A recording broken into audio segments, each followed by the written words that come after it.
Pranesh M, one of India's brightest rising stars. Dmitry Andreikin, a battle-hardened grandmaster. Nihal Sarin, a speed chess sensation, lightning fast with razor-sharp tactical instincts. Hans Niemann, bold, fearless and unpredictable. Alireza Firouzja, a fearless super grandmaster, unleashing creativity, aggression and world-class brilliance. Arjun Erigaisi, India's attacking powerhouse, bringing explosive chess and an unbreakable fighting spirit. Nodirbek Abdusatorov, the Uzbek prodigy, combining ice-cold precision with championship-winning composure. Gukesh Dromaraju, the youngest world champion, fearless, relentless, and ready to conquer every challenge.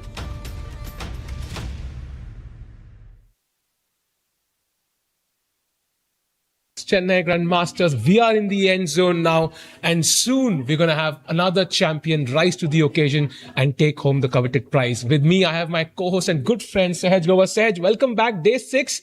We are literally at the end now. Absolutely. And what a day it has been. I mean, what a day it was yesterday with so many surprises. And I think the best game of today was yesterday so far in the tournament. But of course, the tournament is still on. We have 2 tournament leaders. We've got Arjun and we've got Firouzja. And it's literally not clear because they are about to play against each other in the last round, which is going to be so much fun. Welcome, everyone.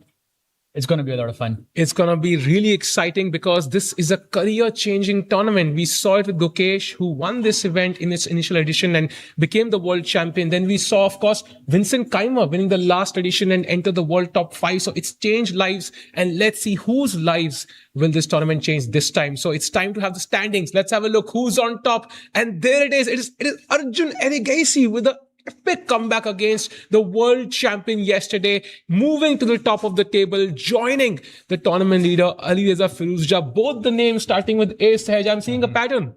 Absolutely. And what a game Arjun had yesterday. I mean, Gukesh got everything. I mean, in that position, he's got the perfect prep.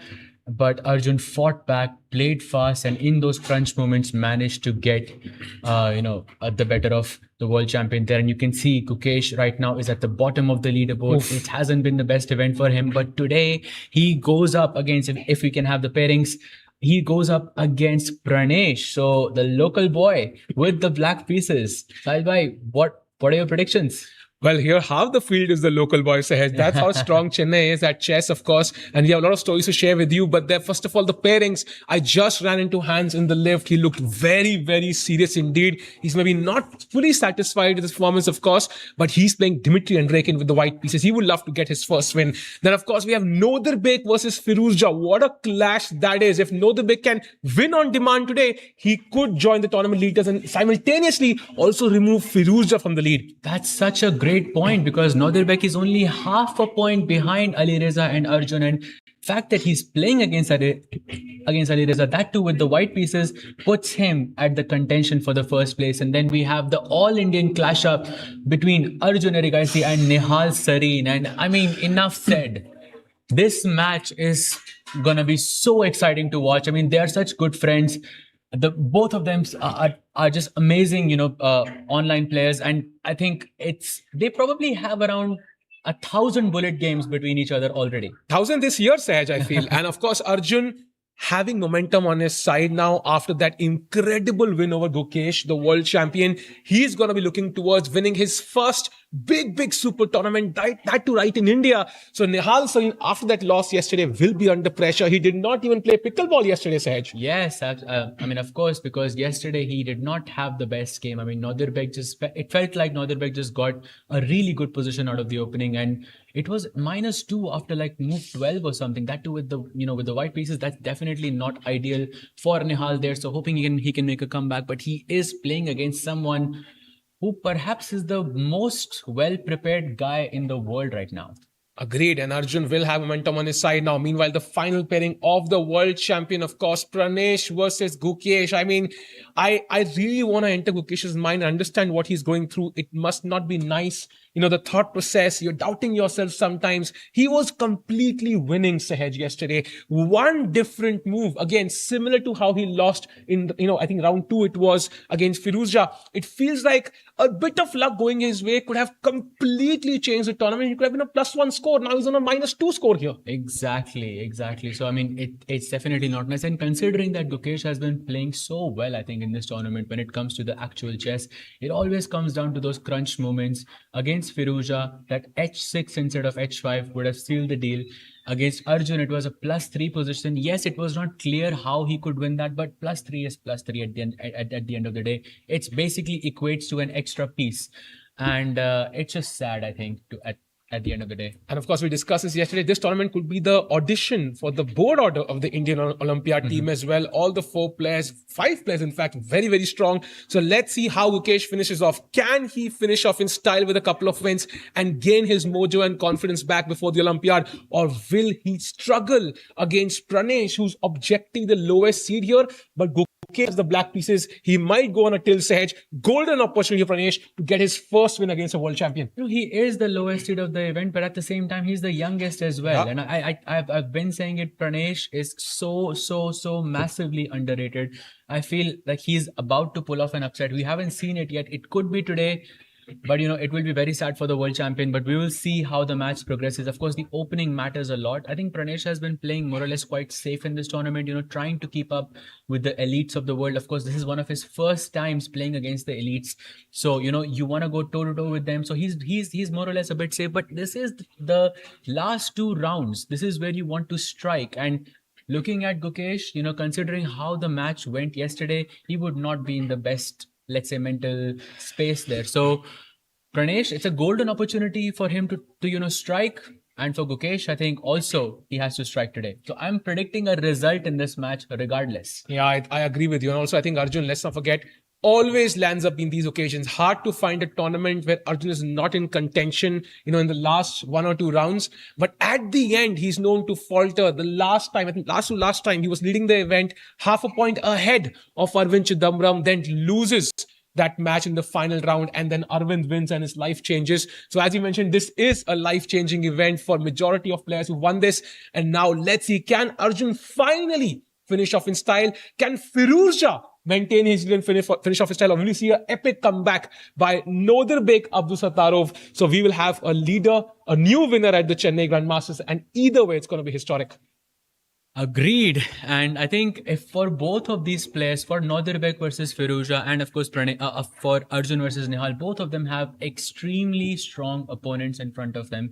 So if they want to win, this is the tournament, because in the last round they play against each other. So that's just gonna settle the dust right then and there. And today's a very important day. Yeah, maybe we should have the look of the playing hall, the beautiful playing hall. I love seeing the players, settle down before those nerves kind of take over. Because you see Hans Niemann, I just ran him into the lift. He was so tense. He wanted to get to the playing hall as soon as possible. We also see a couple of empty chairs as well. Some fans also joining in. And if you're in Chennai, this could be a golden opportunity for you to come and witness the action real time. And there we see the world champion enter the hall with his typical aura, but of course his inside. He's, fighting a battle, Sahaj, of, he's confident. He pushed yesterday, had the draw, did not take it, but somehow over the board, he's not able to justify the confidence. Yeah, and I think today is going to be a test of sorts, because let's not forget, Gukesh is also now in the lower half of the 2700 rating. Yeah. A couple of bad rounds could mean he could drop below the 2700 mark, and that would be tragic, because we all know Gukesh is very, very strong. He deserves, his peak rating was 2794. He was 6 points away from 2800. I mean, just to imagine that. Is insane. That's a 90-point drop. Yeah, that's an incredible drop. And of course, Gukesh, he's one guy who's known to, gain his rating back in streaks. So it just takes one event, one good Olympiad for him to gain 50 or 60 of those points back. So let's see how this turns out. Final 2 rounds, round number 6, only a 7-round event set. I almost kind of feel, sad that it's only 7 rounds. Yeah, but I think this is how the event is going to be. Usually, it's going to be 9 rounds, but I think in this event we only have 7 rounds. But that also means golden opportunity for all the people who are in the lead. So there's 3 people right now. There's of course Arjun, there is Firuja, and then there is Nodirbek, who have a golden opportunity to win this tournament. And let's not forget, winning this tournament makes you a world champion. We have evidence of that.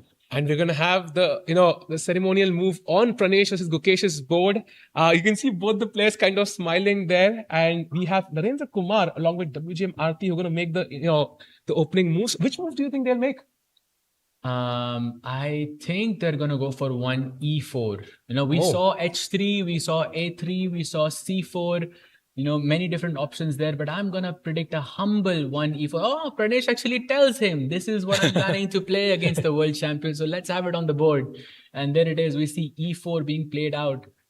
And there it is. Pranesh versus Gukesh. Predictions. Wow, the names also rhyme, yeah? I think it's going to be a result, as you mentioned, by the Narendra Kumar is the managing trustee of the Chola Foundation, who kind of had so many initiatives in the chess ecosystem, tournaments. They've been supporting the players and kind of trying to bring about a change here, Sahaj, which is so much needed, and especially in Chennai. I mean, if you want to support chess in Chennai, you have a million opportunities, yeah? Absolutely. And we also saw women grandmaster Aarti Ramaswamy there as well.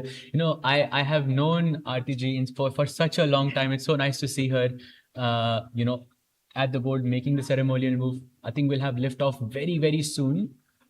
Let's see, and there it is, handshakes, one E4. Wow, no thought there. Did you see how quickly Pranesh played that move? It's like, if you compare it to F1, you don't even hear the buzzer, you just start driving your car. You're so in a hurry to play this game. And wait, did he play the Caro Can? Yes, he played, indeed, this is Gukesh's, I think, favorite weapon whenever he tries to play for a win. So I think we know Gukesh's intentions there.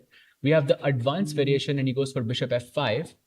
I believe that is how the game. I think I see C5 on the board. Maybe that's the board is. I think a bit buggy there. I think they will be fixed. It will be fixed very, very soon.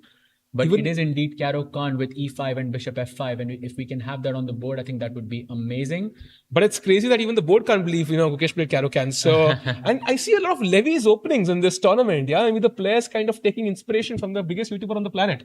I mean, in this sense, I think there is a setup here in the Caro Khan, which I think in a few years we'll call the Gukesh variation, which is the setup where he goes for the early A5. I think we'll have that.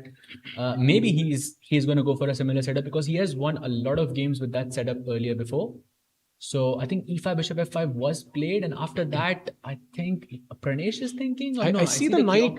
Can we go full screen while the board is being set up? I think I see the knight on C3.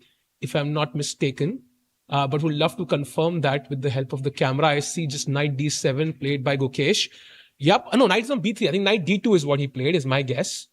And knight D2 is basically the classical variation. Generally, you go for knight F3, which is the short variation here, named after the English grandmaster Nigel Short. But knight D2 is kind of doing the same thing, but because you're placing your knight on B3 before, you're trying to preempt the idea of C5. This is the plan of Pranesh. And actually, I have played this opening many times with the white pieces. I absolutely love it. But one thing is for sure, this is going to be a very complicated battle. And I predict not a single piece is going to be traded for the next 10 moves. Because that's what happens here. So I think I'll have to feed the moves again. Hopefully we get the moves very, very soon. But I think both the players kind of hurrying with the moves right now. They look very well prepared. And so far, doesn't seem like Caro Khan has surprised Pranesh even a little bit, yeah? No, not at all. Because Gukesh playing Caro Khan, I think, is pretty normal. We have seen him do this many times before. In fact, I played someone in Budapest some time ago, and they actually played A5, and then they said, yeah, I was playing the Gukesh variation.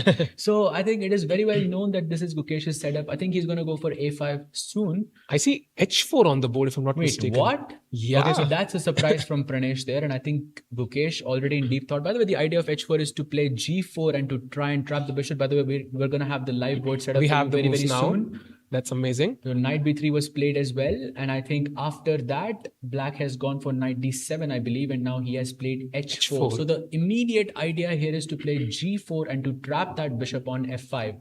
I have actually done this before in the World Youth Championship and I was successful. Yeah, let's say a6. Now you play g4, bishop g6, h5, bishop e4, and now Saheb, the move you really love, pawn to f3. Hey, if it gives me a bishop, I will absolutely play it, So I think Gukesh is going to play h5, but he's going to play h6. But right now he's thinking both of these moves. Pushing the h pawn means that you're creating space for the bishop to go back to h7, where it will be super active along the b1 h7 diagonal. But Gukesh is thinking because h6 or h5 was literally the reason why he lost against Firouzja. Yeah, and I see a few games on chess.com. So I see 4 games in total. In 3 games, h5 was played, which is also the first preference of the engine. I also see, I think, one move h6. So very interesting on how this turns out here. We see a couple of games by Sam Shankland played in 2025 and also one game between 2, I think, Grandmasters in 2026. And White seems to have a decent record. Exactly, and I see a game of Richard Rapport versus Sam Shankland. Those are some big names because Rapport was the second of Ding Liren in the World Championship, and it was played in 2025. But Black actually ended up winning that match. But since Pranesh is the one who sidestepped here with the move h4, it is definitely his prep on the board. But right now, we have to figure out whether Gukesh knows this. I mean, he definitely has an idea about this position. He just has to figure out whether it is h5 or whether it is h6. And the problem with Caro-Kann is that there are so many transpositions possible. Like you could play h4 on move 4 and Black would play h5 and you could get into the same position as well. So Gukesh doesn't just have to think about this position. He also has to think about all the transpositions that are possible inside the Caro-Kann. Agreed. And I think let's do a roundup of all the games. And of course, we'll have to discuss a lot about Gukesh and his form. Going to the Hans Niemann versus Dimitri Andreikin game so far. e4, e5. Okay, a Spanish. Nothing, out of the box so far. Castles and bishop e7. And this is where Hans Niemann having his first think, using up a couple of minutes on the clock. Absolutely. And by the way, this is not a surprise unless you're playing against Arjun, because Nadir Beg did play the exact same opening and Arjun played that bishop e7 without knight f6, and then he got, that f5, h5, whatever that was, and he got into a winning position. I mean, Nadir Beg fought back, but it was completely winning for Arjun at some point. But this is what we call the most normal looking setup so far we have seen in this entire tournament. Now the question for Hans is, does he go for rook e1, which is the typical way of playing here? You can play d3 as well, which is more closed. You are also playing against the marshal here, which is this is what we call the anti-marshal setup. Or you can play queen e2 as well, which is my favorite. This is what we call the Waddle setup. And I used to play so many games inside queen e2 here, and I've won so many games with this. But of course, it doesn't work at this level for sure. Yeah, seems like Hans Niemann is considering all those options. So as he ponders over that move, jumping to the game of Nadir Beg versus Firouzja. So Firouzja repeating the French defense. e5, c5, c3, knight c6, knight comes out to f3, bishop d7. Of course, the French bishop on d7, the problem piece. If you can trade it off for any of White's pieces, Black would be super duper happy. Bishop e2, knight e7. And now this is the current position when Nadir Beg is thinking a crucial game for the standings. If Firouzja can win, that knocks out Nadir Beg from any chance of winning the event. And if Nadir Beg wins, then he could be in the lead with 1 round to go. Correct. We've got the French advanced variation. I think this is one of the most, in the past, this used to be a variation that has basically, like if you played French advanced, 15 years ago, people would say that, oh, you're not really studying chess. But these days, this is the most testing variation inside the French. So Nadir Beg knows what he's doing. I think he's got the central control with the e5 square. I think he's going to go short castle next. Very, very typical setup. Whenever the Black's knight comes to f5, you can take on c5, play bishop d3, and the position just carries on there. So I think a very exciting, complicated match. Anything could happen here.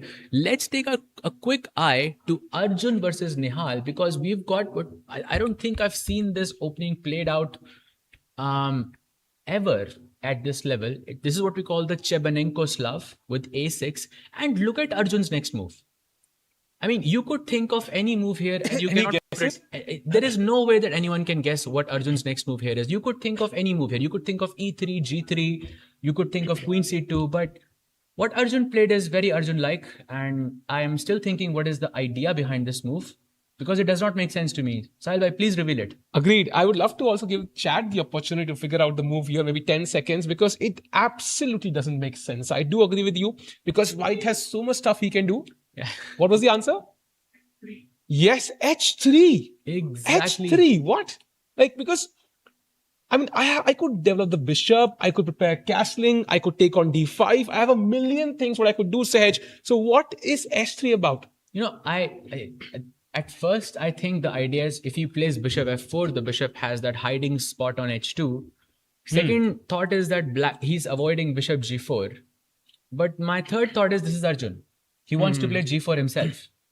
No. I mean, it has to be, right? It has to be. You play bishop f5, g4 would be the top move. See, I told you. Wow. I told you. This is what he's planning. He's basically targeting the Chebanenko's setup where black plays a6, brings the bishop out to f5, and h3 completely stops that plan. And now Nihal, on move 5 alone, is in deep thought. Wow. So that's a shocker. Finding new ideas in every opening is what Arjun does so well. And we saw yesterday, Sahaj, his main skill was even in those crunch moments, he would play so quickly. Like he was like so headache. He had 10 times the time that Gukesh had on the clock. And that is why he held on to the position and later on even won. And look at this. Nihal realizes bishop f5, g4 is dangerous. So he plays pawn to e6. But now maybe this was not his initial plan. And now we are in kind of that semi-Slav structure with e6, with a6 and s3 included. I don't know who does this benefit. Because on one side, you could take on c4 and you could play b5 and that pawn is protected. But on the other side, actually, no. Now it feels like h3 is not really a useful move unless Arjun is planning to push g4, which I don't think is the plan. By the way, he has gone for e3. So we have a Meran type of a structure where black has played a6, white has played h3. And I'm still trying to figure out why h3 here. Maybe it's about this structure. He wanted to put the bishop on c8, but I do agree with you. Like if, for example, bishop g5, there will be more of a discussion, right? Who benefits more from the inclusion of these two moves? Because I do have the h2 square for my bishop, for example. It can't be trapped. But after e3, like a6 is anyway something black wants to play, right? In these structures. I mean, yes, but at the same time, because you want to take on c4 and you want to push b5 and the pawn is protected. Yeah. Yes, I understand that.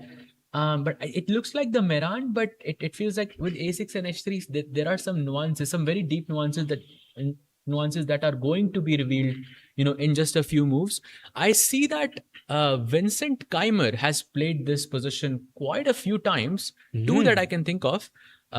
Once against Grandelius and once against another grandmaster, Robert Kempinski, and he won both of those games. So it has been played before many times. And I saw some games by Shashi Kiran as well. So it's not entirely new, but it feels fresh on the board. And looking at, how Nihal is already in deep thought, it feels like Arjun has won the opening battle. Agreed. And maybe just queen c2, bishop d3, g4, your move. Who knows? That would not be out of Arjun's playbook at all. And right now, both the players, and of course, Nihal right now more in thought what to do, how to handle this position. He knows how well prepared Arjun is. So it's going to be a battle to watch out for. So we've done a rough roundup of all the 4 games, Sahaj. I think it's too early to predict how many results we would have, but we can try to understand the game of Pranesh versus Gukesh if we can have the cameras as well. This is where we left it, right? It was pawn to h4. Gukesh now chooses pawn to h6 after a 4-minute think. Now comes knight to e2. So usually you play knight c3 and knight f3.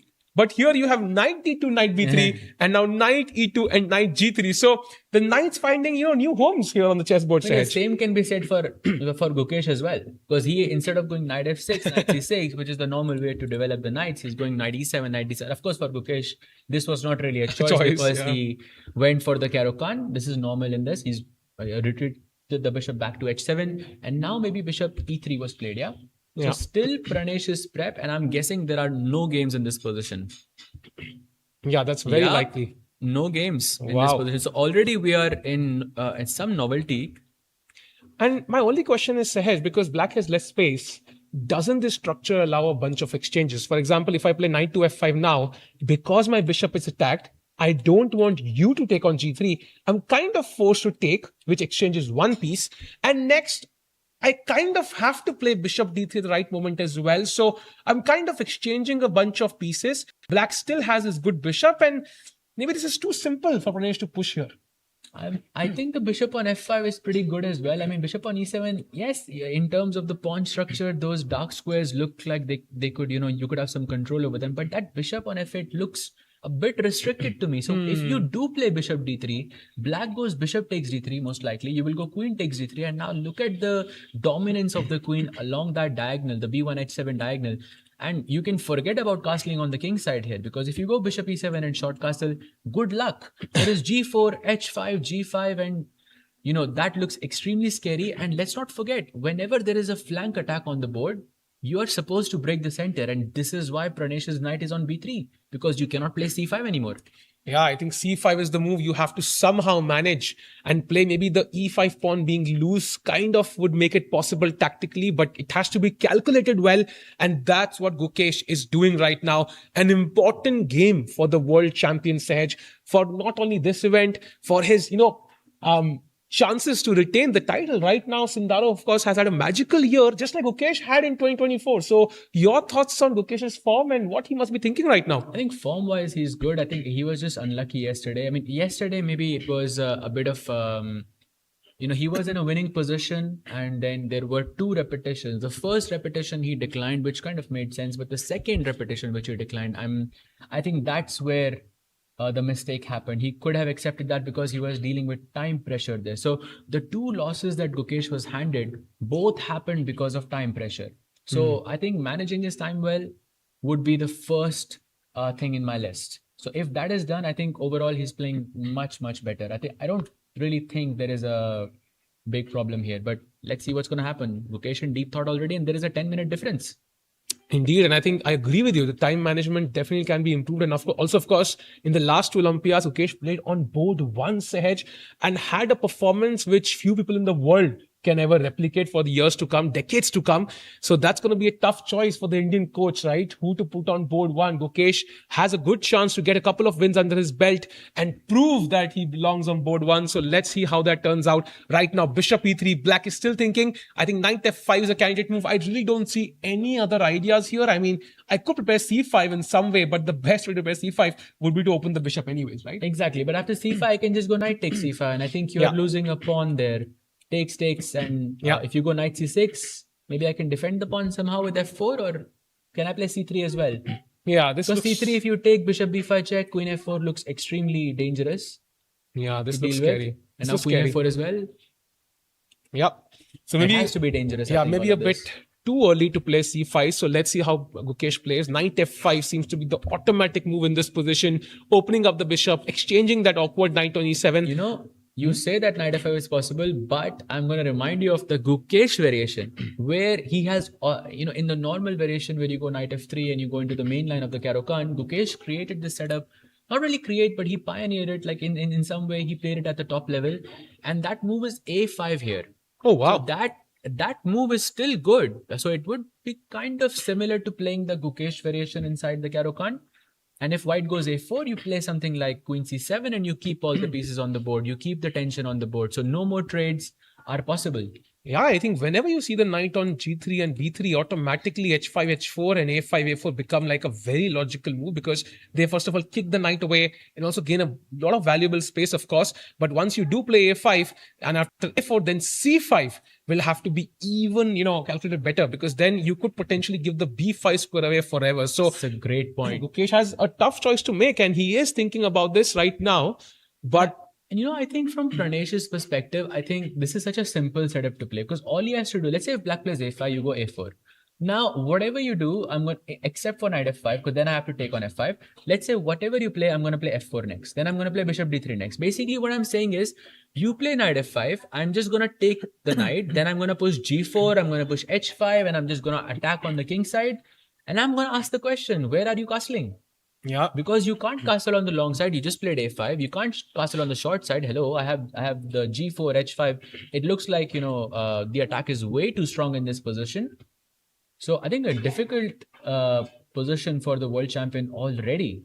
Agreed. And at least not a position which he likes, right? Because he likes the initiative. He doesn't like to be in a position where he's kind of defending on the defensive side. But that's what you have to do with the black pieces sometimes, until you finally get the opportunity to, counterattack. Meanwhile, this is the live position here. Let's see how the world champion handles. And And Sehaj, maybe, you can share some thoughts on, let's say, when a player suffers a loss like that, right, which is very painful. You're +4, completely winning.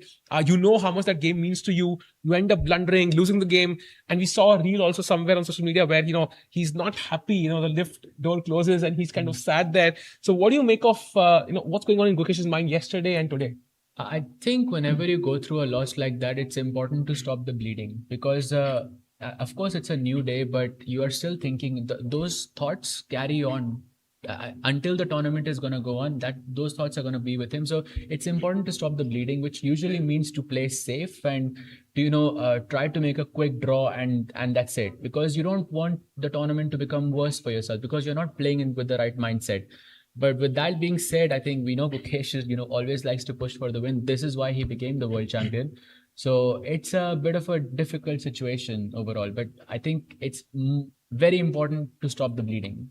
And, just like Arjun, now it's Pranesh who's moving rapidly in front of the camera. If you saw that one, yeah, he's rushing like the flash in front of the camera. So let's see if that's gonna happen He's again. Channeling the Arjun, Yeah. because Arjun was doing the same thing against Gukesh yesterday. By the way, I think he has played A5 or C5. I hope it's not C5 because I C5. think it was C5. But that's what we saw, right? Yeah, he played C5. Wow, that's a mistake already in the position. That's a dubious move, and you can see the blue arrow. It's a 0.6 advantage to Pranesh already with knight takes C5 on the cards. And I think even if Pranesh has not looked at this on the day, he will know this is a mistake because it wasn't the top move of the engine. I mean, He will know that it's a mistake. Sehaj, you talked about this, right? The purpose of, look at White's moves. Look at all of White's pieces. Bishop on E3, controlling C5. Knight on B3, controlling C5.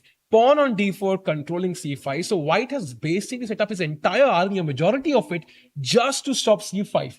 So if that's the opening idea Pranesh comes up with, sitting at home with the help of the engine, he already knows that C5 should not be a great move, as you pointed out. So he's going to sit down, calculate, and let's figure out how can he potentially get the edge now. Because knight C5 is the move, right? First of all, if you take with the pawn, then the E5 pawn hangs. And this is exactly what Gukesh is hoping for. So knight takes C5. I'm assuming you're going to take, right? There's no alternative. Yes. Pawn takes C5 and knight C6 now. So the knight gets a good square. That's the one pro I can think of, after playing C5. But what if, first of all, you play F4? What if you play C3, Bishop B5? We saw a bunch of these moves. How is Gukesh getting the pawn back? So I think if you played F4, maybe there's D4 and then the bishop on, then the pawn on C5 could fall. Yeah. And I think you're supposed to give the E5 pawn because Bishop B5 lands Queen into A5. Queen A5 check. Exactly. That's a free piece. Nice find there. And if I play C3, so I'm keeping the D5 pawn at base. So now I'm not going to allow you to play D4 anymore. And I think you have to take the pawn on E5 now, because if you don't take the pawn, then, well, you are just a pawn down for no reason. Now, we can kind of argue that maybe playing H4 in this position is not ideal because White does want a castle. You've already got the material. You already got the, let's say some advantage in the position. But playing H4 is a bit of a nuisance because you cannot really castle on the short side. That's a good point. And of course, you might push the pawn to H5, but it's going to be weakness there as well. And going back, Sehaj, in this particular position, to anybody watching, A6 seems to be the best move, actually. Wow. So the Bishop B5 check is a serious threat. So let's figure out what happens on knight takes C5. Sehaj, you pointed out the move. Bishop B5 check. I drop the knight back. And now apparently Bishop D4. And if you look at this logically, how on earth is Gukesh developing here? If you play Bishop E7, then goodbye to the G7 pawn. And if you can't move the bishop, in fact, the best move is Rook to G8. That's tough. This is very awkward for Black to make progress because Arjun suffered the same problem, the king in the center. Gukesh is going to suffer the same now. No, 100%. If you have to play Rook G8 in this position, that's some kind of a concession. I think that's admitting that the position is not very good, or maybe Gukesh is doing this on purpose to try and complicate matters further. But I really don't think that's what's going on here. I feel C5 was a slight inaccuracy in this position. The thing is, when things are going your way, these moves kind of work. Like they work spectacularly. Like for example, Pranesh had that crazy opening prep against Endraken, right? And Endraken couldn't come up with the best, attacking weapon. And Pranesh drew easily, like within an hour. But here, how, luck is kind of not going Gukesh's way. If this goes south, Sahaj, suddenly Pranesh could be much better against Gukesh, and he could put a lot of pressure. And that's not what Gukesh wants to face here. After losing that game to Arjun yesterday, that heartbreaking loss, again, kind of suffering for 4 hours in a chess game. It's going to be a nightmare. Exactly, and he would be, on the 2700 mark if this was a loss for him. So that's going to be an extra, like, added pressure on top of everything that's going on. So let's see what's going to happen. I think Pranesh right now under deep thought. Let's take a look at some maybe another game. Maybe we can check out what's happening between Hans and Andreken, because I see a lot of progress in this position and a lot of trades have happened. Yeah, I think this is where we left it, right? Bishop e7, d3, you pointed out c3. Plan is, of course, to go d4 at the right moment, but black plays d5. I think we saw this. We saw this exact same position yesterday as well. Pawn takes d5 and knight d2 or something we saw with a4 idea and a5. I think it was Noderbek who played this, right? Yes, bishop f5. We just saw this yesterday, in fact. But now knight d2, no taking on d5. Takes, comes bishop e6, queen e2, queen c8, a4 challenging the queen side there, queen b7, b4, bishop d6. So far, both the players look very well prepared here. Rook b8 kind of defending the pawn, and now rook to b1. Wow. And black is now thinking maybe knight h5, knight f4 is a nice maneuver. Rook e8, putting the rook opposite the queen cannot be a bad decision as well. So far, maybe roughly balanced. White, of course, trying to create better chances though. 100%. And rook b1 is a very smart move as well, because I think in the future he's planning to go knight b3, knight c5. And if you take, I can capture back with my pawn, and then your pawn on b5 is under some kind of a pressure. Some pin is there. Maybe you can play bishop e3 and you can plan it better as well. Yes. But knight b3 looks extremely strong. And let's not forget, there's also c4. So there's a lot of ideas in this position. I think Hans is keeping the position more or less flexible. Looks like he has a slight advantage that you get, playing with the white pieces. And yeah, looks like a difficult game ahead for Andreken. Agreed. So right now, a very tense game. Both the players very well prepared. Maybe it's something, as an opening idea, both the players saw yesterday and they liked it and they kind of, did a control C and control V there. So let's see how that turns out. Meanwhile, going to Noderbek versus Firuzja again. I think we left it around here where knight e7, c takes was played. Knight comes to f5. Knight comes to c2 defending the pawn. Bishop e7, castles for both the sides. And now, of course, normal development takes on f6. And of course, black opens the f-file there. But now rook to e1, kind of pointing out a major flaw in the black camp. And that's the pawn on e6. So I'm just wondering, is this already equal for black? Because I don't believe that. Because it feels like whenever black gets f6 in a French position successfully, it usually means black has equalized. So now the d4 pawn is under some pressure. But I feel like Noderbek could take on f5 and play knight e5 or bishop f4. And you could play on the e5 square. Black does have the French bishop still in the position, which is some kind of a concession. But I think after bishop f5, ef5, moves like bishop f4 have to be... you have to think twice before you play something like this, because there is always the idea of g5. Oh, wow. Like if you play bishop f4 too quickly, let's say instead of rook e1, had Noderbek went for bishop f5 here, bishop f5, bishop takes f5. Okay, it takes 6 and bishop, okay.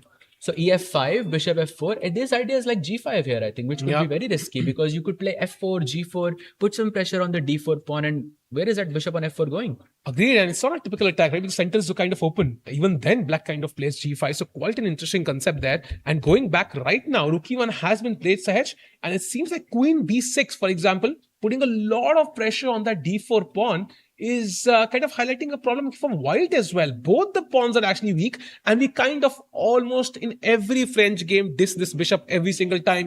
What a bad bishop, has no future. Always tries to cancel itself for any white piece.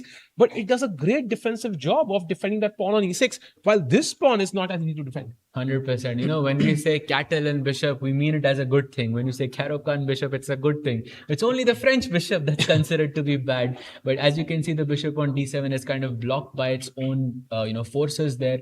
But it looks like, Firuzja has a comfortable position for now. The d4 pawn is under some pressure. Maybe you can do a bit of a deep dive here, Sahil, because I'm genuinely curious. How is he defending the d4 pawn here? Does he want to take bishop f5? Because I think that's the only way that you can save the d4 pawn, right? Yeah, but you kind of defend your pawn temporarily, but there you've is also an imbalance. Yeah, you've kind of liberated black from its weakness though. But I can play bishop g. Okay, maybe the b2 pawn is hanging. I did not see that, but maybe I can play bishop g5 anyway. Maybe I can sack it. Let's say bishop g5. You take on g5. Knight takes g5. Now I can just say that I have a good knight. You have a bad bishop, and that's it. That's a fair could decision. play on That's here. a fair decision, actually. And of course, Black will have his own chances. White will have his chances. And the bishop on d7 still alive. The bad bishop, so to speak. So a complex game here, Sahaj, I think. And though these players kind of, chances to win this event from Firouzja's perspective, a drop would be an excellent result, right? He would be in the lead with the black pieces. And then for Firouzja, at least, he gets to play Arjun tomorrow. So he has a tough lineup, right? He plays... there are 3 people in contention for first place. He plays 2 of them in the last 2 rounds. Absolutely. I mean, there are no easy rounds, I think, in this tournament. That such is this is how it goes when it comes to, closed, very, very strong events. There are no such easy rounds. So, by the way, Queen d6 is played by Firouzja, and now they're back thinking. And I think we're about to find out whether he goes for bishop f5 and bishop d. I actually love that idea because you do simplify, but at the same time, you're claiming that, okay, your bishop is slightly worse. And those ideas of queen takes b2, I think are never good because I can play rook b1. So let's say bishop g5. You take on g5. I take back with my knight. You take on b2. Now rook b1, rook b7 looks like I'm cooking some kind of an attack on the king side, which could be stressful to say the least. Agreed, and apparently there's queen f3, which is just What? a killer move because, if you pick up this knight, queen d5, and I think majority of people, sitting here in the chat can figure out the details now. Knight f7 check. You're not taking on d7 either. Yeah, why should I take the bishop? Yeah, I want the king. Now knight. So maybe you can ask the chat to guess. Yeah, any guesses on what's the best Maybe move here for people in white? the audience as well. White to play and win. Yes. This was too simple, I think. Knight h6 check, king h8, and now? Too simple for Chennai, yeah? Yes, indeed. Queen g8 check, and that's the typical smothered mate, yeah? Knight f7 checkmate, and it's over. Exactly. And by the way, I'm just curious. After knight f7 check in that position, I feel rook takes f7 was more logical. Mm-hmm. But I think after queen f7, rook d8, you have queen takes d7, and the back rank is like just exposed. Oh, this is So just beautiful. tactically, all of this is making sense. I really think he could go for this variation, but I saw the bar kind of drop a bit after knight g5. So is this position, according to the engine at least, more favorable for black? It is, and I think we have to figure out what's the problem piece for black, right? And that's the bishop. So black can actually play f3 here. And now the bishop can come to f5, the rook can come to f5, and suddenly black's pieces look much stronger. For example, if you drop the bishop knight back to f3, now black can take, and you don't have the same threats anymore. And of course, h6 also in the air to attack the knight slowly but surely. And our knight on c2 is kind of passive, Sahaj. I don't have knight e3 anymore, and I'm constantly just defending my pawn on d4. Your rook doesn't have the e7 square as well. So Firouzja is doing pretty well in this structure. So right now, Nodirbek needs to come up with some good ideas. And you know what the best move is here? I'm trying to figure out because I cannot save the d4 pawn otherwise because I can take twice and there is no bishop h7 check anymore in the position. So what's the move? It's the ridiculous pawn to b4. Okay, let me digest this. So knight d4. Which knight? Let's say knight c takes d4 makes the most sense because you want to put your pieces forward. Knight f takes d4, knight takes d4. Bishop e3. Bishop maybe, e3. You put you some pin on the queen, and this is why you played b4. So black couldn't go queen b2 in some variations. Yes, and now you take with the bishop, knight takes, queen takes, and of course white has the bishop pair, and here I think white has nothing to complain about. Yeah, bishop comes to b2. I control the e5 square. Wait. Knight g3. Is that possible? I know it's not. Oh, wait, bishop h7 is there. Never mind. Bishop h7. I was kind of excited about queen takes f2 and maybe some attacking ideas on the king side, but bishop h7 just kills the game completely. So b4 is the move. Yeah, b4, but a tough one actually. If you're not aware about it, it's not an easy one to find. But right now, if I play a6 after b4, because I'm guessing your idea is to play b5 as well. So if I play a6, maybe I can just play rook b1 was my idea, but the engine really loves now bishop f5 again. So the same setup essentially, but you have a more favorable structure. Yeah, b4, a6 included in the position. So going back, I think a very complex position. We can see Nodirbek around 11 minutes behind on the clock, trying to figure out the details. He's had a couple of shocking openings with the white pieces, so he would love to be accurate here and not make a mistake. So let's see how this turns out. Jumping to the Arjun game quickly before we go to the Gukesh game. h6, b3, bishop b4, bishop d2, pinning the knight, and now comes knight to d7, bishop d3, and castles. Nothing fancy so far. Both the players developing now. White should castle as soon as possible as well. And then, of course, No. Oh, you think g4, Arjun, yeah? It's Arjun. No chance. It's Arjun. Okay. Why do you think he's thinking here? Okay, question. So there is no other way. Why would he think here? So what do you think is the evaluation according to the engine? instantly after playing G4. Irrelevant. It's irrelevant, Arjun. yeah? He goes queen c2 or something, and then he plays g4. That's why he played h3. And I think Nihal kind of gave him a hook as well with h6. So he could very well go for g4. Maybe not right now. Maybe you can play queen c2 first. Just to keep things, just to keep Nihal guessing here. Let's say rook e8. Okay, but now you have e5. If I played g4. So if I play g4 now, what happens? Yeah. E5. You have e5, yeah? Yeah. Okay, that's a bit annoying, yeah? And black breaks in the center while you're attacking on the king side. And now the white king also doesn't have a home side. So it's a dual problem for both the kings. So what do you do now? Maybe you go g4 directly then? Yeah, let's go for g4 directly. That's what I like more anyways. And actually, it's not that bad. Yeah, maybe I go for the same plan, no? Like, let's say rook e8. I want to play takes and e5 again. So, am I in time? I mean, I know the bar is, doesn't like my position, but it's fine. Let's try something safer. Let's go pawn takes d5. Because pawn takes d5, at least I'm stopping you from playing e5. Yeah, now I think it's fine, no? The only problem is I've played b3 here. If the pawn was on b2, this is a normal, well, more or less a normal q2 position. The only difference, difference is that bishop should be on f4 instead of exactly. D4. I feel the bishop on f4 would have created a lot more attacking chances. The bishop on d2 is other passive. And if something goes wrong, it could go horribly wrong for white as well. So, and let's not discount Nihal's defensive skills. He's shown them in multiple games this event. So, he of course lost yesterday, but that felt like a blooper in a movie. Yeah, It just happened once, might not happen again. He was completely outplayed yesterday. I think he got into a setup which he wasn't very familiar with, and he was completely outplayed, I think, on the move. I mean, you could blame the opening for that, or you could blame, but I feel Northern just completely got a winning position after move 10. It didn't feel like a game, to be honest. Yep. And by the way, as they think, we'll jump to the live. This is the live position. Now going to the game of Pranesh, who's decided on a move after c5 by the world champion. That was a minor inaccuracy. Now comes knight takes c5. Gukesh takes back, pawn takes. Let's have the camera as well.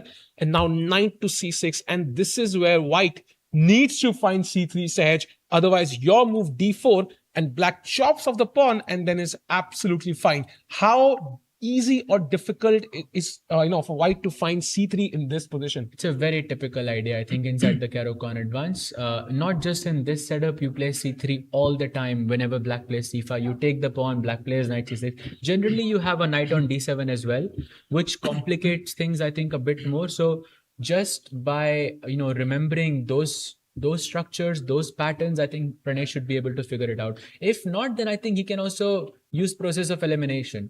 He's attacking the e5 pawn. You played f4, but black can play d4. And I think he has just played c3 already, right? He just played a move. Yes. Yeah, I think he already has played c3. It's, I think, very simple move, I think, for someone like Pranesh. And I think Gukesh now in some trouble at least, because there is a pawn on e5, but he should not take it. Yeah, knight takes e5 could be a potential mistake. He needs to play a6 here. That's the best move, preventing that bishop b5 check, which is going to cause problems for the black king. The knight has to move back and forth. There could be tactics. And we discuss this, right? Knight e5, bishop b5 check. Knight has to go back and bishop d4. And suddenly it's very hard for the black pieces to develop. You can't move the bishop. The g7 pawn is hanging. You can't play e5. I can support this pawn with b4. Queen a4 is incoming. White is free to castle slowly. And to kind of help us navigate these problems, we have, Rakesh Kulkarni joining us. Rakesh, bhai, what do you make of the position so far? I think it's a dream start for Pranesh here. A nice opening, and like from the Netflix documentary Queen's Gambit, that the Caro-Kann is all pawns and no hope. But that should not be the case for the world champion, though, because after a tough loss yesterday, he definitely wants to stop the bleeding, as Sahaj mentioned earlier. Wow. It's tough. It's tough to stop the bleeding because you constantly want to get that win under your belt. Gukesh still looking for his first win at the event, Rakesh. He's on a -2 score at the bottom of the standings. One win can change a lot for him here. So he's looking for those dynamic chances, but maybe he's taken on too much risk, right in the opening, and Pranesh was well prepared. And now he could be facing some tough choices. For example, 95, that tempting pawn, Sahaj. Will he take it or not? If it was Arjun, yes, but this is Gukesh, so no. I think he is more principled in that sense, and I think he will play a6 or bishop e7 and try to keep the complications alive in the position. Arjun just takes on e5, and then he thinks like he did yesterday twice against Gukesh, I feel, which actually worked in his favor, to some extent. But Yeah, I'm expecting a6 from Gukesh just to stop bishop b5 with the idea of bishop e7 because Gukesh can just play on the fact that white cannot go short castle. In this Can I go position. something like a6, bishop d4? Just Yeah, you can keep the pawn, bishop e7, I guess, and h5. I go short castle. Okay, my king is a bit safe. I have f6 incoming, so some central break is possible. Oh, h5 is bad actually. Yeah, here. queen c7, and suddenly this pawn is Wow. hard to defend. And if you play f4 here, then your move, say, as you pointed out, f6, when it happens in the right circumstances, can give black equality. And now this is exactly what Gukesh is hoping for, Rakesh. yeah, the world champion is hoping for that. And fun fact that I would like to share. I was upstairs when the players arrived. There was a certain someone with Pranesh who arrived together with Pranesh. Can you guess that person? Ooh. Was it his brother? I mean, his brother, a FIDE master, of course, 2300 rated. That would not have been much of a surprise. Vaishali? No, it was actually Adiban. Oh. So, he's been around the hotel and, in our commentary booth as well. He takes the pawn. He's taken the pawn. Okay, interesting. Now Gukesh is saying, I have grabbed on that pawn. Now Pranesh, you show me where is your edge, because now bishop b5 is a must for Pranesh, I think, displacing black's pieces Queen and f4. making castling very tough. And Pranesh plays queen f4 check instantly. Oh, wow. I think is he trying to put Gukesh under time pressure? Because that was a very quick decision from Pranesh there. And that's that not was the an best move. inaccuracy, right? Yeah, that is a inaccuracy for sure, because the advantage is after bishop b5, knight c6, bishop d4, you're basically making castling very difficult for black. Yeah. But the other move order, right? Knight a4, knight c6, like I don't see the same. Do you see the same problem here? What if I play bishop d4 now? Bishop d4, queen c7 apparently, and e5 is incoming anyways. But what was the difference if my bishop was on b5? That's what I'm wondering in this position.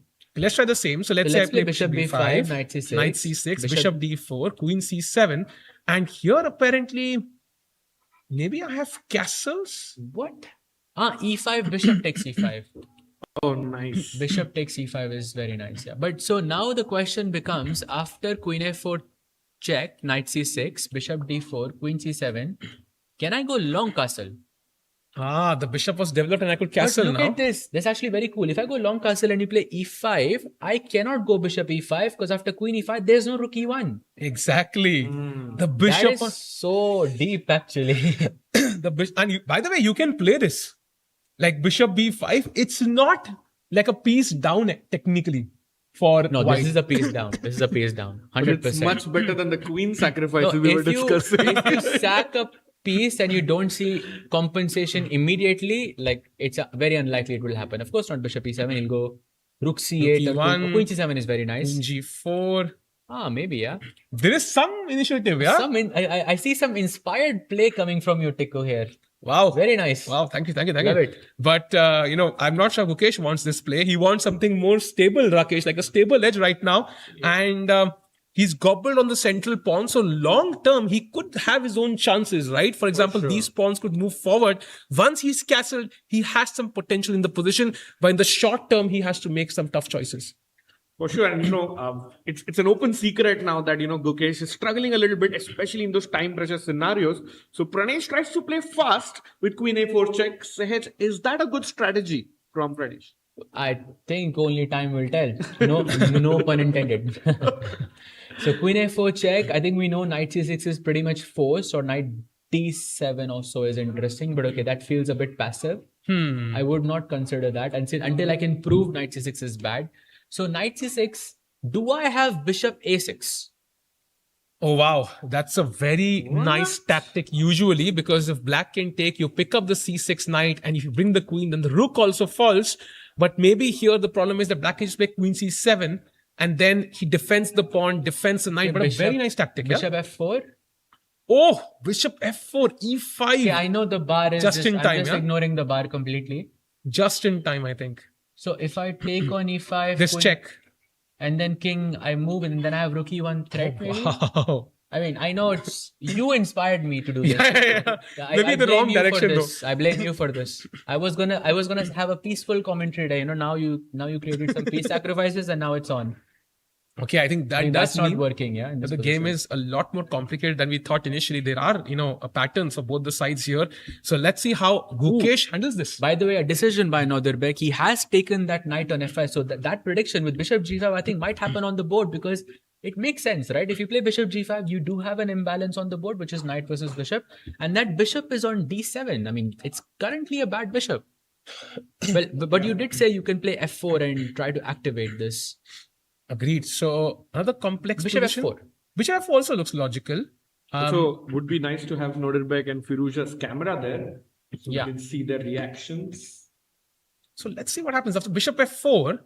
Would you dare take that pawn? I feel that's No. too risky, no? Don't do that. So maybe rook e8, trying to offer the trade of rooks here. And now maybe something like queen d2. Queen d2. You take my rook, I take back. Simple. Okay. And should I offer the second trade as well?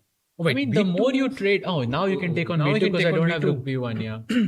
So okay, so after rook e8, can I go knight d1? Okay, but You never mind. can take with the knight actually, but I don't want to do that because you have knight takes that's- d4. Oh, No. that's so weird, yeah. I don't want to do this. No. There's knight takes d4 now. That removes the Yeah. advantage from the position. So after rook e8, wait a second. So after bishop f4 rook e8, there must be something here. We just takes, and queen d2 could be one But option. then queen b2 will Queen hang d2 again. anyways, yeah. Maybe knight e5. Oh, nice. But there's no g5. That's a nice move. I like that. And I think He's played something. Yeah. bishop g5, your move played. Wow. Wow. Oh, so this is what I also, but this was not good for Northern, right? It's not great at least. And now I think bishop g5, knight Only g5, move. and f4 is the move. How easy is that move, Rakesh, to play and not take that tempting pawn on b2? It is tough, but Firuza has done crazier things this year. He's won almost every other tournament, and I would say he's like the player of the year in 2026 so far. Firuza? Yeah. Yeah. There can be an argument for that for sure. And if he wins this, it only cements that argument Exactly. even more, to that extent. So, but takes on g5 and f4 is the move. f4, I don't know if this is an easy move to play because your eyes will go to rook e8 or queen takes b2. f4 also makes a lot of sense because you want to activate the bishop, but you also want to activate your rook. That's a more important piece in the position. Agreed. We've seen how problematic the position can get when your 8 rook is not active. Yeah, Arjun has some memories from that one, but okay, we'll stick to today's games. And by the way, a huge time lead for Firuza as well. 22 minutes on the clock. So Nodebek will have to be on his guard here. Jumping back to the game of the world champion quickly. Queen a4, still no moves here. Any other game that feels tempting, Sahaj? I think we can look at the game of Arjun and Nihal. I mean, not a single piece is traded. Arjun is still thinking whether to push g4 or not. And I think he might, because generally when you think this much before a decision, and the decision is just short castle, right? The more you think, the more you convince yourself that, okay, g4 could be possible here. And also justifies his h3 move in the opening. Exactly. Yeah, I think Arjun's sitting confidently. You don't see him think for too long in the opening, usually, Rakesh. And once he's rare. thinking, he castled. I think maybe he definitely thought about it though. He Yeah. considered this, but he thought it was too risky. Let me just play castles. So I think he's going to play g4 after castling. That would be the most Arjun thing to do, I think. Also, very kind of Arjun to, he waited for Nihal to show up at the board at the start of the game. Both players were running almost 30 seconds or 1 minute late. So nice to see some friendship and camaraderie between the Sportsmanship. Indian Olympiad team Indeed. members. Yeah, we know how strong the unity is within the team. Of course, at the end, we had a double gold in the last Olympiad. That doesn't happen without strong unity between the team. And right now, bishop d6, Nihal plays it very quickly in just a few seconds. The bishop is now looking towards the white king.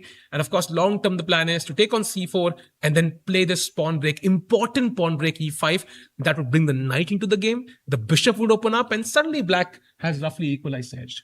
I'm just trying to remember if this is because this looks like Miran. This looks exactly like Miran with, of course, h3, h6. Because there was this idea of Anish where he played h6 some time ago, which was kind of a waiting move. So you can justify h6 in some way, but bishop b4, bishop d6 loses a tempo.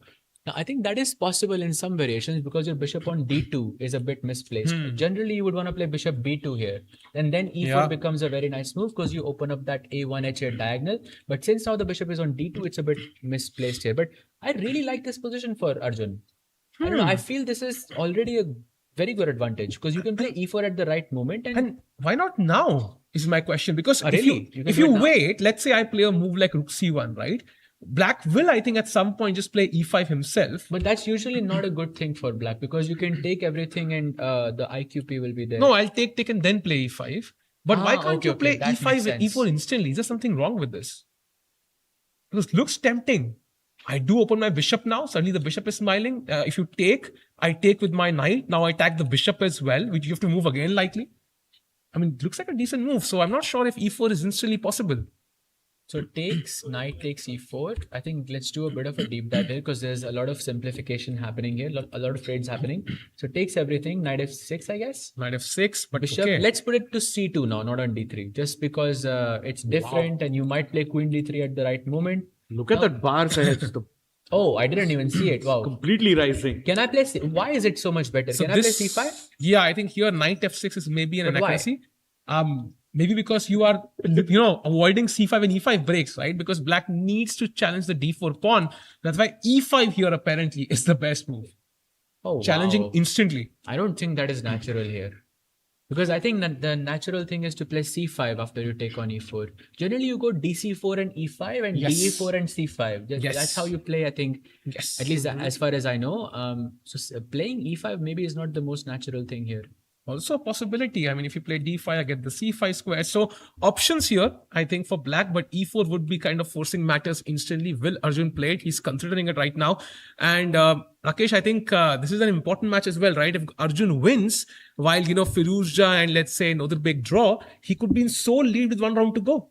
Yeah, and Arjun would love a super tournament when he's not won a big one yet, and especially him being the brand ambassador of Quantbox. This would be doubly sweeter, Sahil. Indeed. And let's see what he does. Jumping back to the game of Pranesh versus Gukesh. Knight c6 has been played by the world champion after a deep think. 9 minutes he took for that one. And now the question is, what is the best way for Pranesh to put pressure? He must be out of prep, very, very likely. He plays, I think, bishop to b5, which is the most human move you have in this position. Apparently knight h5 was the other way to play. Again, not allowing black to castle. Yeah, you cannot play bishop up anymore because g7 would fall. I don't know. I don't like that decision from Pranesh so much because if we go back one move instead of queen f4 check in this position, now if you play bishop b5 check, knight c6, queen f4 is not forced. If you play queen a4 check, knight c6, then bishop b5 at least makes more sense because your bishop is still in its original square. So I think just changing that move order would have been, I think, a bit better in this position. But I think he decided that he wanted the bishop on b5 and the queen on a4 to put pressure on the knight on c6. And now I think it's very complicated position. And well, the purpose of Caro-Kann, which is what the world champion played, is now shown. I think this is a very complicated position. Anyone can win. Wow. And now, of course, you have to defend this. If you move the rook, then this pawn could be loose. So queen c7, also supporting e5, makes a lot of sense here, Rakesh. And now, how does white even continue? Because if you give me time, if I develop the bishop, castle, maybe my central pawns might be stronger than your pawn on c5 in some cases long term. So how can white keep piling the pressure? I think I can borrow a leaf out of your previous idea, and play knight h5 here. Stopping the development of your bishop, and suddenly you don't really have a good way to continue it. No, there is a6 and you can... But you're not threatening anything, yeah? That's a good point. But maybe I will take on b5 anyway. So queen takes a8 and king b7. Let's go. I mean, you know that this is the mood today. I think we are in the mood to make sacrifices.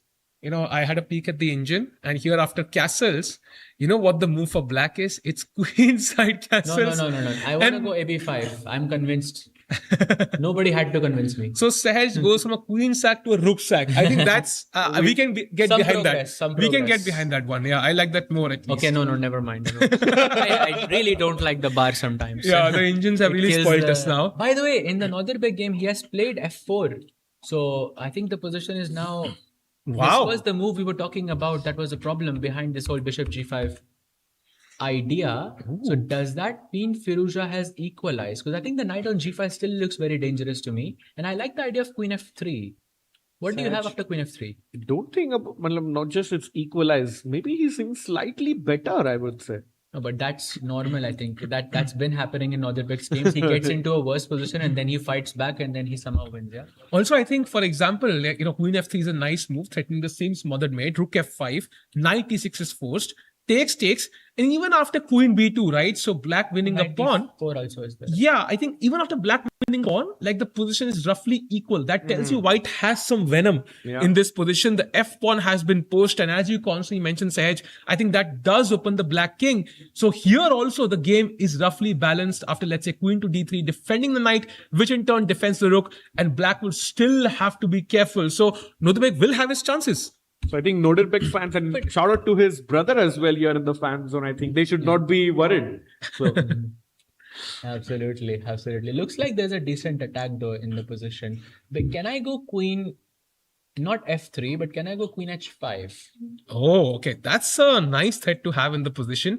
But maybe again, the pawn really helps, right? Bishop f5. And suddenly, I don't like my queen on h5. I can kick it back at any point with g6. The knight is also hanging. If you move the knight, then d4 falls. And d4, I'm okay sacrificing b2. But I would rather not give d4 away. Something is cooking here. I'm telling you, something is cooking.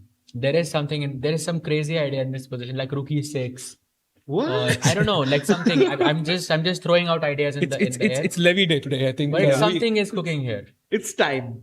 Yeah, I think this is where Levy started his YouTube channel. Yeah, today is the No. anniversary. Bishop c2 is possible, of course. So not at this exact moment, but there must be something in the position. So let's go back maybe one move. Not queen h5 then. What has Northern seen here? He must have seen something. Can I play knight? No, knight f3 doesn't make sense. Queen f3, you have rook f5, right? Or you said Yes, rook f5. so queen f3, rook f5. Let's go there. Knight is now hanging, so you don't want to go back, of course. Can I play h4? h4, maybe h6, kind of similar position. Yeah, but now the h6 pawn is a kind of a weakness. So knight e6 now. Takes. Yeah, this I will play. No, this is good because now d2. h5 puts another problem on the light squares. Queen d3, yeah. I was thinking queen. Oh yeah. I don't think this is worse for white in any way because you've got control of the e file. Your king is completely unsafe, and rook a e1, and this is dangerous. And Sej, this is completely Noderbek's style. Exactly. He loves to play these complicated positions. Could f3 be a problem here for black? Like either First, you gotta let's rook a f8. Yeah. I double my rooks. I bring the last piece into the game. Rook a e1. Rook a e1, let's say. I'm worried about this f3. Black balance is queen a2, but even f3 Take feels, it. I don't. feels very irritating. Yeah. Oh, but wait. You see the position is completely. Yeah, I mean, knight e3 is now possible. Maybe Oh, that's the problem. But at some point. I was thinking rook e8 territory, like something like rook e8 and queen f5 maybe could be a plan. Oh, in the that's future. also very interesting, right? Because you have to be careful. Wow. That looks interesting, at least. I think black is mopping up pawns. If white strikes. If you don't strike, then black just wins. So quite a dynamic position here. By the way, Nodebek is way behind on the clock here. So Firuz just seems to be, let's say satisfied and comfortable with this position, at least more than Nodebek right now. Yeah, and I'm curious to see, if Firuza is having a walk and checking out Arjun's game. Because remember, just both of them are in the joint lead. If Firuza beats Noderbek, then he doesn't have to worry about Noderbek anymore. True. And even Arjun is having an eye on this game because maybe their strategies change according to the tournament situation. Absolutely. I think winning a super tournament is always something to, boast on your CV. And by the way, I see another cool idea. Like, okay, this is maybe not possible in the long term, but I was thinking the knight on c2 is a bit misplaced. Yes. So I wanted to play knight e1, knight f3, and maybe knight e5. So, but that's the problem with the rook. Now I don't know what to do with the rook. also h6 is incoming, right? So if you wait a move, then the knight will have to come to the f3 square. Because I don't have knight h3, black will just take. And the last thing I want to do is remove this bishop, and damage my structure. So, And just that point, let's say a pass move for white, you protect the pawn with b3. I am also thinking of f3. And if knight f3, do I have bishop g4 pinning the knight and maybe rook e3 helps though. Oh yeah, rook e3. Maybe rook e3 just saves the day, but that's a very nice idea. I think the f3 move is quite irritating, yeah? You don't want to go into a rook ending with a pawn down against Northern. Yeah. Even an equal ending. Even in an equal Yeah. ending, that's not a good idea. Yeah. So quite an interesting position. Actually, going back, maybe b3 is actually not so bad. Then Rakesh, a nice move. Just forever, kind of taking care of that pawn on b2, and then maybe slowly but surely you want to bring this knight into the game, push the queen forward at some point, either to f3 or to d2, and connect your rooks as well. And that's when white is very comfortable, because then the problem of this bishop might show up. But right now it does have a comfortable square on f5. So interesting position, Sahaj. I'm gonna jump to the Gukesh game quickly, because look at what just happened. Oh, Okay, so we have to go back a few moves. Knight c6, bishop b5 is where we left it. We felt Pranesh had kind of taken his first step in the wrong direction. Now queen d7, not the best move by the world champion. He should have played queen c7. But now queenside castles. I mean, Pranesh has raised the stakes, from, level 3 to level 9 now. Pranesh has just said the words in poker, all in, brother. He is completely all in. And says, I don't know the result, but we will have a decisive result, like we predicted yesterday. 100%, I think it's going to be a decisive result. I think right now, I'm not sure what that result is going to be. Was short castle a better decision for Pranesh instead of long castle? Yes, I think simply castling here, especially now the h4 pawn is also not hanging, by the way. So would have been a nice Great move. point. But now castles, and Gukesh does play the best move a6, asking the question right now. This is not a threat, as we discussed, but black is threatening queenside castles of his own, and then the bishop could be hanging. And wherever you move it, it's not happy, right? Either you take on c6, I take with the queen, and if you do trade queens, then there is no attack. Either you can't put it here. If you put it here, I trade it off, and bishop e2 is not the most active square. So tough decision incoming for Pranesh as well. It looks like a very good position, I think, for Gukesh overall. Now, the question is, if he has gone all in, then let's go for f4 with the idea of f5, and okay, we'll see what sticks. Let's say I castle. I don't want to take on c6 because that's going to go into an endgame. So Maybe bishop e2 then, or bishop d3? I'm just worried that I might get checkmated here with some... Yeah, the bishop bishop d3, yeah? d3 then. Because that bishop is a strong piece. Let's say takes. But now the light squares maybe don't look very appealing. Bishop e7, yeah. Maybe now I want to bring my rook, but the h4 pawn is also hanging. So h5. No, this is not... I think he Can wants I to go keep the light f5 bishop. because my queen protects the pawn, along the rank. So my rook is free now. f5. Oh, knight e5 I think is there. Knight e5 is also kind of forcing the queen trade. So this is not looking great for Pranesh, yeah? So Gukesh's gamble of playing that move c5 seems to be working for now. Yeah. Wow. It's working quite well actually. a6. Any chances you think he's going to go pawn takes b5 and sack the rook somehow? No chance. No. I think Gukesh... I mean, he has castled on the long side. If there was a case to be made, that case became stronger because Pranesh castled on the long side. After yesterday's loss, I don't think he's taking any undue risks. Yeah.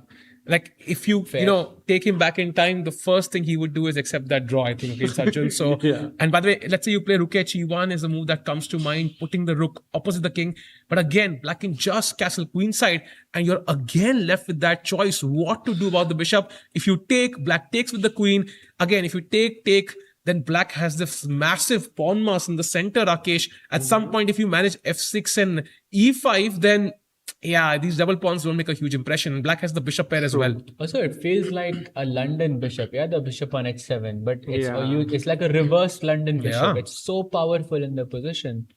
You really want to trade this off by playing bishop d3. But that feels like you're also giving up, your advantage. So difficult position for Pranesh. A6, an interesting idea I was thinking was, what if I want to keep that knight pinned? So I go queen a3, protecting the pawn on c5. And then if you long castle, just play bishop a4. Bishop a4. That's more interesting. Bishop e7. Bishop maybe? e7 looks nice. You can keep the pin. I think the bishop on b5 is more useful because you want to take bishop a6 at the right moment. Yeah, true. So here it's just the bishop on a4 is good if you can play knight e5 at the right Imagine moment. But this the knight is on being g5. here. Yeah. I was thinking this. Imagine if this knight was here, suddenly the game ends on the spot. So talk about the placement of pieces. And you did play knight e2 knight g3. So No, I was once playing like a casual friendly game against another grandmaster from England. His name is Zhao Yangfan, and basically it was a similar situation. I was in a dead loss position, and then I basically put my knight not from g3 to e5, but I pretended like I was going like this, and then it was like, where did that move come from? And we had a very very long laugh about that. So it just reminded me of that moment. And I remember, I think it was Awadh, our country director on Chess.com India, who played knight g3 to e5 against Arjun Erigasi in a game. And Arjun was like shocked. Okay, what's this, brother? And we check out that video on our Chess.com India channel as well. Amazing video. But okay, that's not going to happen. Let's go back, I think, on the live board after a6. I have an interesting idea here. What if I play c4? Okay, I am not giving you time to castle. So, evaluation guess. Right now, it's minus 0.3. I feel it's a great move. It's going to raise the stakes. Any guesses on the evaluation No, once it's he gonna puts d4? raise the stake, but it's gonna, put the bar down for sure. Down, yeah? For What do you sure. think? I think -1. -1. Any guesses on the evaluation? Minus 0.8. Yeah, I agree. Somewhere in that range. And it is minus 1.1. Wow. No, Score. I will fight the engine on this. Let's go. What do you play? Now, if you castle queenside, No, your that must idea be- actually works pretty well. You can take on d5, he takes d5, and now double up on the d file. What? And this So is, there's no AB5 hanging? yeah, just rook d2 apparently. And if you What? take on b5, queen a8 check, knight b8, and now there is bishop f4. Oh, but this feels very inhuman. But he could find it, Saj. He could find it. Like, this is not too No, tough. this feels very playing rook d2 is impossible, I think. You don't need to play rook d2. You can play anything, I think. Like rook because- e1 or something. yeah, maybe it's the makes same more concept. sense. It's the same concept. Because bishop f4 is happening anyways. So is he thinking about c4 then? Definitely could be happening. But then after c4, apparently the problem move is rook c8. And now you're kind of forced to react in some way, via this bishop. Because if we take on c6 again, I get the endgame. So if I go bishop c6, you have bc6, cd5 should be fine for you. Yeah, even apparently... Even queen c6. Yeah, or queen rook c6 is something I was anything thinking is of. fine here. I don't want to take on c6 whatsoever. Yeah. So I'm going to ignore bishop c6. That feels bad. Let's go c takes d5, ab5. Oh, but is it really that bad? Wow. So just tactically it just doesn't work. Yeah, maybe Pranesh just overlooked the idea of a6 and long castle. Maybe he just didn't think that black can also castle on the long side.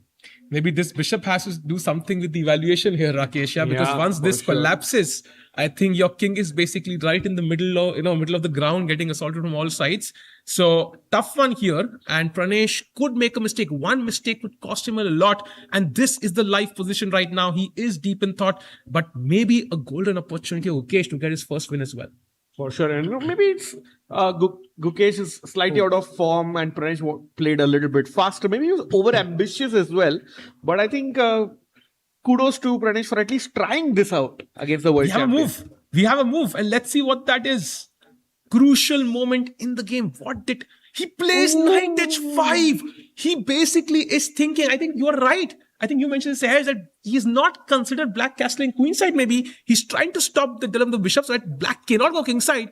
But now queenside castles and black is slightly better. No, he wants to take everything and play bishop d4, I think. Okay, takes, bishop d4. But what if f6 and now f4? Yeah. Yeah. At least. No, this looks bad. Rook e8. I think Gukesh is happy. He's E1. playing for 2 results if this happens. But there is bishop e4, kind of stopping the rook's No, access. Don't do that. Because we will. You know what I'm about to do. Oh, you want to? No. E4. No exchange Yeah, sacks, right please. now you are just tempting me. No, I'm not right now, but at some point I'm going to take on e4 for sure. That bishop is way too powerful. I think if you play e5, then I can take, and then rook e4 can be a nicer move because that you will have double pawns in the center. But knight h5, a dubious move according to the engine, at least from what I can see on the screen.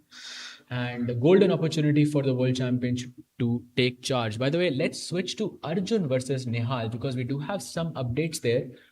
Instead of going e4 and breaking the center, he has gone for rook e1, preparing for e4, and Nihal looks like immediately has played rook e8.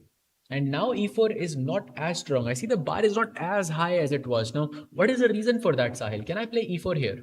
I think you can and you should, because otherwise I think black will slowly play e5.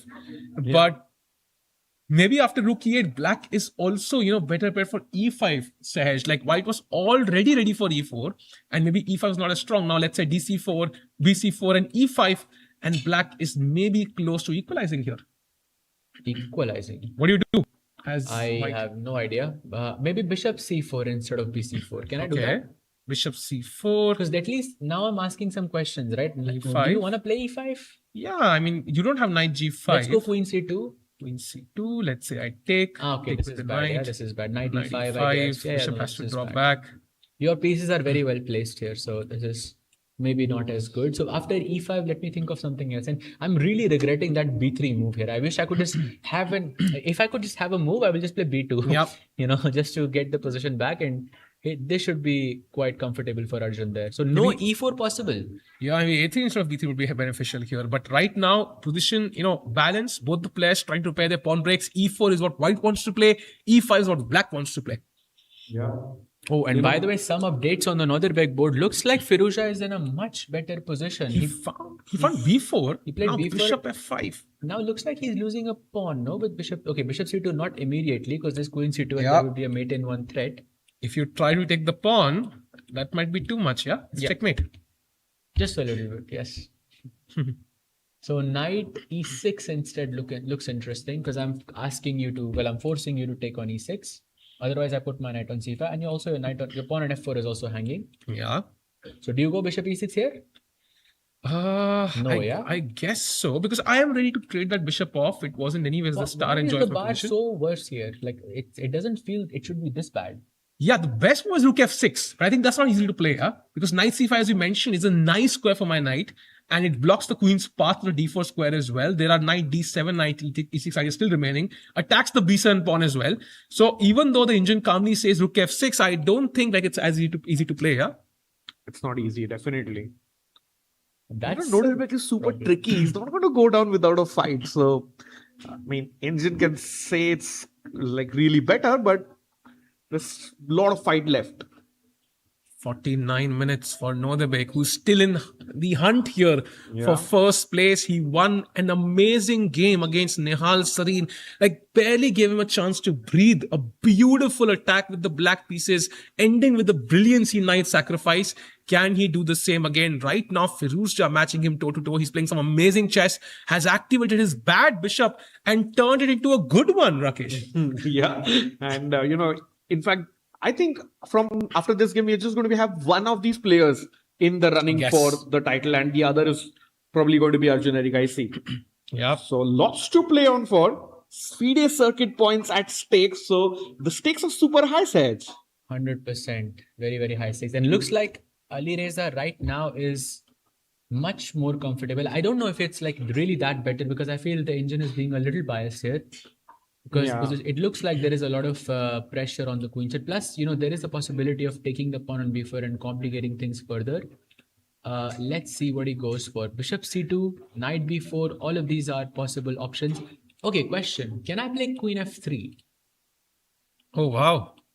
Queen f3. Okay, that's Bishop not c2, that bad. That's queen okay. d5. Yes. King h8, knight f7, takes. But maybe you don't have the same back rank ideas now, I didn't want to play knight f7 actually. I wanted to play like something else. I just wasn't sure what the move is going to be. Maybe like b5. No, actually. No. D4. Knight d4 is just bad. It's now the bishop is very nice. Yeah, it's like the star piece of the game now suddenly. Defense mate on h7.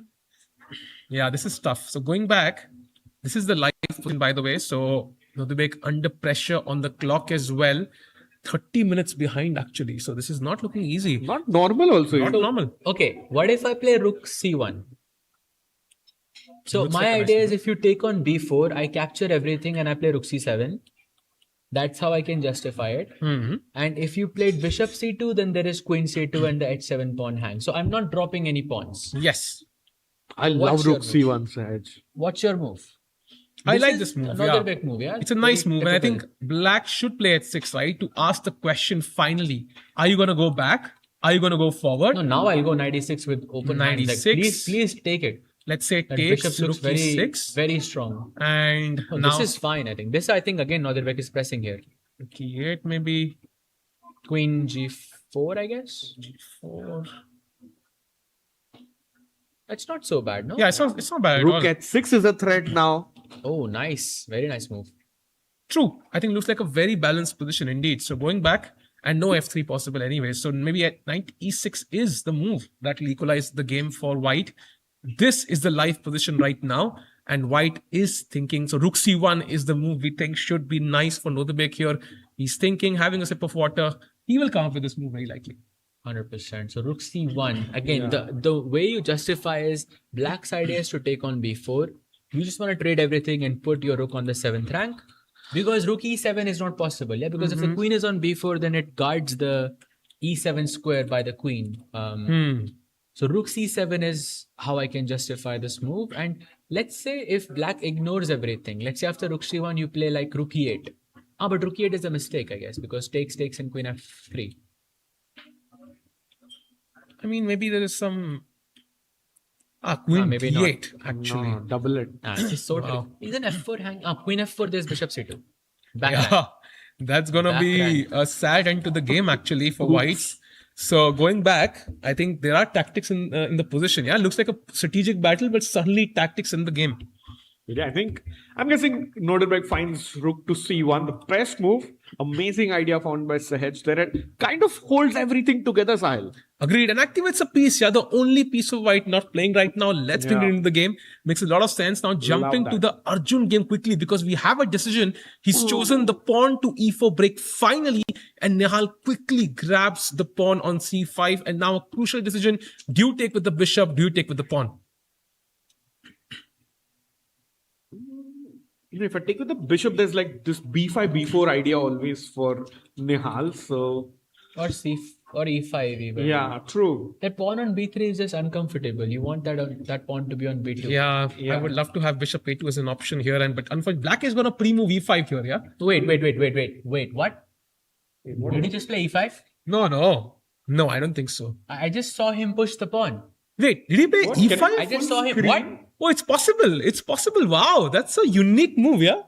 Yeah, I was thinking about it, but I just didn't believe in it Wait, enough. I've never seen e5 as a reaction to d takes e4. Never in my life. And I think chess books missed this out. Maybe they cropped that page. I don't know what happened. and that's why he's known as the madman. He's taking Nihal into a forest where 2 + 2 = 5, just like Mikhail Tal used to. Look at Nihal. I think he looks confused. Wait, okay, this is new chess. I've never seen this chess before. Can we go full screen for a No, you moment? brought up a good point. I'm trying to think of moments where pawn takes d takes e4 happened and white played He's e4. right. I have never seen I it. have never Rare, seen it in actually. any It's actually book, quite rare. any course. This is absolutely like chess history being graded right now. No, like the notebook maybe. Never have I seen it because you don't give your life square bishop as white ever, right? That's the problem here. And now black should take, I think, on d3. You will take on d6. And only God knows like who benefits from this meta, yeah? Because it does feel like it should be black, but clearly Arjun has an idea in mind. But opposite colored bishops, which means that whichever sides attacks, you are attacking with an extra piece. Yeah, So and at this moment, especially with the pawn on d6, it looks like white is dominating on the dark squares. Look at this, knight b6, knight e5, and white is close to You just leave the pawn. Yeah? Wow. Queen takes d6, what is happening? knight e4 apparently. You take, rook comes to the game, and suddenly all of white's Rook pieces... g4, bishop h6. Boom! Wow. That looks bad. Attack building up here potentially, but going back, okay, this is the life position right now. Look at Nihal, he's confused. What the hell just happened with me? Do you think he saw e5 or like No way. complete No, shock? look at him. Wow. So Says Nihal. any chance he saw e5? I mean, probably not, yeah? Yeah, no chance. Probably not. Wow. Yeah, this looks difficult. So c takes d3, e takes d6. That's, I think, forced in the position. Yep.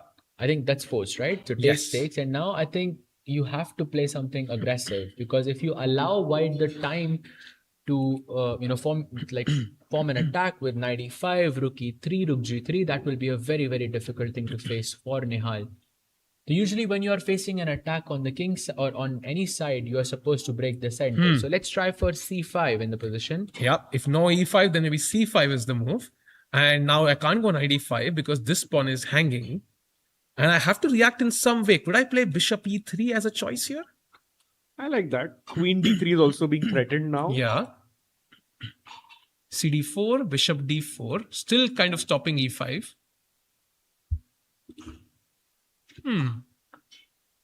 Why is it equal? It looks like it should be better, no? Yeah, for sure. Okay, tough Maybe position. I have like B5, Queen D3, B5, Bishop B7. Queen D3, bishop B7. Let's say now. Knight I was E5. thinking rook D1 just to kind of keep this pawn well defended. How is it equal? You know that D6 pawn is either going to win white the game or cost white the game. Wait, he goes for pawn takes D3. Okay, it's That's a happening. good move. Well, on only move in the position. Yeah. Sahaj, by the way, don't you think this is your favorite round of the tournament? Round 6, yeah. Yeah, because it's round 6 of 7. Out of 7. Wow. Wow. Some had to be done, yeah. He had to be done. Yeah. Nihal has taken. You never take on F6, right? You want that bishop like for like trade. Yeah, so it does seem like Nihal Sarin has found the principled move, and Arjun's still walking. Arjun is like, I know you played quickly, but maybe he has like a counter. The So speed of light, yeah. yeah, so maybe for every one move he plays, like he has to complete 1,000 steps. So until those are done, he will not come back and play. So that's the principle he has.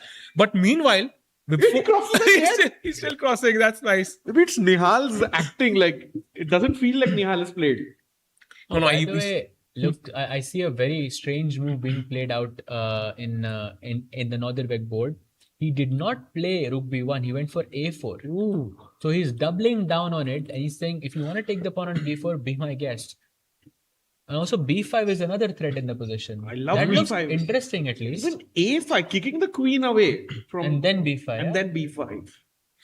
I was thinking B5 also, you kick the knight and Rook E7, something like this. Also, such B5 kicking the knight away, knight B4 attacking D5 now. Yes, that's another knight. And knight D3, knight E5 could just be an additional plan in the position. So back with the goods. yeah, I mean, I'm just okay. I looked at the engine right now. You will not guess what the first move here. yeah, here it's is. impossible. And I think Very, very tough. I mean, you want to move the knight because you also get the e7 square for your rook anymore. But the best move, as you mentioned, is knight to d8, which is just insane. Which is No way. letting go of the e7 square. White is kind of really playing b4, a4, b5 to push that knight, and you voluntarily move it anyways. But did you see if white goes knight A3 here, black has to play knight C6 back. So basically, even the engine doesn't understand what to play here. And this would be the most unique draw repetition ever. Knight C2, knight D8, knight A3, knight C6. Wow. That's so weird, yes. Okay, this is a very weird position, but a4, I think a principled move for sure, because you want to play b5, push that knight back. So let's see how Firuzja handles this. And one brief look at the game of the world champion before we take our first break of the day, because he has castled on the queen side. So now a crucial move for Pranesh. Is he gonna take on c6 and accept that maybe my attack is just not coming, I have to go into a slightly worse position? Or is he gonna take more risk on with something like bishop d3 and accept a much worse position with maybe some potential attack long term? I don't know what's the correct solution here, but bishop c6 is the only move on the board right now he can play as a hedge. I think he has to take on C6 because at the end of the day, you are rupturing the pawn structure for black. And that's some concession to the position. You can take everything, push b4, push f4, and yeah, it's a bit worse for Pranesh, but I think it's still holdable territory. But if you played bishop d3, then the pawn on c5 can be a target in the future of the game. So this is what he will try to avoid, I feel. Yeah, and even here, I think, where is the attack, right? Because you've already castled Without queenside. the bishop, there is no attack. Yeah, you don't have b4, b5 as an option anymore. What? What? He drops the bishop back. He's dropped the bishop back to e2, in fact. Big mistake. Yeah, that's a mistake for sure. I think he's of course playing with a win. That's very obvious. Maybe he wants to. You said there was no b4 and b5, right? Yeah. Why? Because I mean, I thought like in that position after bishop c6. Okay, whatever you play, I'm going to go b4 next. Pre-move. Okay, No, please don't play knight. after the bishop, it's possible, I think. Because you have the bishop, you have some attacking chances. But black will also get some chances now, right? Because I also have an extra minor piece here that can join the attack later on. 100%. So what do you play here? Can you go on bishop e7? Yeah, that's what I want to play. b4? b4, wow. Because anytime you capture knight g7, there's rook g8 and Yeah, rook I g2 don't pawn care about the hangs. pawn. Okay, so I want to pressure c5 because if I get c5 Rakesh, then c3 becomes weak and then I win the game. How Yeah. can I make sure that when you play b5, this is like in my kitty, no? Somehow. Ooh. Queen C7 maybe? Queen c7, okay. You have queen e5 ideas. You Yeah. also have, like pressure on c5. I like that. Because Queen E5, Queen C3 is a checkmate thanks to that sniper bishop on F7. Exactly. And any bishop f4, there's e5 E5, now. yeah. So maybe you still want to go b5, Sahaj? Yes. Let's go b5. b5, I take. Bishop takes b5. Bishop takes. And queen 8 could be a threat in some cases. Queen e5 maybe now. Yeah, Queen, Queen E5. e5. I was thinking bishop d4 and you Oh, give wow. up the Look at the bar jump, yeah. Bishop d4. queen h5 and then bishop c6 is there. And it's winning for white now. Yeah. Yeah. But This is- some complications for sure. What else do you play here? Because the engine is recommending king b8, but that's also tactically a nightmare, right? You have to take care of this bishop for move at all times. You have e5 as a shield in the position. Yeah, I mean, but if you go here, I could just play rook takes d5. You are like rook sacrifice, say hedge again. Oh, So amazing. I have to be careful. So let's play a knight g7, hoping for rook d8, and then we take on d5, yeah, basically. But I'll play rook catch g8, But let's say. bishop at 6 now, like maybe That's why rook d8. Because you want to keep the rook on h8 and you want to have the discover attack idea, and then you play rook d5. Okay, that means this game is going to be exciting. Like it's not going to be an endgame anymore. And that means after bishop e2, basically, what Pranesh is saying, I have a potential attack. I want to win. I want to attack your king. I don't want to suffer in a worse endgame. So this game is going to be very, very sharp. We can see Gukesh already hold his head. He knows an attack is incoming, but he also knows that if he defends well, he could just win this game in a counter attack. So maybe it's time for the first short break. Sahaj, Rakesh, and on the other side, we have another result in a World Champions game. See you soon.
contested. Yeah. I don't have ready answer. I think they have to coexist. I don't know, maybe not so easy to say. I don't know.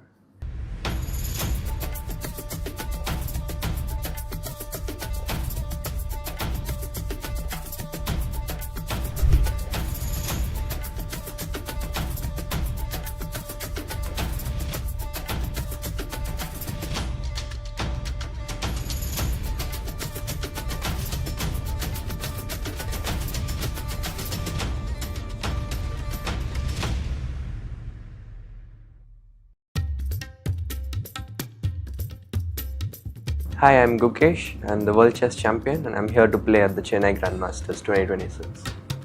I think after 3 years I'm back in Chennai playing in my hometown, so it's very special for me. Yeah, I'm happy that people who love me so much in my hometown get to see me play live, and yeah, I hope to meet many of them here. I'm Alireza Firuzja. For me, it's a memorable city because I grew up watching Magnus versus Anand. Always wanted to come to see how it is. I'm Grandmaster Norbek Abstar from Uzbekistan. This is my first participation in Chennai Masters. I'm very excited. This year's field is so young and so strong. Alireza, Gukesh, Hans, Arjun, they are all fighters. Andreikin, who is the oldest player of this field by far. My name is Dmitry Andreikin. I'm a chess grandmaster from Russia. It was dream in my period. I was about 20, because now you can play on internet. Received very useful practice against top players. For example, Arjun Rigaisi playing every tournament in chess.com. My name is Arjun Irgesi. I'm a grandmaster and India #1. Like chess growing so much bigger compared to few years ago is largely due to that, and like back in pandemic days when Sagar and Samay streamed so much, and because of stream, many players started playing in chess.com online because they get more views, they earn money, also they get more publicity. Really good. At least I watch it a lot. So. I think anything that brings the audience to chess, it's a good start. I think they're all helping. It's a contribution to chess. Even with funny videos, people that don't know chess, they watch and maybe try to come to play some game. This helps chess. So content creators, players, so I appreciate all of them.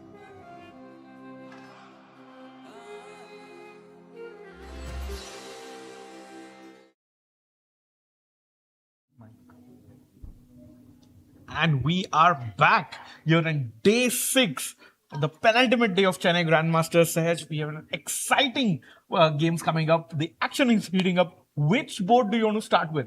Let's start off with the match of Hans versus Andreikin. It looks like there is a half an hour difference between these two players, and Hans is, well, half an hour below, and he's playing with the white pieces. So it looks like a very interesting match to start with. It looks like a pretty quiet position overall, because everything is symmetrical. Only 2 pair of pawns have been traded. Looks like Hans has a slight edge thanks to that c5 square, but that time advantage, it has to, start having some problems with that. I feel knight c5 is a huge problem in this position. Yeah, getting rid of the double bishop advantage here, or even knight a5, asking some questions to the queen and then following that up with Maybe bishop c5. Oh yeah, that's even better actually. Yeah, because bishop c5, knight c5, and then okay, you can play against the d7 bishop, and I think that could be a slight problem to say the least in the game. And I think some problems for Andreikin here, who has by far has made all draws. The only player, by the way, to make 5 draws in this position. He's super solid, yeah. Until I'm not so sure today. We'll see, solid as a rock. Andreikin, the runner-up of the 2014 candidates, that very, very strong player. And we'll see if Hans can break down the defenses. But speaking of Hans, he was better or close to winning in the first couple of rounds. In fact, he was a piece up, remember, against Nihal Sarin. But things not really going his way. 100%. I think things are not going Hans's way, especially yesterday as well. He pushed for so long against Pranesh in that Queen versus Rook, Bishop, and 2 pawns. It was the longest game, but in the end, Pranesh and his defense prevailed. And I see h6 was played by Andrekin, kicking the knight, and Hans has played knight f3 instantly in this position, keeping his advantage. And now knight c5, bishop c5. Those ideas are looking extremely juicy. Some advantage for white here. For sure, I think Hans is enjoying the privilege of playing for 2 results. No real threat for him to lose the game, but that 25-minute or so time advantage for Andrekin here. So should be interesting here as Hans Niemann looking for his first win in Chennai.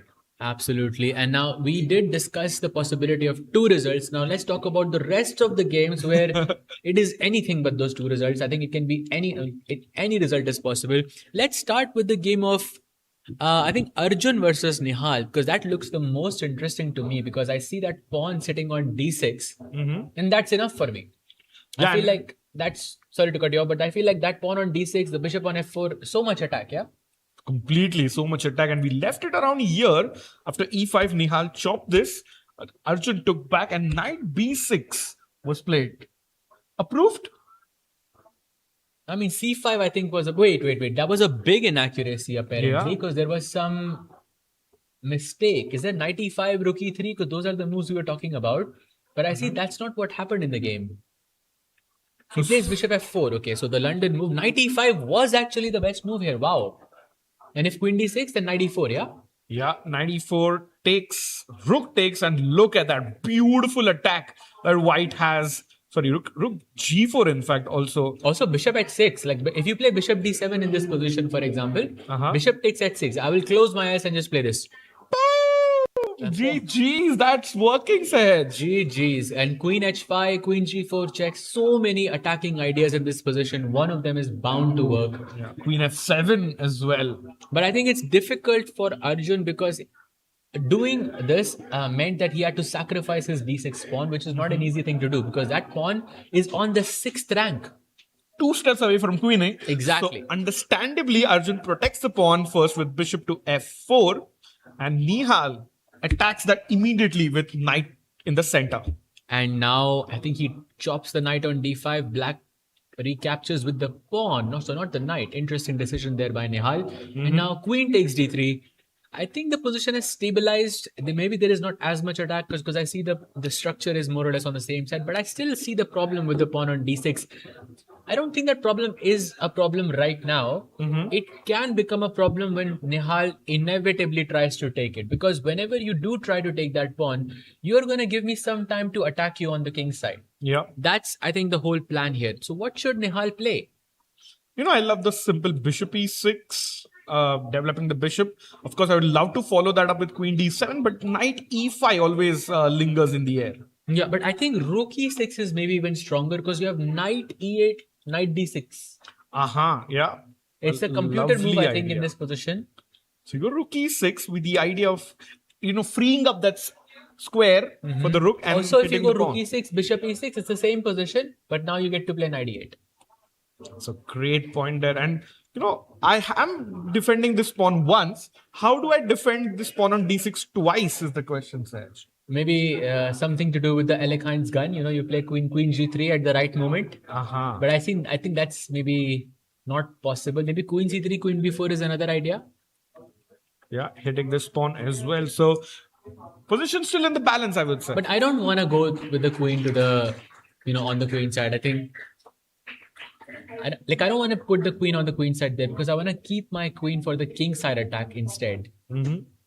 So maybe while Nihal is thinking of whether to play bishop e6 or the rook to e6, you can have a look at one of the craziest games of the round between Nordirbek Abdusataro and Alireza Firouzja. My oh my, Sahaj. Wow. So wait a second. Isn't bishop c2, ab6, bishop d1 just an ending where Firouzja is a pawn up? I think that's what Hussein in the chat is asking us. Brothers, is bishop c2 working? So let's come back and see where we left it. b4, bishop f5 was the last position that we saw. a4 by Nordirbek. He doubles down on that idea. Knight takes b4, not the best move.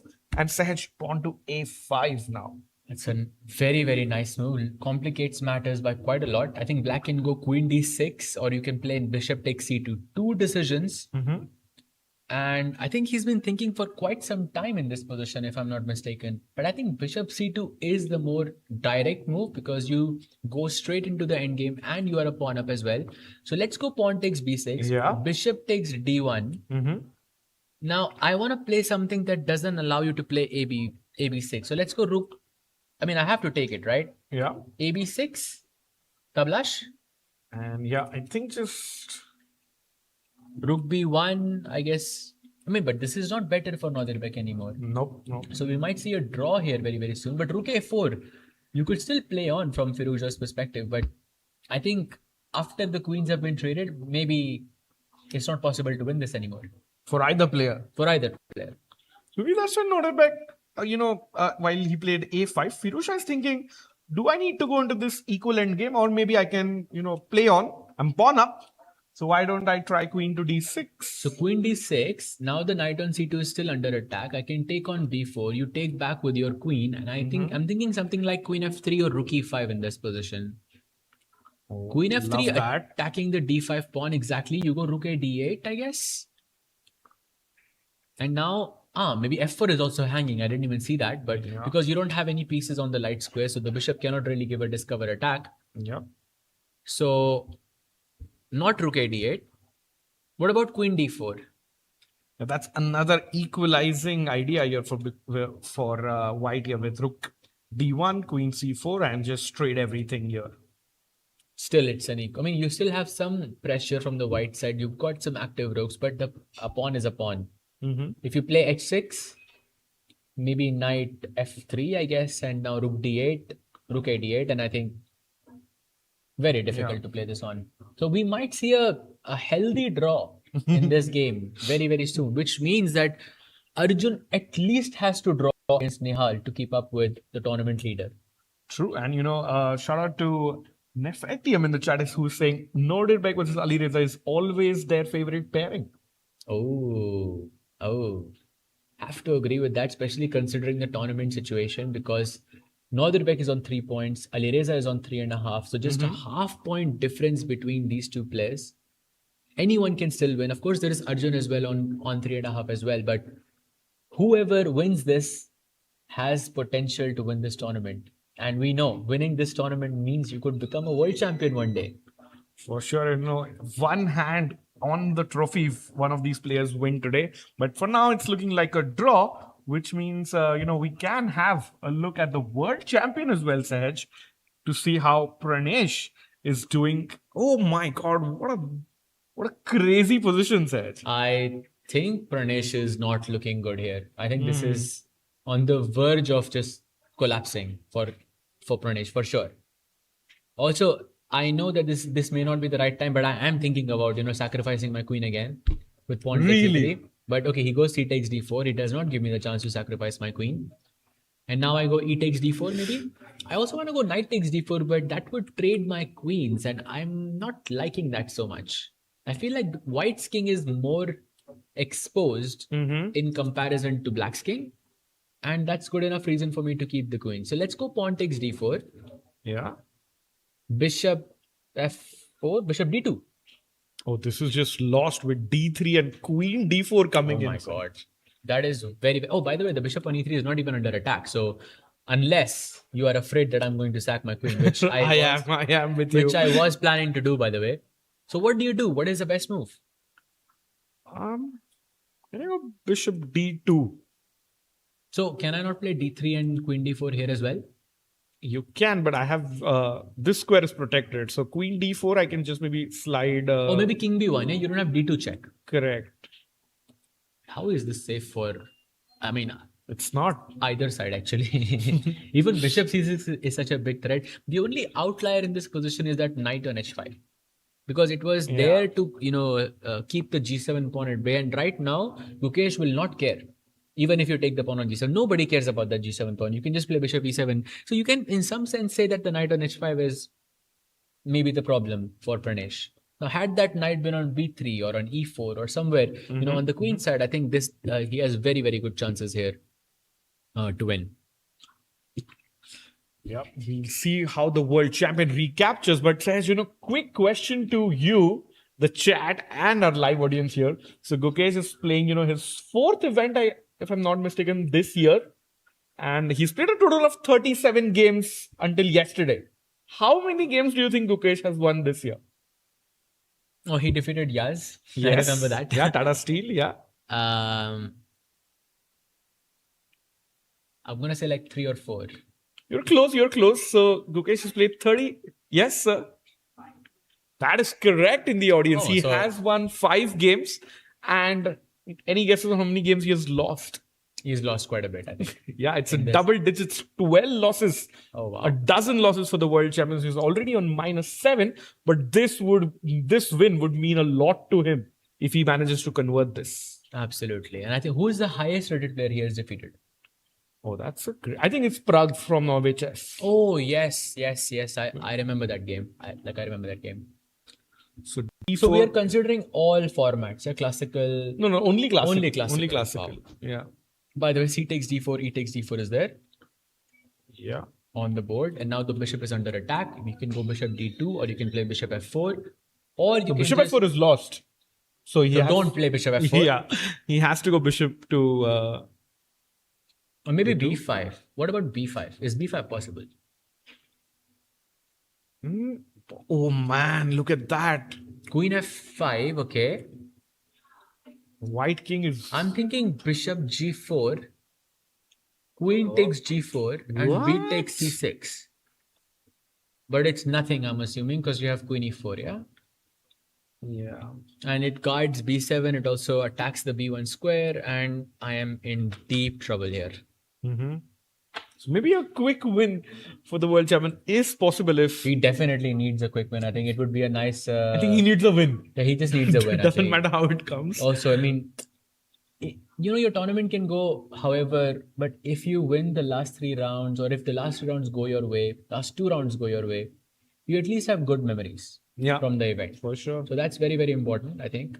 It looks like he's doing quite well from the opening, and Pranesh has to make some really difficult moves to survive in this position. I think King B2 is another move, Rakesh, right? Here? Yeah. Ooh. Maybe not. But the idea is simple. If you play Queen F5, your threat was Queen B1 check, and Queen B1 check is no longer possible. Yeah, no good checks here for black. So Bishop takes A6. Hello? Bishop takes A6. Oh. Is that possible? Yeah. Yes, it is. Let's go. And your threat is Queen C6 check with a mate. Exactly. So if you chop my knight on H5, I mean, that knight is completely irrelevant, but Queen C6 is... Let's show that to chat, The pawn is pinned, King B8 and GG's. Yeah, that looks quite good, I think, for Pranesh. So, of course, this is not how Gukesh will play. So, King B2 is a tricky move because now there are no obvious moves for the world champion that could put some pressure for Pranesh, unless I'm missing something major. I love King B2, continuing that spirit of craziness by Pranesh that he has chosen and puts Gukesh in a tough situation here. Absolutely. So what's the move here? Can he play D3? I think he should. D3 and like after bishop F3, for example, it also allows me to finally develop my bishop because in case you take, I have a check and you lose the knight. Of course, black has to be wary of the B5 move, but it's getting tricky, Sahaj. I don't think it's a given for... Tricky for who? For both players. I think, yeah, that would be fair. I think white has kind of overextended on the queen side. The king is a bit unsafe. But at the same time, black's king is also not safe. We saw those ideas with bishop takes A6, queen takes C6. So anything is possible. But right now, it comes down to the time. The time is more or less balanced. Wait, it is black's move. Has Pranesh played? No, it is white's move. He's thinking. I see the clock kind of running for Gukesh there on the screen. So, not sure. Do we have a move? No, I think it is 40 minutes for the world champion and 42 minutes for Pranesh. So it is his move. And King B2 apparently is the best move here. And you will not believe the follow-up. King B2, Queen E7. Okay. Bishop takes A6. And now Knight B8. Ooh, again, this is... No, it doesn't stop. This Knight is a big B8. threat. Bishop F4. Okay. I don't know what to do now. What if I just capture a free piece. Yes. No. So I know until this point I'm correct, but I'm trying to figure out the rest. Maybe rook e1 looks very logical. This one, yeah? Yeah. Queen d7 and now c6. I don't know if this is comfortable. Point is, I cannot take this because you have rook c1 and it's pinned. Exactly. Whoa, that's a crazy position. Gives you the chills, yeah? Just even for looking sure. at the position, it doesn't feel like Gukesh. I mean, I know the bar says that it's a great position, but after you see all of these piece sacrifices, the attack kind of generating by itself, it looks difficult to make those moves. Pranesh is, deep in the tank thinking about these crazy ideas here. Maybe bc6 here, queen a6, queen b7. You take on b7, black takes back, you play a3. Okay, it's an endgame. Double bishops versus bishop and knight. Maybe white has a slightly better pawn structure because that pawn on d4 is a bit overextended and you could put pressure there. But still, I think both sides have to be really precise to find all of this. And the one thing Pranesh is known for is his calculation. Yeah. He's a human calculator. I mean, he can calculate things extremely well. So if anyone can find the follow-up here, there's king b2, c6, all of these sacrifices on the board, it is Pranesh. So let's see how this game will progress. Meanwhile, you want to take a look at, by the way, has he played? No, he has not played yet. CD4, ED4 is the live position. By the way, Northerbek versus Firouzja looks like it has simplified. So let's take a look there. It's very important to the tournament standings. A draw would mean that Firouzja would be half a point ahead of Arjun, and then Arjun would have to draw his match as well, at least to be in the contention for the first place. So A5 was played, and please take it away. Yeah, he played. There were two moves that we were discussing: bishop c2 and queen d6. Firouzja plays the latter. Northerbek chops the knight, queen takes, and knight e6 takes. So Firouzja still a pawn up with probably no pressure, but looking like it's just not enough, Sahaj, to bring home the point. I feel like there is pressure for Firouzja here. Like I feel like Northerbek is the one putting pressure here because you've got the rook on e6, black has touched the golden pawn, rook b1, queen f3. I mean, so many ideas on the cards, but it's less pieces. You would just want one minor piece in this position to create some kind of an attack. For sure. So I think we are looking at a safe, healthy draw once everything is materialized. Maybe rook e8 could be one of those moves. Yeah, trading another Queen set E2. of pieces. Queen e2. I'm not gonna give you access to the e file. You take, I take back with the oh, queen d4 is possible right now. What a move! Because the rook hangs in the corner. So after queen d4, no time for white to chop off the rook because this is just game over. Oh, absolutely. So let's play rook e1. After queen d4. They say you have to control the e file. That's the most important file to control. So rook e1, you take on e6. I take back with a check. Oh, king h8, queen f7, yeah? Beautiful. Nice. And if rook g8, if only I had fixed my problem with the back rank, I could play rook e8 and that would just be a GG. Yeah, no time to play this. As Sej was mentioning, even you have a king. But in fact, white also has to be worried about queen to c5 here. Yeah, but still, if the pawn was an h4, you could still play rook e8 in Exactly. this position. So you really want to open up the back rank from the white side in this position. But so far, I think looks like it's going to be a draw, yeah? So one draw confirmed. Let's jump to Arjun versus Nihal and see what's happening there, because I see Nihal has gone rook e4, attacking the bishop on f4 and maybe creating space for knight e8 and to attack the d6 pawn. Also bishop f5, Sahaj. Wow, that's like just the cherry on top here, because that would create another threat, another tempo in the position. So let's play queen d2. I'm preempting your bishop f5, and you know what I'm going to do next. This one? Of course. Goes without saying. It doesn't matter if it works or not, but bishop h6 looks amazing. But it looks like Nihal has solved most of his problems. Yeah. I mean, Arjun did have an advantage straight out of the opening, but I think adding rook e1 and rook e8 had maybe some complicated nuance in the position, which Arjun, like all of us, was not able to figure out. He had to play e4 immediately, and now Nihal looks like he has completely equalized with the idea of knight e8. And I think this is, I mean, looking at Arjun's body language, doesn't feel like he has equalized. It looks like he's he's in deep thought there, but I feel this should be simple enough. So we thinking another draw on this one. I think all draws today. What? I think all draws today are possible. Yeah, Arjun, I think making a draw, maybe okay, but Pranesh versus Gukesh, I think can be a result. So one result, just following, how the tournament has gone. 3 draws, 1 result each day. Yeah, and after 5 rounds, we have had 5 wins. So it's basically like 1 win a round. But after the craziness yesterday, we have some peaceful results today. Absolutely. So I think there is a chance between Pranesh and Gukesh for it to be a result. But I think apart from that, looks like we are looking at a draw. Maybe Hans also has some chances, but yeah, I don't know about Hans, but shout out to the captain of the Indian chess team, Grandmaster Srinath, is saying Gukesh looks like he has a chance to win today.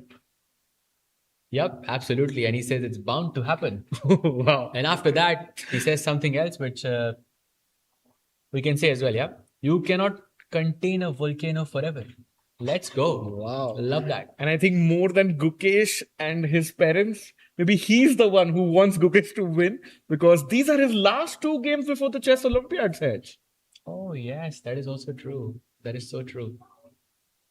Okay, so coming back to the games, I think we have looked at Pranesh versus Gukesh. We've looked at Nihal versus Arjun. Let's take a look at Hans versus Dimitri as well to see what is happening there. We did start with this game. Yeah. Look at Hans's time, by the way, 23 minutes. Why? How many moves have... I mean, it doesn't even feel like it was a complicated game whatsoever. Yeah. I'm confused. Where did he spend most of his time on?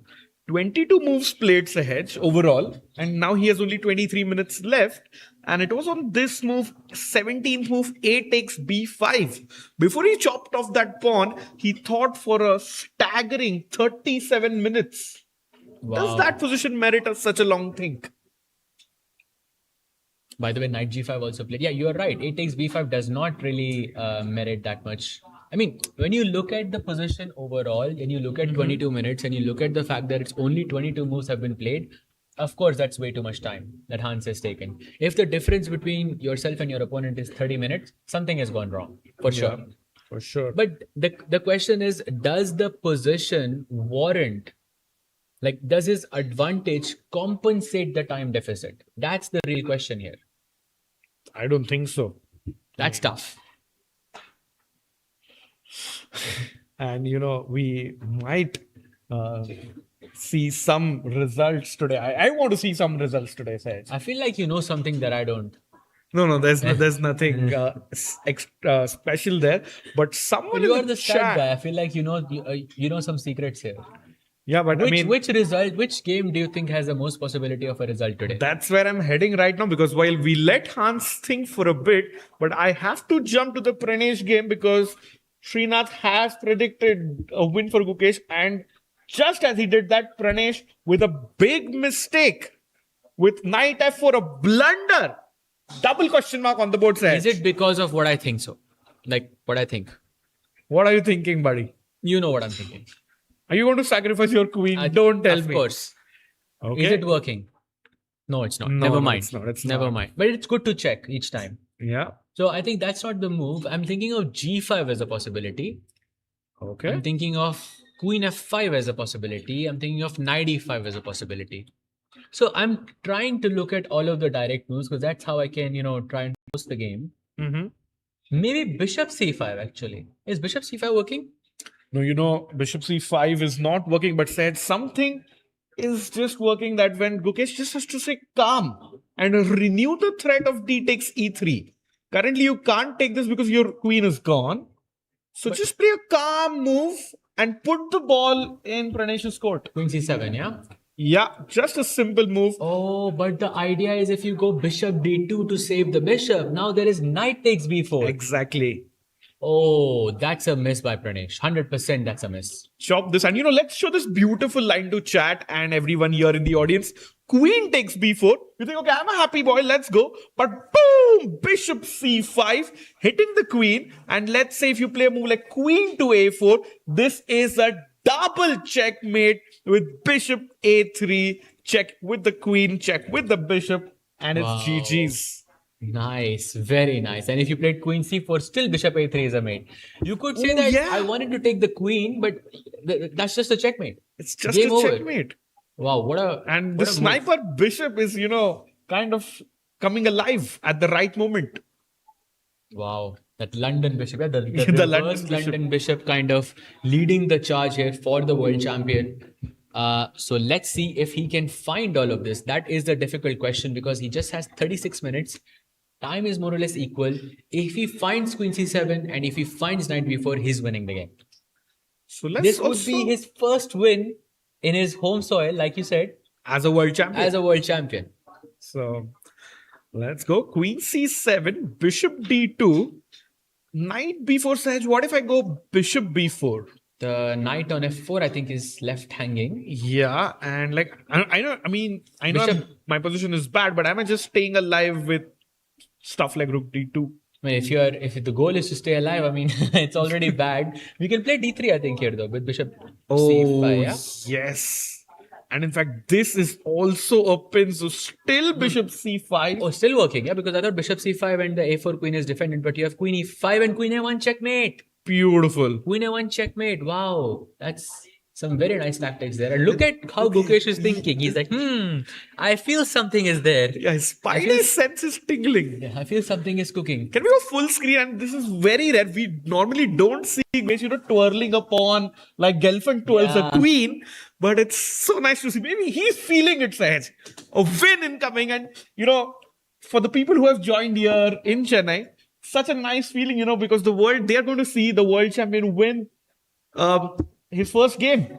100%. And it's the first win as a world champion, not just in this tournament, but as a world champion in Chennai. Yeah. Will Guki win? Yes, I think he is looking completely winning, provided that he finds Queen C7 and Knight takes B4. And I think it is very much possible.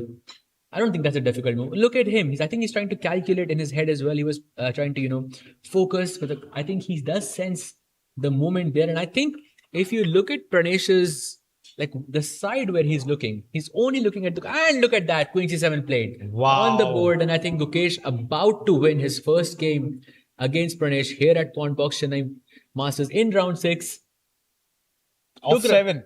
6 of 7, exactly. And Arash in the chat, will Gukesh capitalize? Yes, he has with Queen C7. And look at his pose, his body language is completely shifted. And he knows he's getting the win today. 100%. I mean, he looks super relaxed. He also looks a bit, I think, relieved. That's the best way to put it. 100%. So Queen C7 and now Bishop D2 is an only move for Pranesh. And then comes the brilliancy. Knight takes B4. I think he has already spotted that move. I think it's only a matter of time before it is played over the board. So I think Pranesh is going to think, digest all of this. While all of this happens, let's take a quick look at Arjun versus Nihal because we have complete simplification. And just before we head there, something cool that would be if Gukesh, after he wins, could join us here in the panel. So we'll see if the team can arrange that. Stay tuned because we haven't had a player join us in the commentary booth yet. So that would be cool. And yeah, Arjun Nihal has equalized like you mentioned, Sahaj. So Knight Bishop, Rook E4 is where we left. Bishop goes back. And Knight to E8. And now we capture everything like trade, takes. Sure. Knight D6. And now I'm thinking Bishop D6. But at the same time, I mean, I like the imbalance. But at the same time, I like it more for black. We also have this check. Queen F8. And I think the Bishop is just a more powerful piece in this position. So another, I think, safe draw from what it looks like. Unless he doesn't take on D6, he can also play Queen C2 or Queen E2. I think that's also possible. Maybe Queen E5 as well. Nice move there, attacking the knight on D6. Maybe black can go for Knight F5, is it? Yeah, but still you have the IQP. Chat is saying he's, that is the reason he's still the world champion. And Arash is mentioning he's looking like a world champion today, Sahaj. 100%. He's also playing like a world champion today. Let's go. True that. Let's go. I think this is some Very good development from the world champion. So that's the update on that board. I think which board do you want to go to next? So we are seeing Nordirbek and Firouzja also make a draw, but we can check that again because a couple of moves have trickled in Nordirbek after rook e6. We see some trades happening here. Rook e8, rook e5 played, chop, chop. And now Queen e4 Queen also played, E4. and now more or less an only move territory for Nordirbek. There are two moves, Queen b3 and Rook b1. I think Rook b1 makes a lot more sense because after Queen b3, Queen takes e5, then the a1 rook is going to be left hanging. Yeah, no time to capture this. Exactly. So you have to go Rook b1.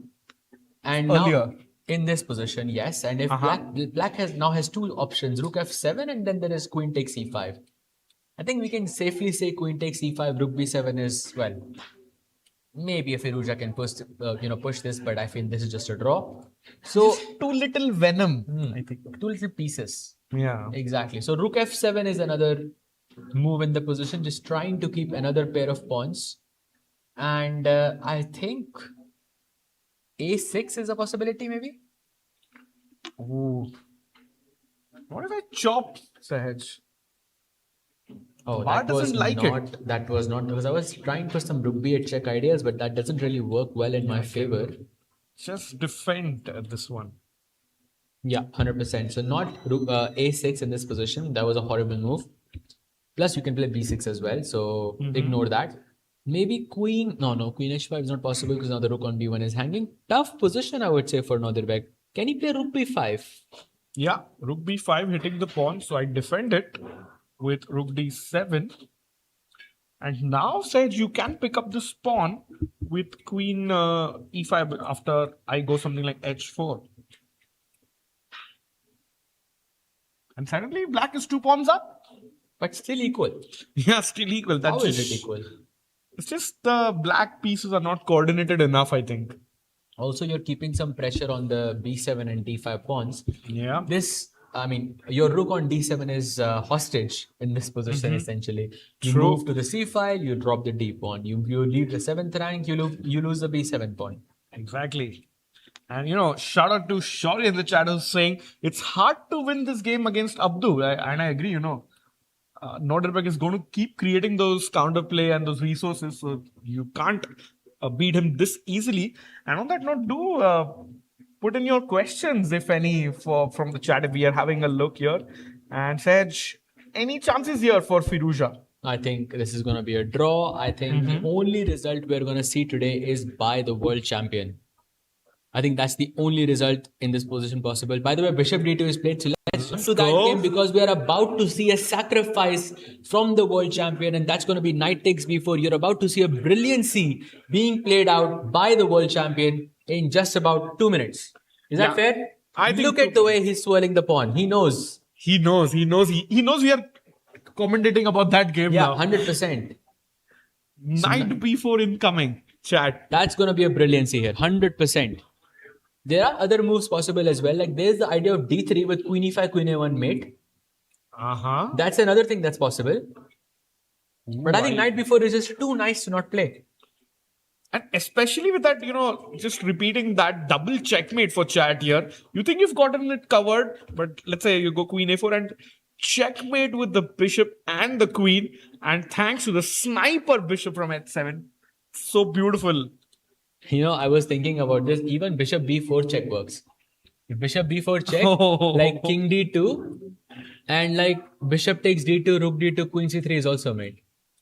It's like lots of other ideas. Thanks to that, that reverse London bishop that we're calling it, for the day.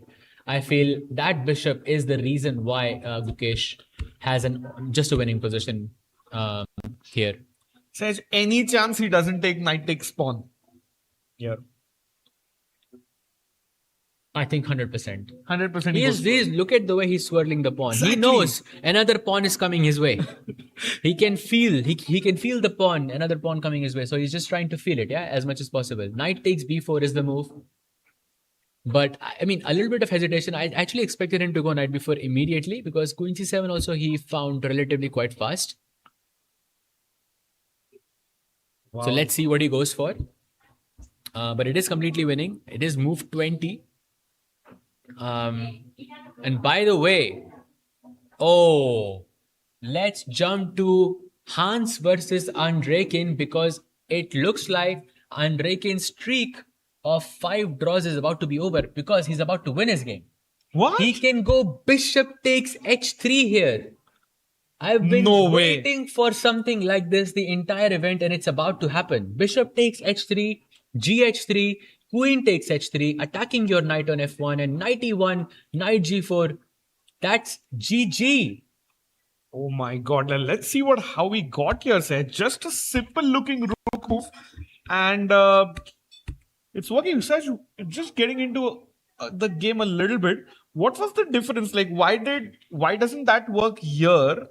Like, let's say if I wanted to capture bishop h3, why not here? What's the difference? That's a good question, but I'm guessing queen e2. The queen can jump to the the defense. Oh no, this maybe is not. lost as Maybe well. not. Knight h2 maybe? No, the point is knight b d2. And now that square is taken up by your rook. Oh, but by the way, look at that. Look at the way that Hans is looking at Andrekin. I think he realized bishop takes h3 is hanging.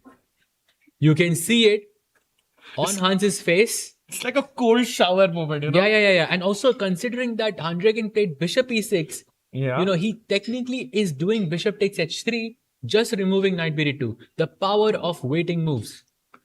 Beautiful. And, the former world junior champion, Dmitry Andrekin, might, he goes up to 3.5 Sahaj. Imagine that he will be in the running for first place as well. Wow. Because, Firuzha draws, he goes to 4. Arjun with the draw goes to 4. And Andrekin will be hot on their heels with 3.5. That is a very good point. And he goes up against Northerbek, which we know is going to be a fighting game because Northerbek, if he does draw, he's going to do everything to win tomorrow. So that puts both of them in the contention for the first place. So it is going to be a very exciting last day indeed. So rook d2, bishop h3 is the move that we think Northerbek, that gives Andrekin a very, very good chance to convert the game. And with that, Gukesh has gone for the brilliancy, says. Knight b4, a brilliancy by Gukesh. Let's and go. The world champion is about to win his first game. Let's go. Knight b4 is, and you can see that nod of approval from Pranesh there because I think he missed that move at first, but now he realizes this is dead lost. Yeah. And there is no way to save the position. Bishop takes b4 allows queen f4 check. And okay, you're just a pawn up in this position. And if you go queen takes b4, there is bishop c5 and bishop a3 is just a checkmate. GG, my good sir. This is over. And, I don't even have something else, like, because you're going to go queen c5 check or bishop c5 any which way. So I might as well take the knight. And for queen f4, am I, at least surviving Sahaj? Why do I have to go queen f4? Why not bishop c5? Oh, you have queen c4 in the middle. Never mind.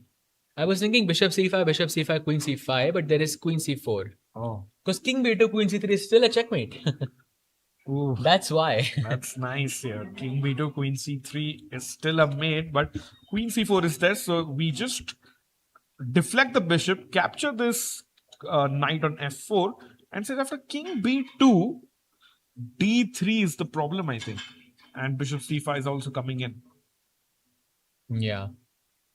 Pranesh about to play. What?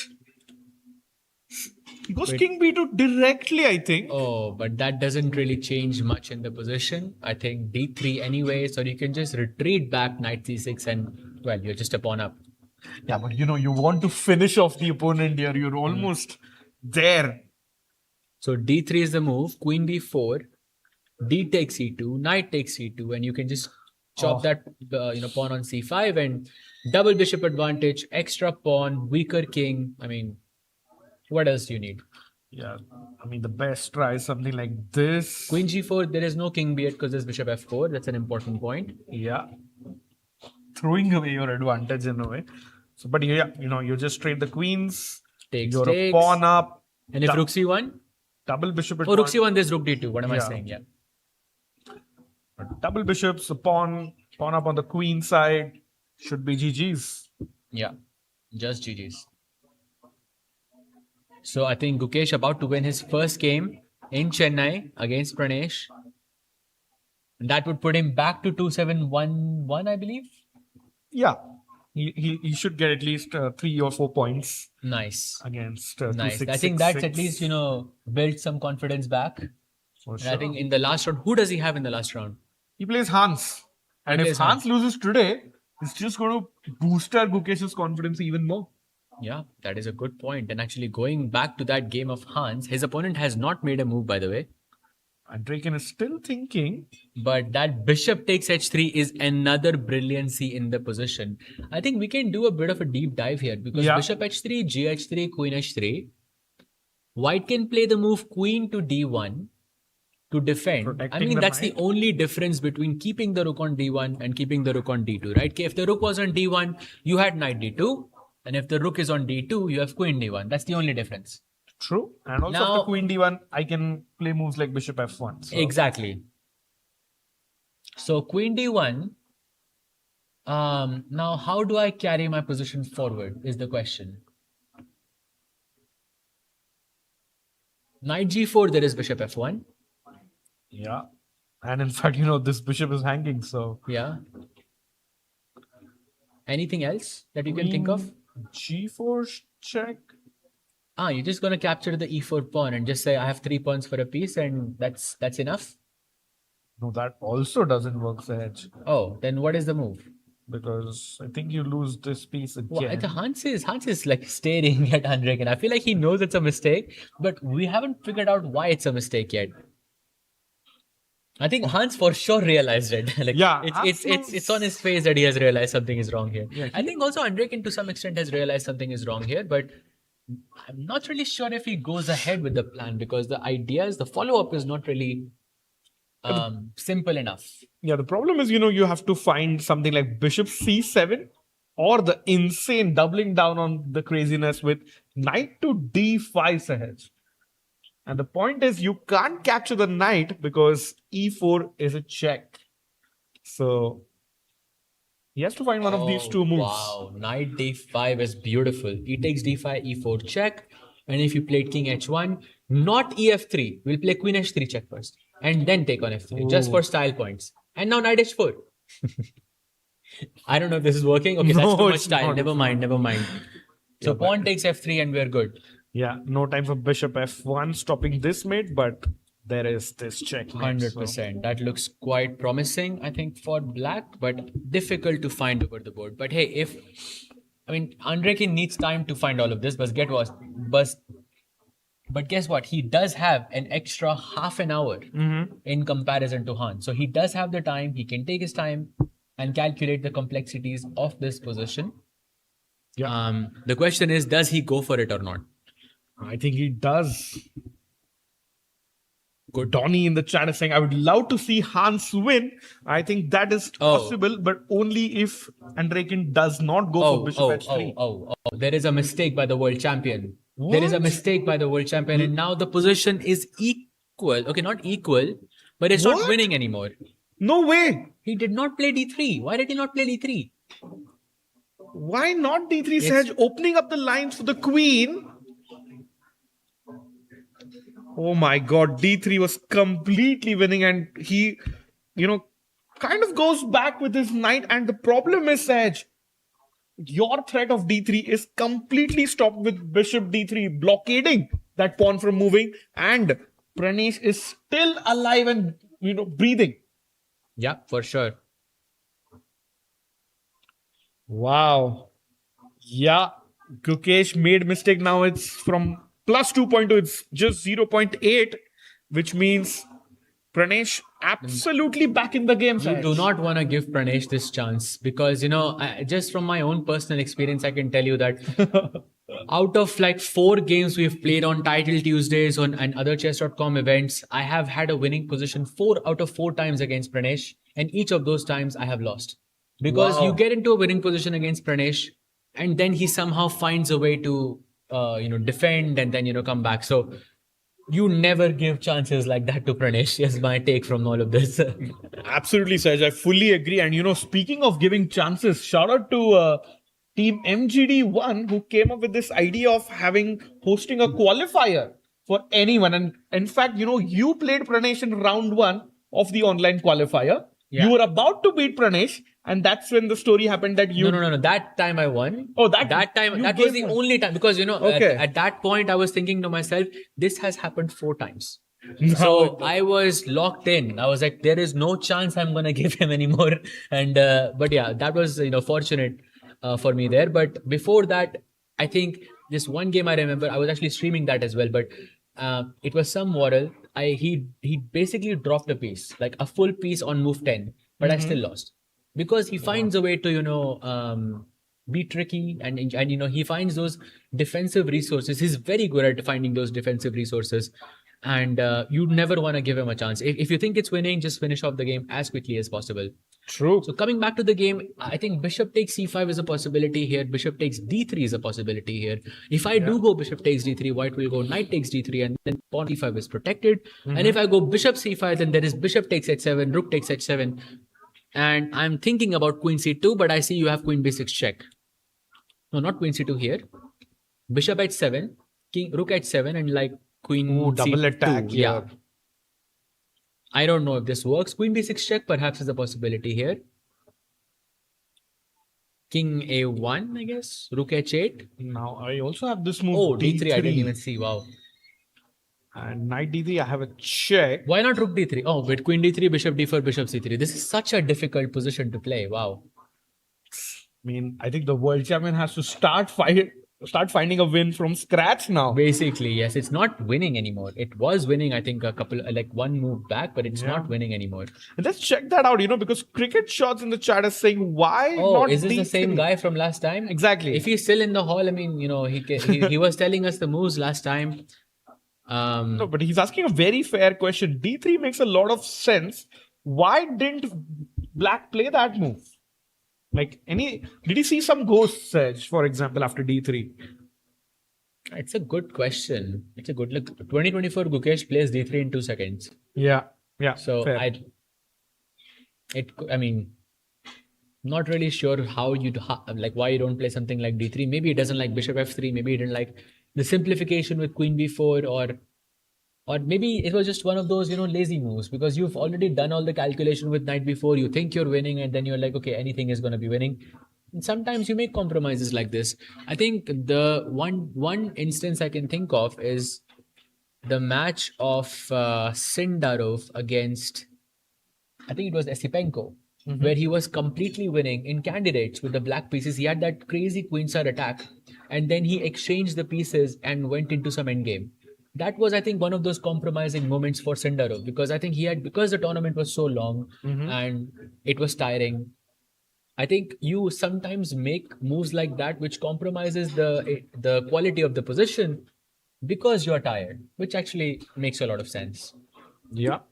Let's come back to the live board, and thank you to Chris and Arash who are enjoying the commentary. Let's go. And with that, after knight c6, bishop to d3, the world champion has his task cut out and says, look at that time. We always keep talking about that 22 minutes for Gukesh, and almost all of his results have been bad once he gets into severe time pressure.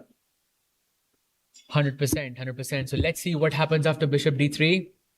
I think What it's a does Gukesh tense do here? moment, but I don't like the fact that Gukesh is he's hitting the 20-minute mark, and whenever he hits that 20-minute mark in this tournament, at least, it has not been good news. So we don't want to be in time pressure again. I think he needs to start making moves a little bit quicker, a little bit faster. Let's go bishop c5. Yeah, bishop c5 is the best move in the position. And I can still do this trick you showed us a little while ago. Bishop h7, knight h7, rook h7, and knight d3. Kind of making a blockade, or also queen c2. The double attack here is the top line of the computer. Yep, and we saw queen b6 check, and then d3 as a possible follow-up with the idea of bishop d4 check, but the moves are so difficult to play. I just wish that whatever Gukesh plays, just start playing fast. Yeah. Because I think whatever you do, you're going to get into an endgame where you probably have to show some technique, but you need time for technique.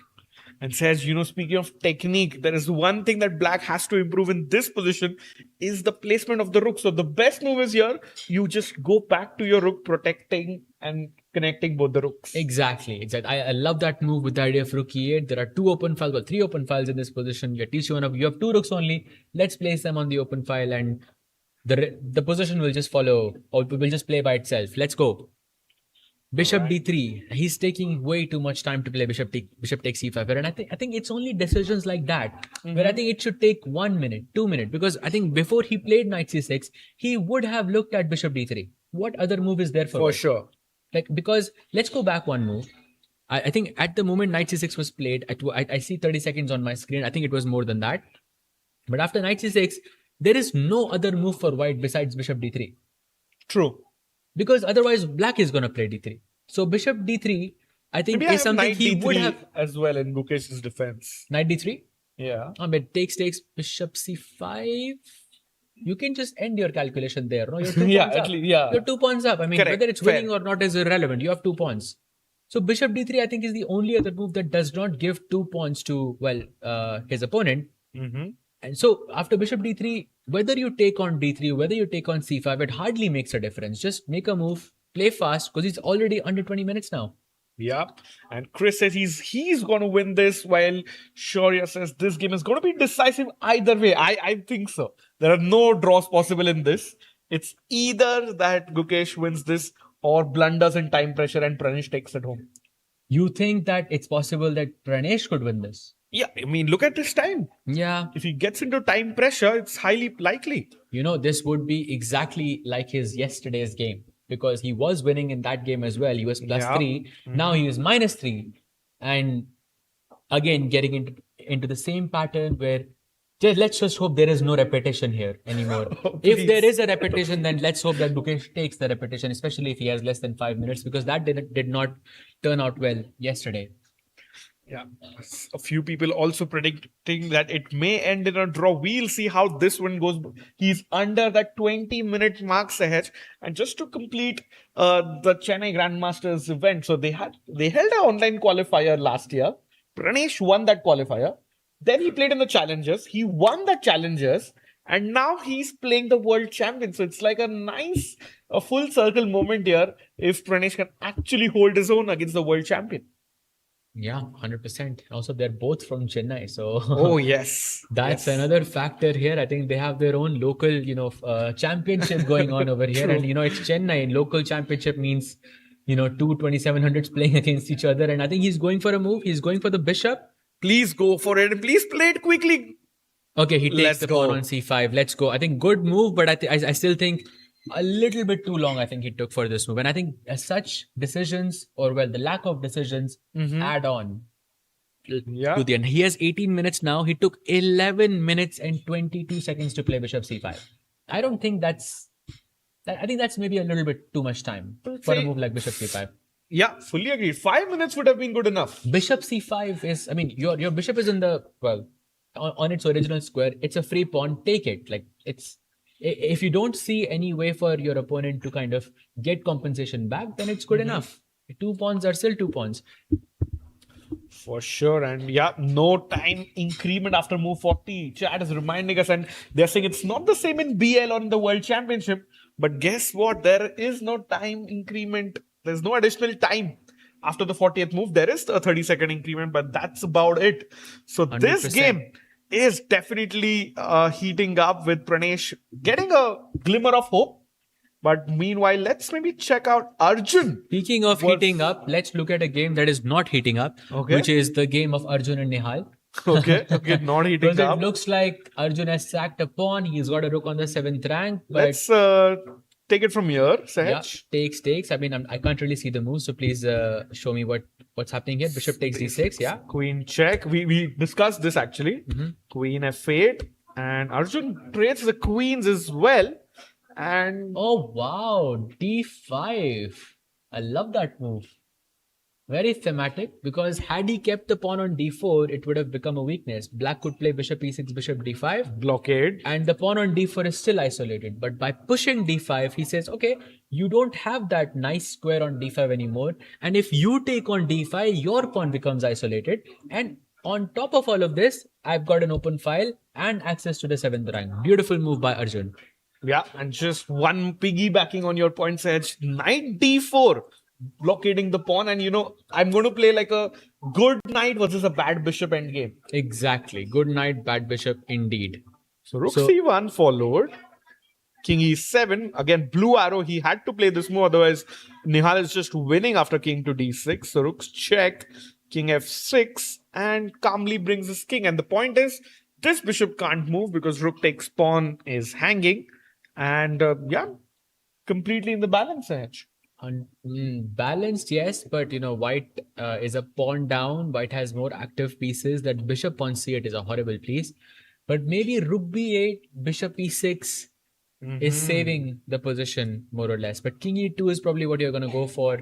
Bishop e6 and I don't know, king e3 and knight d4. And yeah, I don't think this is going to lead to much. Maybe if it was a bullet game or if it was, a rapid game, I think we could see a result in a position like this. But otherwise, you need Magnus level technique to do anything here. Yeah, and Chad is reminding us, look at both the players. It's kind of like a staring match, both of them not looking at the board. So that's funny. But, even though they might not be seeing at the board, the calculations are happening. Oh, yeah, 100%. Most of the calculations that these elite players do happen in their mind. So I think sometimes the vision can be limiting to them. So, you will see that people looking away and trying to calculate. That's how they normally do it. So king f1. It would be very funny if actually Nihal plays d4 as well. You sack, I sack. Let's go. Yeah. So d4, I think is fine. No, d4 in this position, or is it a bit too much? I'm sure it's equal. Because I don't need that pawn on d5. It only restricts my bishop further. So now rook b8 can even be more ideal. But I see the engine does not like this so much. Yeah, it's like giving white the better position and equal material. So maybe Nihal doesn't do that, but looking like a draw as well here. And speaking of draw, Sahaj, let's check in with Nordirbeck versus Firuzha. Because that game has also seen some progress since we last left it. Oh, this looks... Okay, so we were talking about don't go into a rook ending with Nordirbeck if you're a pawn down, but you can go into a rook ending with Nordirbeck if you're a pawn up. That's what Firuzha is telling us. True. So rook d1 was last where we left it. Rook f7. Rook takes d5 or queen takes d5? No, rook takes d5 is queen e1 checkmate. Oh, sorry, my bad. Yeah. So queen takes d5 I think was... Oh, he plays queen b5 there. G6. Rook d5. Slight inaccuracy, at least according to what I see on the screen, takes now queen f1. And now, difficult decision ahead for Firuzha. Does he trade the queens? Does he go into an absolute rook pawn ending or not? Because if you do play queen takes f1 in a position like this, the pawn on f4 is a bit overextended. Had that pawn been on f7, black's pawn on h5, beautiful, beautiful position. In fact, Nordirbeck defeated Prague in Tata Steel this year in a 4 versus 3 rook ending. If you could have those on the board, white pawn was on f4, g3 and h2. White pawn. f4, g3, h2. And then black's pawns were on f7, g6, h5. And white had a pawn on, I think, on d4 or something. And Nordirbeck ended up winning that endgame. So it would be similar. But the difference here is that the attacking side, which is Firuzha here, has one pawn which is a bit too far ahead. So if I was to play king e2, king f3, that would be just killing the pawn on f4, essentially.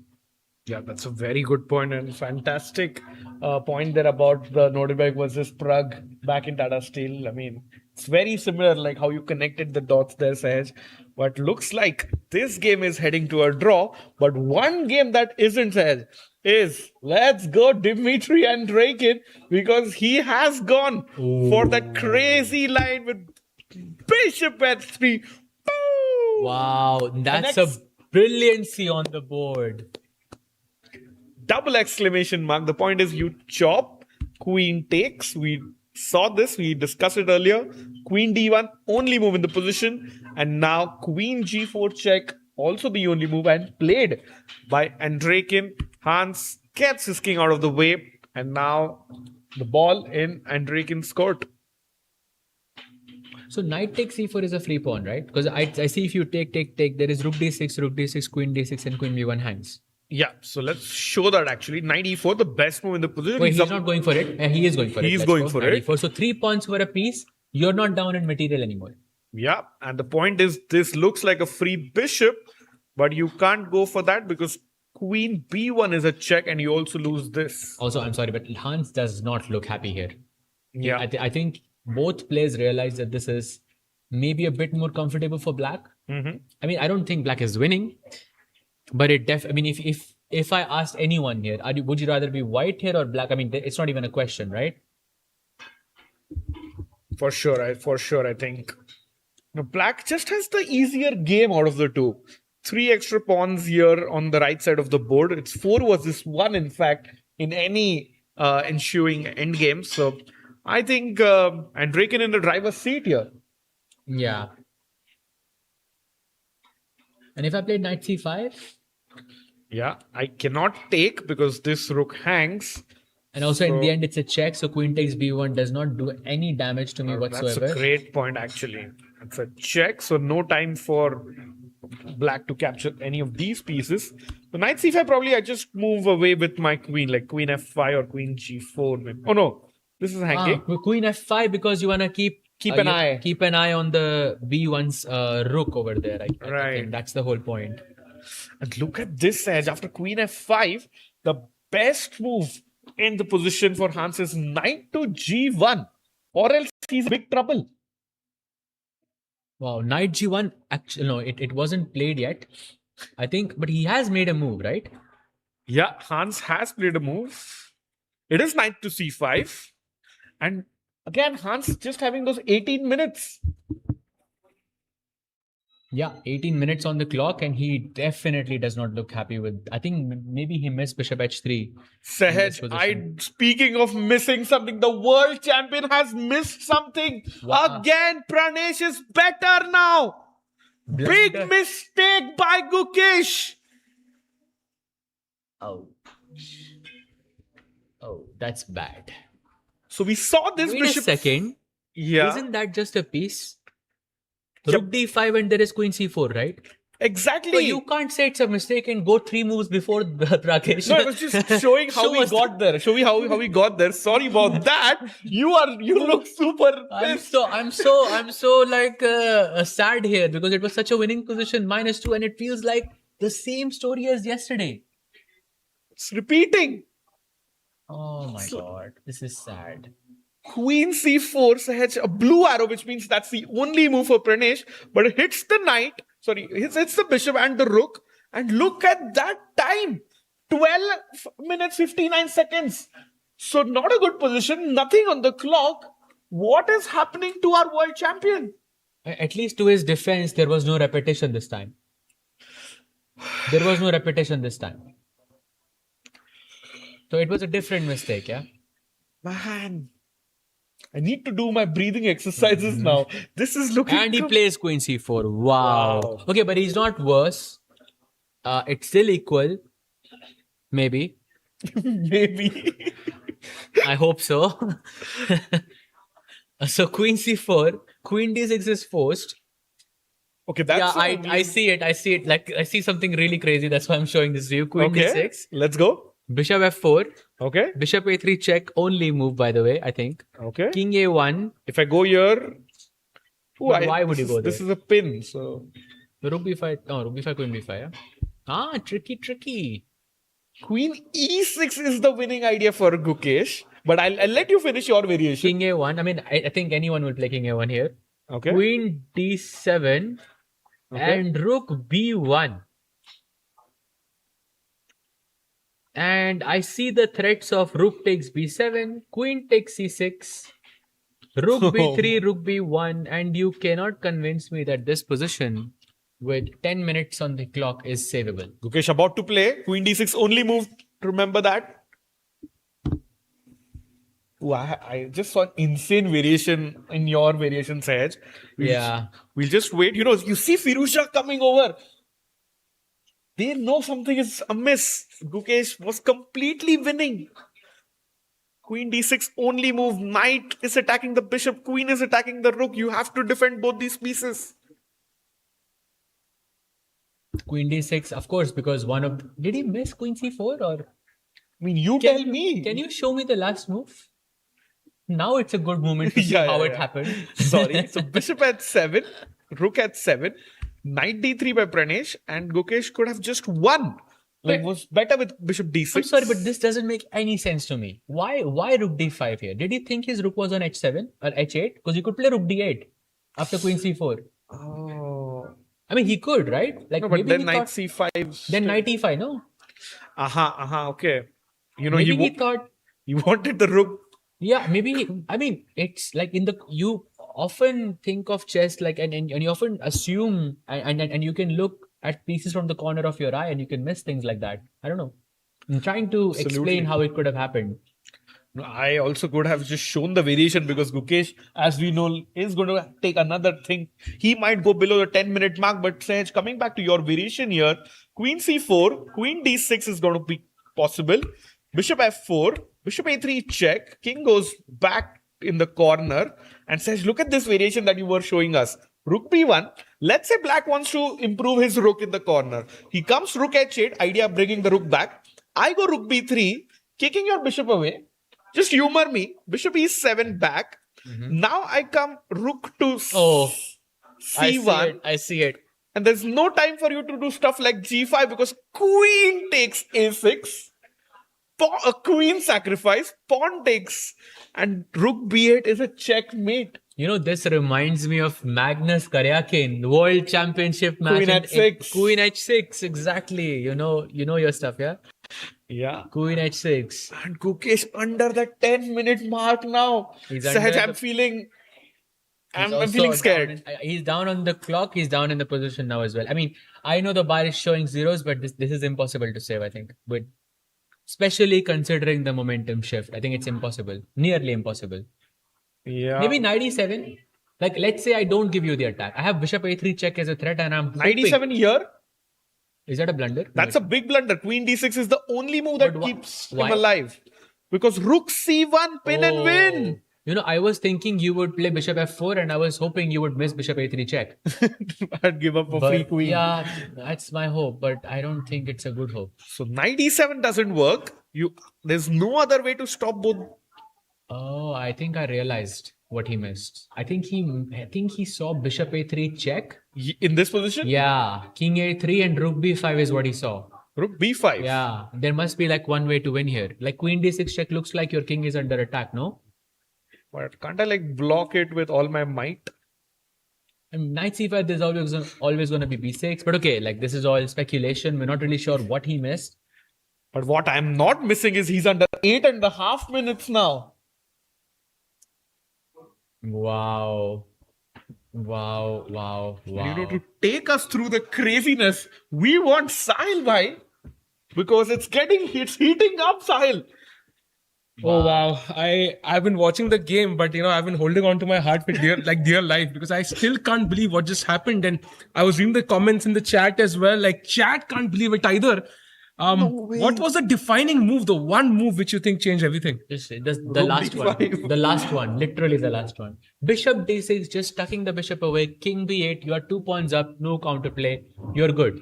But rook d5, so unnecessary in this position. I think you are right, Sahaj. He thought the rook was on h8. Yeah. It's the only way I can explain it. He thought this was here, queen c4, rook d8, and everything is okay, but it's not okay actually. Because if you think about it, the last move was bishop h7 and rook h7. Yeah. Maybe I don't know. Sometimes you have moments like that where you think...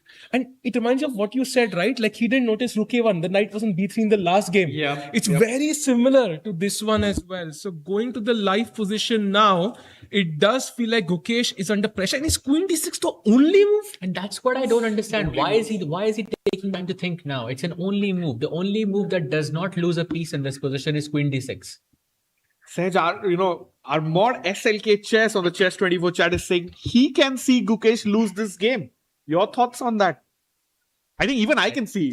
I think even Gukesh can see it now. I think because this does not look nice. Look at him, by the way. He's under real pressure. I mean, we've talked about him being under pressure for a long time now. Yeah. But every game that, every day as we cross towards the World Championship, it puts more and more pressure against Prayesh. He was winning that brilliant, sacrifice. Knight takes before the brilliance, Rakesh. Brilliance. But suddenly, the tide is turning. Very similar story to what happened yesterday, right? Completely winning against Arjun. Just couldn't convert. And now Sahaj, 22 minutes behind on the clock. And he's still thinking. He's still thinking to play queen. This is the moment where you have to switch it up, just keep going and play the moves fast, because there will be a moment when you're going to need that time. Yeah. And you can't blame the format, Rakesh, because even if there were extra time of 40 moves, you're still under pressure actually. Yeah, and as we talk, he's under 6 minutes now. Wow. After every 90 seconds, I'm saying this. I hope he plays before I say it the next time. Wow. What will happen is the question. Will Gukesh, the world champion, make a mistake? The blue arrow, is kind of a signal for his future in this game here. It's not just a move. It could change everything. And look at him, a little while ago, Sahil, he was twirling the pawn. He was happy, he was chirpy, he was feeling like he was going to win. And now suddenly everything has vanished. Wow. His body language has completely changed.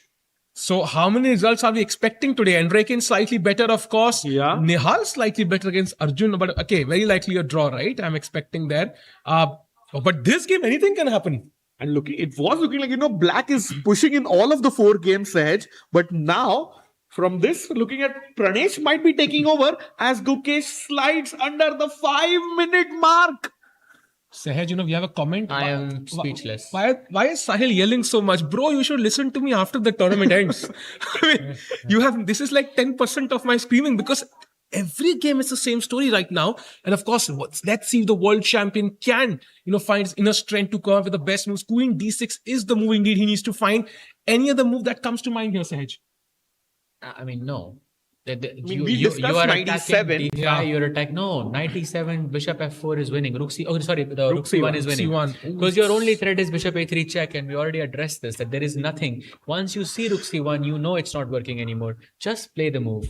And it's +4. It's not even like a slightly worse position. You can come back. It's just game over. So I think Gukesh's spidey sense is tingling. He understands at least one fact. That is a crucial moment in the game, a critical moment. If he gets this one wrong, the game could be over. But the problem is he only has 4 minutes remaining on the clock, Rakesh. Now less than 4 minutes.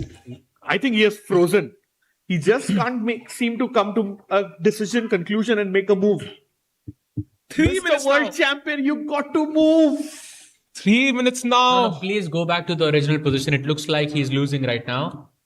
So he still has some outside chance of saving the position. After 97, it looks like the bar is just way too high in this position. Stick to the lives.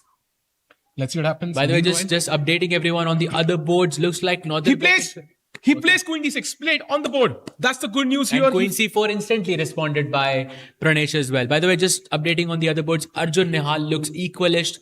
Nordirbek versus Firuza, also a dead draw. So 2 games going to be a dead draw. Hans versus Andreikin, we're going to address very, very soon. Let's stick to this game to see what's going to happen. Bishop a3 blue arrow again.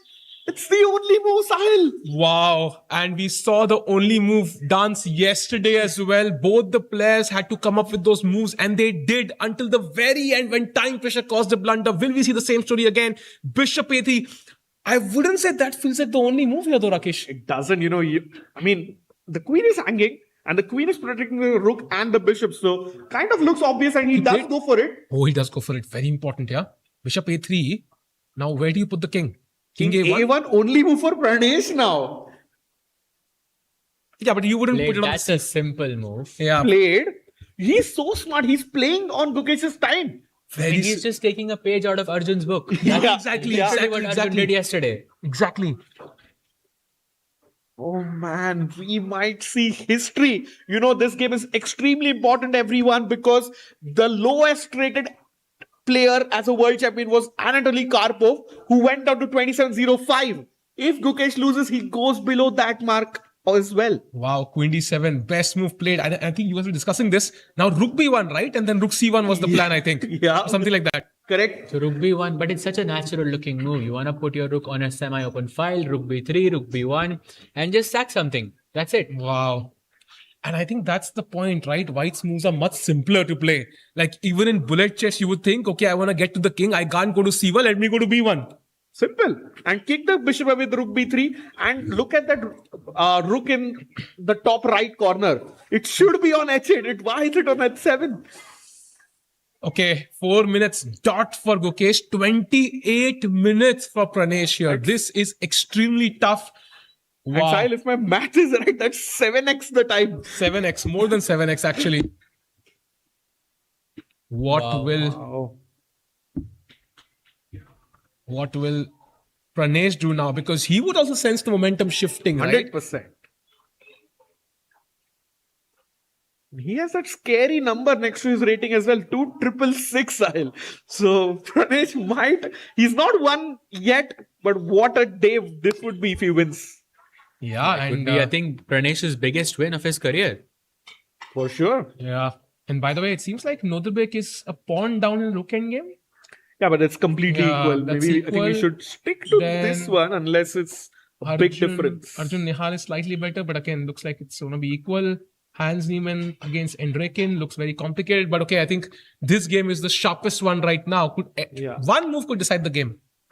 For sure. And by the way, don't underestimate Pranesh. His biggest game in the career was when he drew against Magnus Carlsen at the Qatar Masters.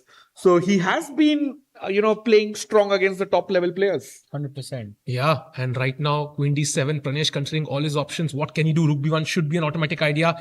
Anything else that comes to mind here, Rakesh, apart from Rook B1? Like Rook E1 is something I might think about at least. But maybe it's not the best, yeah? Like just Rook H8 or something else and maybe black is okay.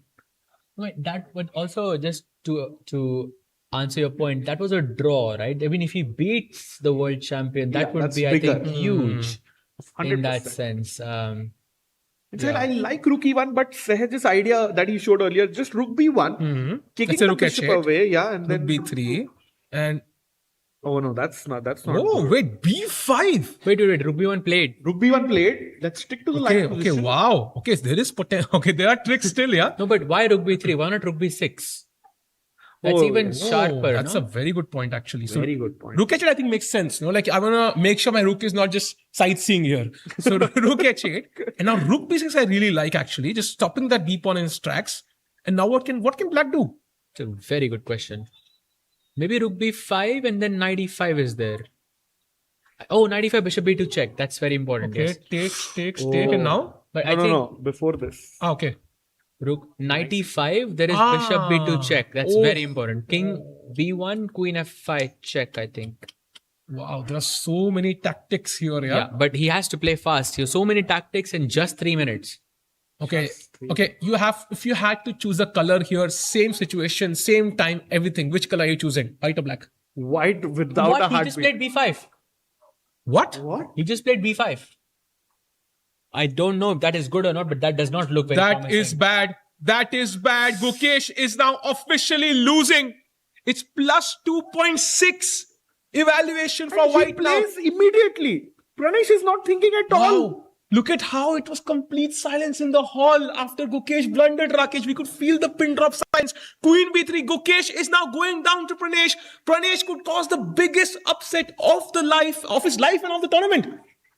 100%. The bishop is attacked. You can't go bishop d6, importantly, because the queen d5 is a free rook.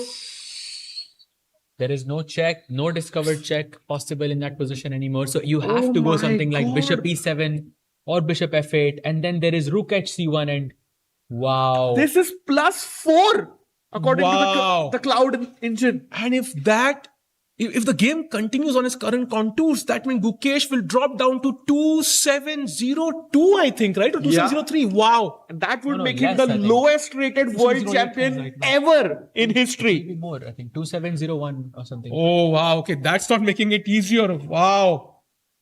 Gukesh, I think it's just the pressure. We talked about this earlier, that D3 move, right? At some point, look at that knight, by the way, just stopping everything. Like that D4 square, black would just give up that pawn to open the D file and the diagonals, yeah? Do you see how it's winning? You move the bishop, rook c1, king This one? b, yeah, I think rook h1, yeah, king b7, and now in the name of Levy. It's time. Finally, you got it, yeah? Finally you Rook got- takes but this C6. is- it feels, Gukesh will lose some rating points. I will lose my hearing. But the game does look indeed crazy. And Rook C7, yeah? yeah, rook c7 and the game is over. That was an insane reaction from Sahil, I think. Oh, I lost my hearing in one ear. So, Rakesh, Sorry about that, I but- can't hear you anymore. Only Sahaj I can hear now. It's crazy. But that's insane, no? Like, I mean, how the game has turned around, it's like, it's magical to watch. Also, if you play b4, still rook c1. Oh. Like before rook c1 takes and you just sack something. It's like Gukesh is defending without a rook because that rook is stuck on h7. It's like offside. Basically. By the way, 90 seconds for Gukesh. Oh, that is tough. So final predictions here. What do you think happens in this game? Win for Gukesh, win for Pranesh, a draw. Rakesh. I think it's out of predictions now. White is winning. Sahaj. Pranesh is Predictions. completely winning. I think let's go to Arjun's game. I think that's a very, very... We can't switch games, not for a that's million. a good game to follow. It's a nice rook pawn ending. But yeah. Chat, let us know in the comments. What do you think? No, Who I'm will just win kidding. this game? I think Pranesh looks like, I mean, he's completely winning. If you see a +3 and your opponent is 26-66, like I can see on the screen, it's winning. 45 You have to be seconds. shocked if this is not a win. I think Pranesh is about to take down Gukesh. And that means Pranesh. B4 plate. B4 plate. Oh my god, rook c1 is so good here actually in this position. Do you think he can find it? Though? Yes, of course. I mean, you can close your eyes and you can find it.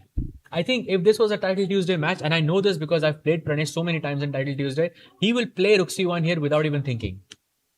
No, chat, But the problem is he can think. Maybe then, he just thinks and finds something else that maybe could be a bit better. But in an actual blitz, he plays rook c1 immediately. Agreed. He's one of the guys to qualify for the EWC as well, right? So He has he's qualified, very, very so- strong in the faster time controls. And in this format, 1 minute now. Let's see what happens. Let's show like rook c1. Bishop takes. Interesting stuff happening. B4 played. Crucial game for both the players. Pranesh with white, Gukesh with black. Will Pranesh finish the game off, or will Gukesh stage a comeback? He needs that win, but for Pranesh, this could be magical, an important game. If he can somehow beat the world champion, imagine the kind of confidence boost that gives you. I mean, we saw that clip, right, when like an NM defeated Hikaru. Like, he was dancing in the playing hall. Like, imagine for Pranesh, this is a life-changing moment. Of course, taking down Gukesh in his home turf. This would be the Being from biggest Chennai, day of Pranesh's career. Both of them being from Chennai, it means a lot. 100%. And this would be Pranesh's first win of the tournament as well. Yeah. And by the way, he goes queen c4. Another nice move, Sahaj. And now a minute for the world champion to make all of his decisions. King b7 is possible. Wow. And now King B7 has to be, you have to unpin the knight because otherwise there are multiple tactics in the air. Wow. I mean, Pranesh is playing a fabulous game. What a turnaround. Yeah, what a turnaround. Sahil, I can see him winning this. Wow. That's great wordplay, Rakesh. I'm so impressed. But right now, what do you see as the move for Gukesh? He's played something. Played. What? What did he play?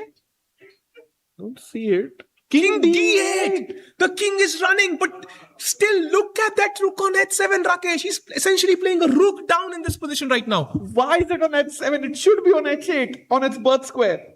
Wow. Now knight c5 is possible. Sahaj, it's just completely winning. So knight c5 is just game over. Yeah. Rook takes c5, queen takes c5. You're just up an exchange. And if you go queen f5, then there is, Knight I don't even A6? know, knight b7 check, knight a6. So many moves are possible in this position. And it's just lost. Wow. The There's world a champion will. second game in a row he was winning. And because of time pressure, more or less, I think.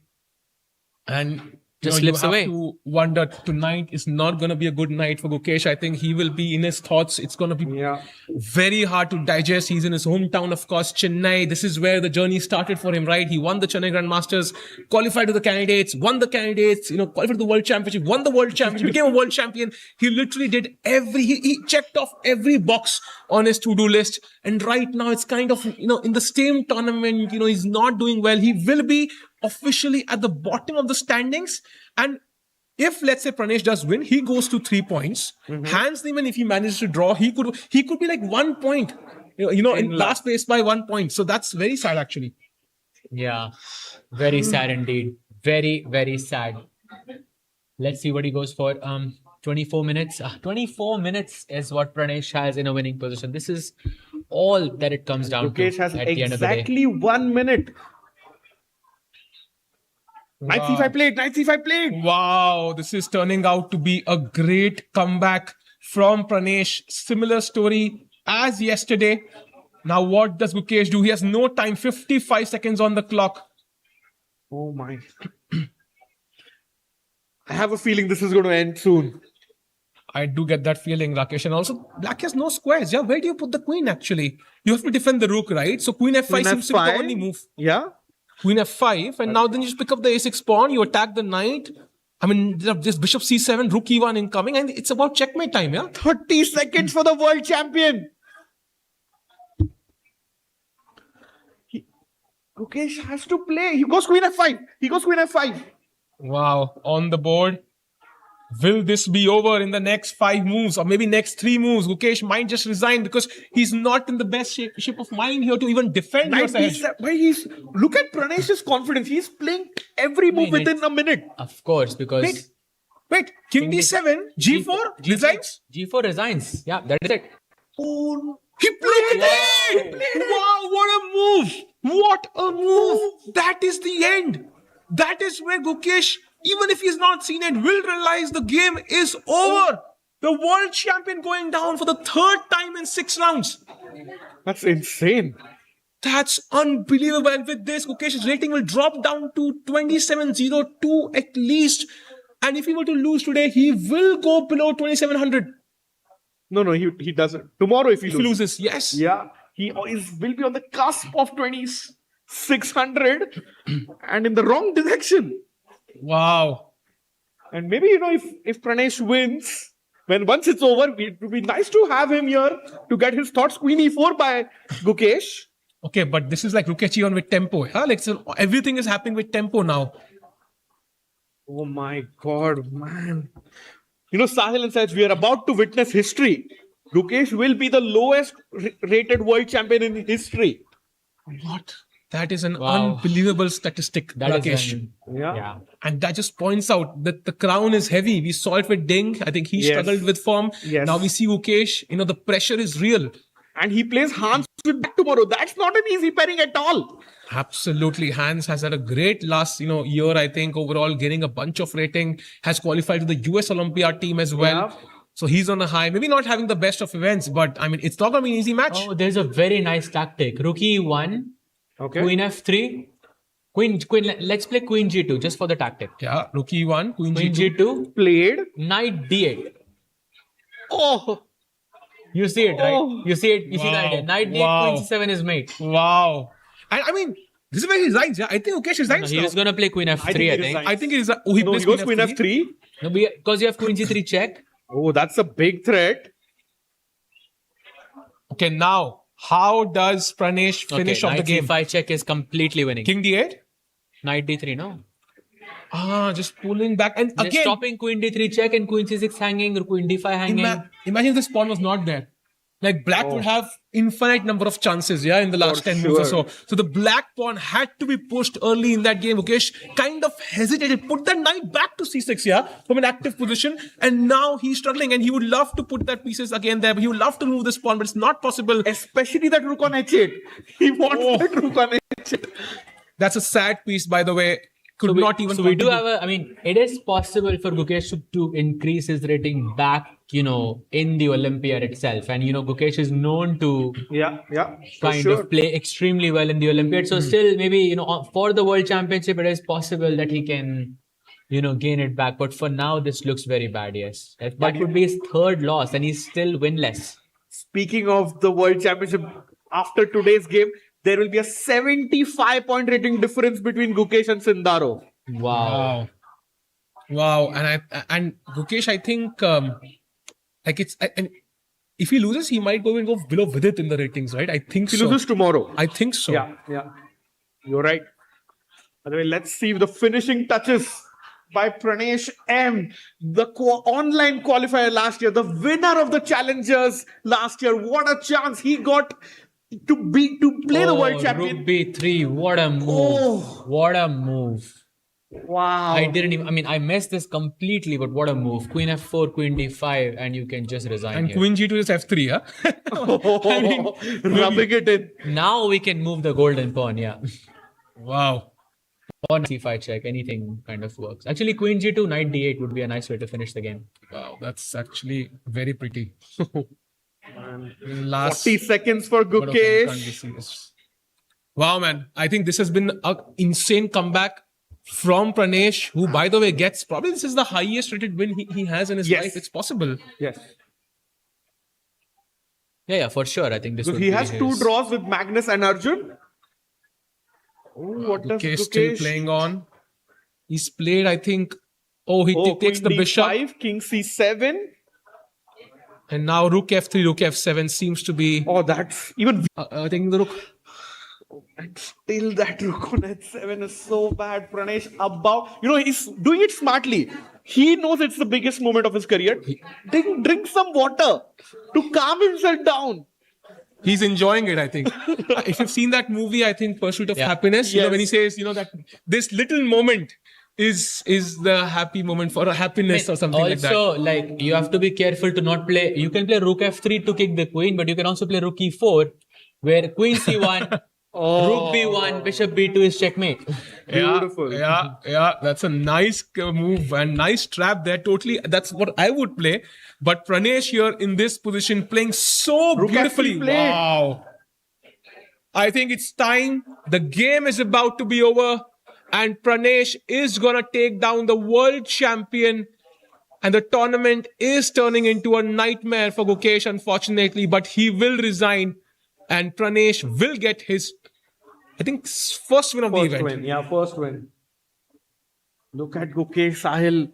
He knows it's time to resign, but he can't bring himself to that. Another shake of the head.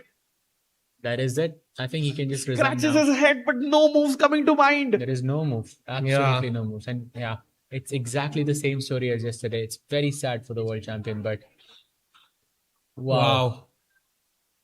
I think no words. There are no words for what happened today. And I think, look at him. He's can we have the camera back? I think that's very important to see the final moments. Hans has drawn his match. So the Hans goes to now. Hans goes to 2.5. Pranesh goes to 3. So if Nihal draws his game, Gukesh will be on 1.5 by at least 1 point. Yeah, and he throws his bishop, hoping for something in his favor. And just King B1. Of course, you're just not going to allow Queen Pranesh B2 plays that in half a second. Yeah, even that was winning actually. So no counterplay possible. Gukesh will have to resign. There it is, resignation. And Pranesh takes down Gukesh, the world champion. What an emphatic win. What a great comeback again. Similar to what we saw yesterday. And Sahaj, I mean, I don't know what to say, but Gukesh is definitely struggling. That's an understatement, I think, from what we're witnessing. 2 games back to back, both of them, Gukesh being completely winning, getting into time pressure, and then he's not able to recover after that. I mean, I really hope he recovers, before the Olympiad, before the World Championship, because this is, of course, he's not going to be happy with this. And there we see Gukesh walking off with his 3rd loss in 6 games, and Pranesh getting the biggest win of his career. But Sahil, Gukesh is now officially the lowest rated world champion in history, overtaking Anatoly Karpov in the wrong direction with 2.705. Wow. And by the way, Hans Niemann and Andrekin have also drawn. And there we see 2.703 right now, essentially. Wow. And Domirbek and Firouzja have also drawn their game. Yeah, 3 results coming in very, very quickly. And now we have only 1 game remaining. That's Arjun versus Nihal. And if this game were to end even in a draw, Gukesh will be in last place with at least a 1 point deficit to the second last player. That is so hard to understand, yeah? Yeah, for sure. Wow, he'll be in last place by 1 point. Yeah, because Nihal is on 2 points. If he draws, he will go to 2.5, and there's nobody on 2 points. Wow. Oh, man. Wow. Yeah, I think being in Gukesh's shoes right now is very tough. This is not what he expected. This is his second last event before the World Championship. His next event would be the Olympiad. It's going to be very tough. As we see, the back of our fan zone, Pranesh has arrived and the crowd is chanting his name. And it would be lovely to get Pranesh in the studio as well. I know, sure, our organizing team is working on that.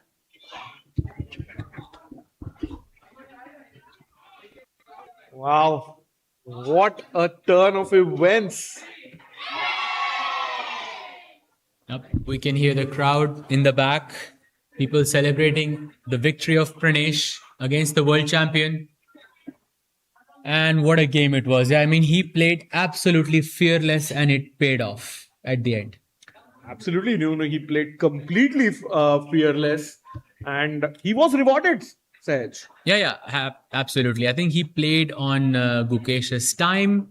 Also, I mean, Gukesh did have a winning position at some point, but he had the same, a similar scenario there. But what a moment for Pranesh, winning the challenges and playing the Masters, and then taking down the world champion is always in his own city is always going to be a memorable moment. So, congrats to Pranesh for winning in such a nice way. Of course, and we maybe can just check out how the two games ended here between Norderberg and Firouzja, and as well as Hans versus Andreken. Absolutely. So this is the game of Hans versus Andreken, where they just made a repetition, and looks like Andreken had a slight advantage at this moment, but they just repeated. I'm guessing both of them having 13 minutes on the clock. I think it was a safer call in comparison. And then we have Norderberg versus Alireza, which was a drawn rook pawn ending. But I think we can ignore all of that. We have Pranesh with us here today. Congratulations, Pranesh, for a wonderful victory. Thank you. Congrats.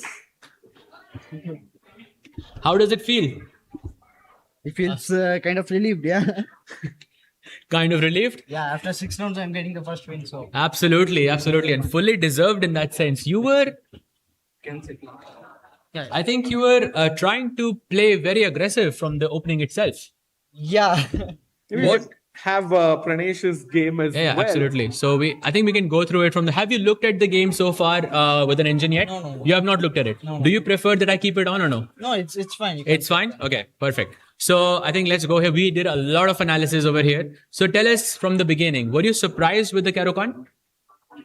Actually, no, but today is the only game that I didn't check Caro-Kann, but he played it. I see. So you did not check Caro-Kann here today whatsoever? Yeah, just today. I see. So d4 takes e5, bishop f5, knight d2. At which point did your prep more or less end?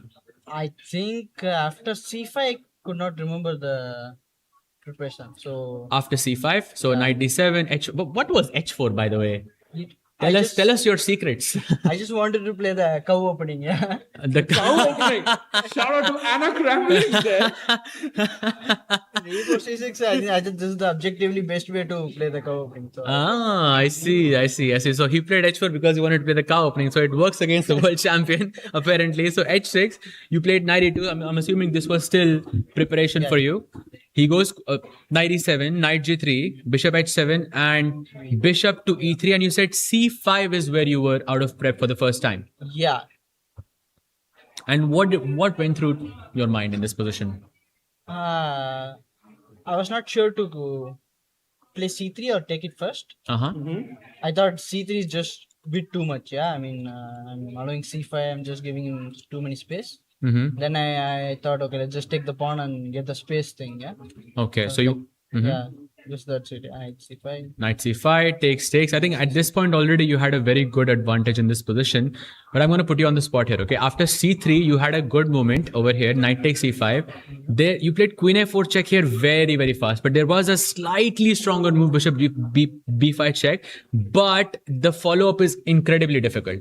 You had to play bishop b5. I think it was knight c6 or something. And there was bishop d4. Did not make sense to us even with an engine.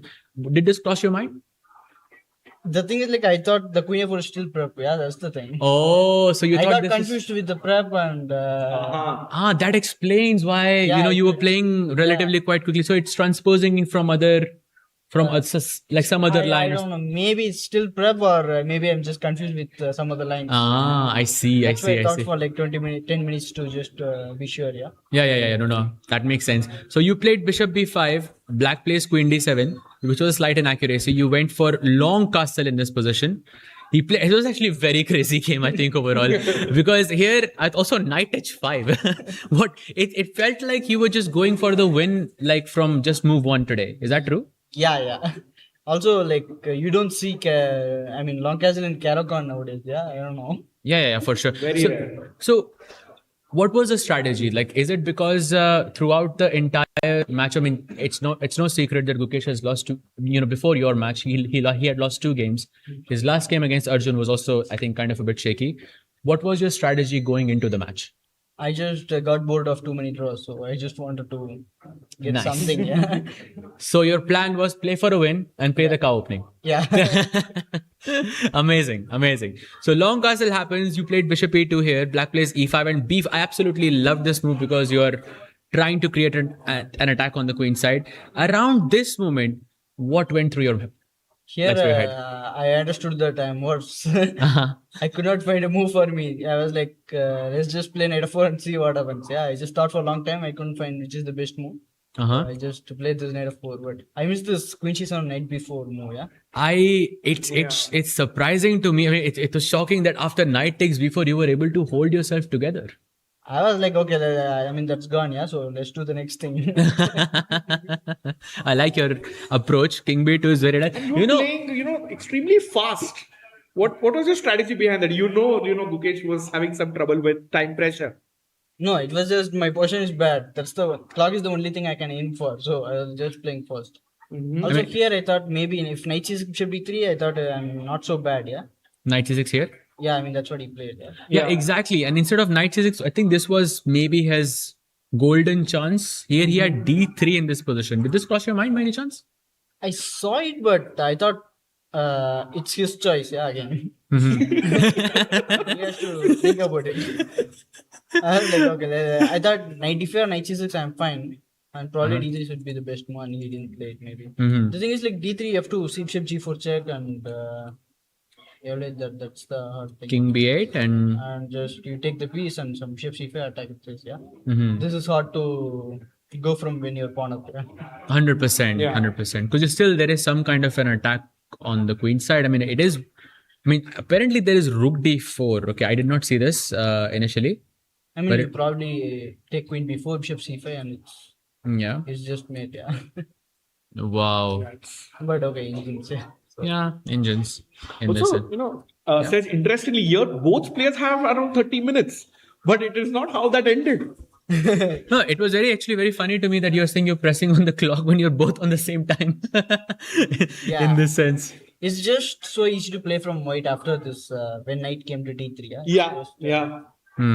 So you can just bridge out. The thing is, this question I was thinking, I would take white or black, then I thought, okay, I'll take white. After this knight d3, you mean? Yeah, I don't know. And also that rook becomes extremely weird on h7. Yeah, it didn't come to the game. Yeah, 100%. And I was thinking about this. Do you think it's a possibility that because we were a bit at the commentary room and when they were playing, when he played rook d5, we had a theory that maybe Gukesh thought the rook was on h8. No. Because after queen c4, you can play rook d8, right? I don't think he thought of. The thing is, like, he got frustrated with this position. He didn't just say it's winning for black, but he just thought, let's say bishop d6, just king b1, rook b1, rook c1. I just get everything. Yeah, king a1, king a1, b1, rook c1. It's just that he didn't see any plan for him. Yeah, he just got frustrated. Then he just saw this rook d5. I thought, okay, maybe let's try this and play bishop d6 and play rook b5. Yeah, maybe he missed this queen c4 move or insulated it or something. I see. So even after bishop d6, your plan was to go king a1, rook b1, and rook c1, and that actually quickly. Now that I think about it, that does look kind of annoying because you're gonna make some sacrifice on the queen side. So rook d5. At this point, did you feel that you are winning? Maybe I thought I was winning. You thought you were winning here already, yeah? Love the confidence. Love it. Queen d6 happened. Bishop f4, bishop a3 check. You played king a1. By the way, you're playing all top moves here, and I think around this moment, rook b1 is kind of simple. You played b5. That was the error here. Did you check rook h8 by any chance or rook b5? Any moves like that? Rook h8, but I thought rook b6. You looked at rook b6, yeah? I mean, rook b6 or rook b3, I don't know. I mean, rook b5 and it probably says, but still practically, I don't know. Practically, it looks very tough. I thought this should be winning actually. Yeah. I mean, it looks quite comfortable for you because you're knight on d3. I mean, we were also discussing the fact that this pawn is kind of working against black in this sense. If this pawn doesn't exist, you have a great position. Weak, yeah, for sure.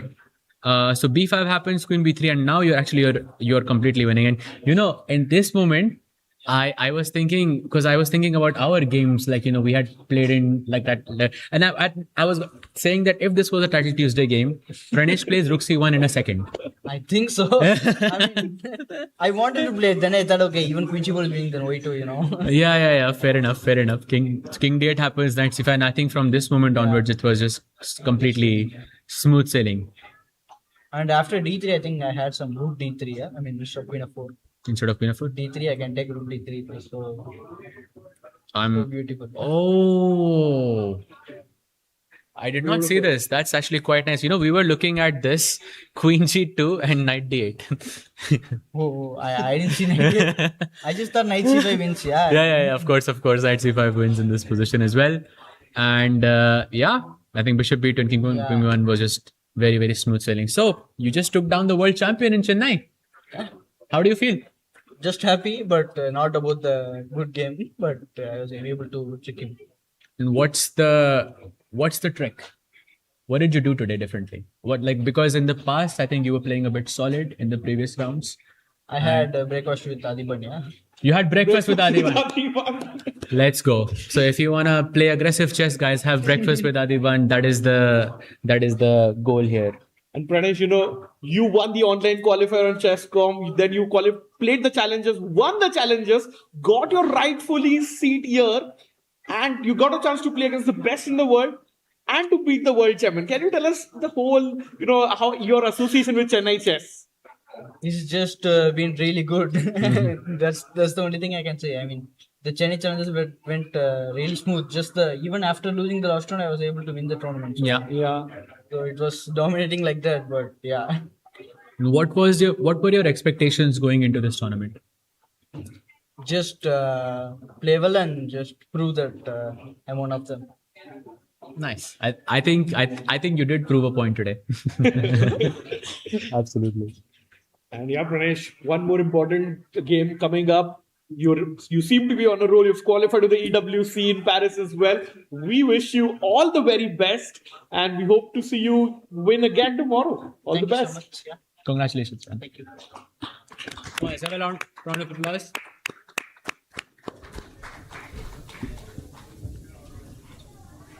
And yeah, Sahaj, it's you asked him something which every player wants to do, is to beat the reigning world champion. Of course. And he has done that. So well done to Pranesh, and thank you for his time. We'll just have a quick look at the Arjun versus Nihal game. It looks in the balance, and maybe Sahaj, we can come back to this after a very short break. See you on the other side.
And we are back and we have some exciting action for you in the final game remaining today. And guess what, Sahaj? We've had a big mistake from one of the tournament leaders, Arjun Erigasi, because this endgame had been, slightly better for black for a long time. Knight f3 check is where we left it. King c5. Now the b5 pawn is basically gone. Comes king d3 check, king d2, comes rook b2 check, king e1, defending the f2 pawn. Very important. Bishop drops back so that now if you play b6, I can simply take with the king and the d5 pawn is defended.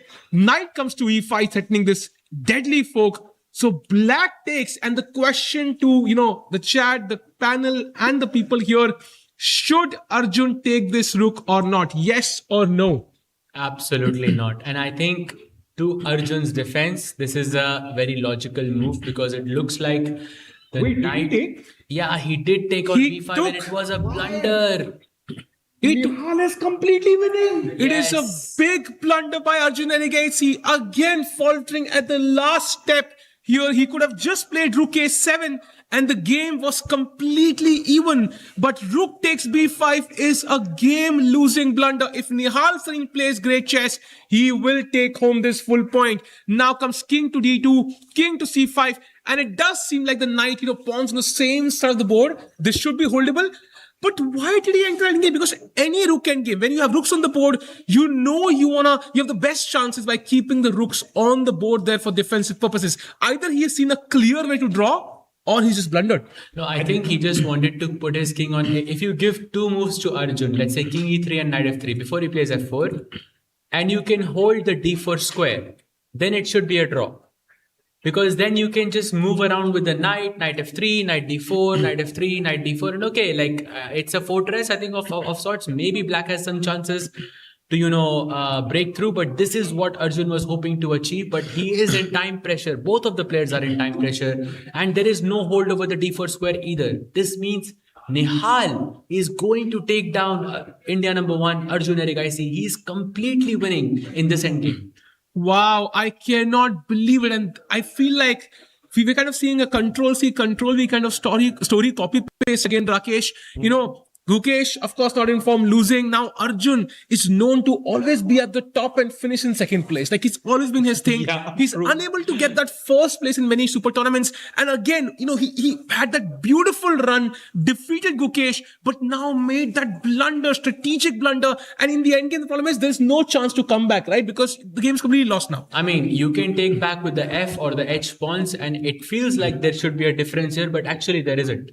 You can take with the F, you can take with the H, and it's completely winning in both scenarios. I think it's only a matter of time before Arjun resigns. And another victim of this format, no additional time after 40 moves, and Arjun blunders on move 43. What a point, Rakesh. Imagine this was move 43. Yeah. If he had extra time, he would have not taken that. And very important detail that this pawn is of the right color. So any sacrifices to give that knight away for the pawn will not work. If we had the same complex on this side, this might still be holdable. And now Nihal Sarin F3 potentially played. about to get a huge win. His first win of the event against India number one, Arjun Erigasi. And mind you, Nihal played the last move with 5 seconds on the clock. So this game is also going to end pretty soon, but mostly in Nihal's favor. Actually, Nihal and Pranesh have something in common. They have all made draws with one loss, and today, well, for Nihal it will be the first win, and for Pranesh also it was the first win. And both So will be the- Gukesh, basically. And both No, of not them Gukesh, sorry. are going to be on 50% score, which means the entire tournament becomes alive again. Anyone can win. Wow, and that means we'll have a clear first, right? It's going to be Firuz Shah with 4 points in the lead. Then we'll have Nodrbek and Arjun in second place. So, but for Arjun, it's simple. Tomorrow he has to beat Firuz Shah and he still finishes in first place. Simple, he still has a chance, but does he have any chance in this game, Sahaj, or it's just GG's? I think it's just GG's because the knight is just not... the knight just cannot defend in this position anymore. The knight cannot make waiting moves. That's the biggest problem with the knight in any position. And very soon you will reach a scenario where Arjun, like for example, if Arjun can keep the king on d2 and knight on f2 and he will just say pass for the rest of the game, it is a draw. but the knight cannot make waiting moves. This is the problem. And also, another kind of fortunate thing for Arjun is that it's the right color. On the right side of the board, the edge pawn is the right color for the bishop. So you cannot even sacrifice the knight for the pawn and, put the king in your corner, because that doesn't work either in this scenario. Yeah, some sort of zugzwang is going to cost Arjun the game. I think he's just played g3, hoping for a pawn trade, but that means, Rakesh, now this pawn is perpetually a target. And you can play h4, of course, to save it, but black can even just play g4 and maintain as many pawns as possible on the board. The only saving grace is 24 seconds for Nihal Sarin, but he's the bullet world champion. So I don't think Nihal is worried about the time. Look at that. Bishop d7. This is the difference. The bishop can lose a tempo. Bishop can move to d7 and still put pressure on h3, whereas the knight cannot move and still defend h3. This is the problem. The knight cannot lose a tempo. Yeah, maybe h4 is the last try, hoping for gh4. Maybe there is some hope there for limited. Even that's winning, apparently. No, but even at least g4 is winning. Even gh4 is winning. It's just a dead loss position, sadly, for the India number one. Wow. So Arjun, after that epic win today, could go down to Nihal, who, by the way, did not play pickleball yesterday. So I'm guessing, I think today's session is cancelled, Rakesh. It is cancelled, but Nihal would be happy, actually. No, but if he doesn't play pickleball and wins the game, then He's not going to play. No chance. Chess players are very superstitious, I think, with these things. So, I'm sure you were as well when you were playing professionally, Rakesh bhai. True. Pawn to h4 player, even Firouzja for that matter, wearing the same lucky sweater. Indeed. And by the way, tomorrow the round begins 1 hour early at 2 p.m. So maybe the pickleball is even less likely because of that. So final round will begin at 2 p.m. Rakesh, Sahaj, I think we've seen often the tournament leaders fumble because of the change in time, right? It just displays, it's a bit irritating to change that initial time, yeah? Yeah, maybe you're having lunch at 1:30, suddenly you can't do that. Yeah. But h4 played, Nihal with 10 seconds. Now g4 is the move and Played. plays it. He's only minutes away from taking down the India number one with the black pieces, and he will be back to 50%. Does Nihal have any chance of winning this tournament? No. Not really. Yeah? Nihal will go to, I think, 3 points, and even if Firouzja, if he loses, then Arjun crosses 4.5. Arjun and Firouzja are going against each other. So one player is going to be on 4.5 anyways. Yes. In this tournament. So Nihal smartly drops back with the bishop. The h5 pawn is defended. And now king e4, king f3, heading towards that weak g3 pawn. Yeah. Exactly. And if you play knight f2, once again, I will make a waiting move. Bishop b5, and you have no other waiting moves. You could take the knight on f2 and you can say pass. There is no way that black can do anything there. But the knight cannot lose a tempo. And we have a beautiful word for that. White is in sukswang. Is it sukswang or zugzwang? Sukswang. Okay. Meanwhile, bishop e8, 40 seconds for Arjun, 50 seconds for Nihal. He plays knight to f4, keeping the h5 pawn to check, but black can just wait, yeah? Yeah, he goes king e4. Yeah, threatening to come to f3. King e2, maybe Sahil, I can start pushing my pass pawn. Absolutely. I think he's about to resign. Pawns must be pushed, and that's what Nihal will do. So king e2, this bishop e5 check as well, no? Yeah, also possible, I think. But you have to move back the bishop, right, to defend h5. So maybe just d4, yeah, maybe. Yeah, he plays d4, I think. He's played it already. Bullet world champ for a reason. Indeed. I think Nihal Sarin rising up the ranks in every format available on the planet. d4, now d3, the passed pawn will move forward. You can't take with knight because bishop b5 would pin it and win it. Fight is in zugzwang, yeah? What do you do here? Resign, probably. And 2 wins with a black piece. It was looking like that. But Pranesh winning with white and Nihal winning with black today. So 2 results. Wow. Like yesterday. Wow. Now king f2, there is d3. Knight d3, there is bishop b5. King d2, there is king f3. So this feels like the final zugzwang that's going to cost Arjun the game. Plays knight to e6 instead. And now d3 check, yeah? Because if king f2, you can play d2 and just sacrifice the pawn and play king f3. Basically, you just want to play king f3 at as soon as you can. So d3, king d2, king f3 would just be over. And if king f2, you just sack the pawn and bring the king to f3. GG. Maybe he has a trick with king f2, d2, knight g5 check. Oh no, but just king d3 and I no longer can catch the pawn. Yeah. Wow. So going back. Look at Nihal, he's staring at Arjun. He knows. He knows. D3 check played on the board. Arjun Erigesi moments away from losing this crucial game. If he had won this one, he would be in sole lead right now. And now he will be trailing by half a point. But of course, his luck lies in his own hands, Sahaj, because he does play the tournament leader tomorrow.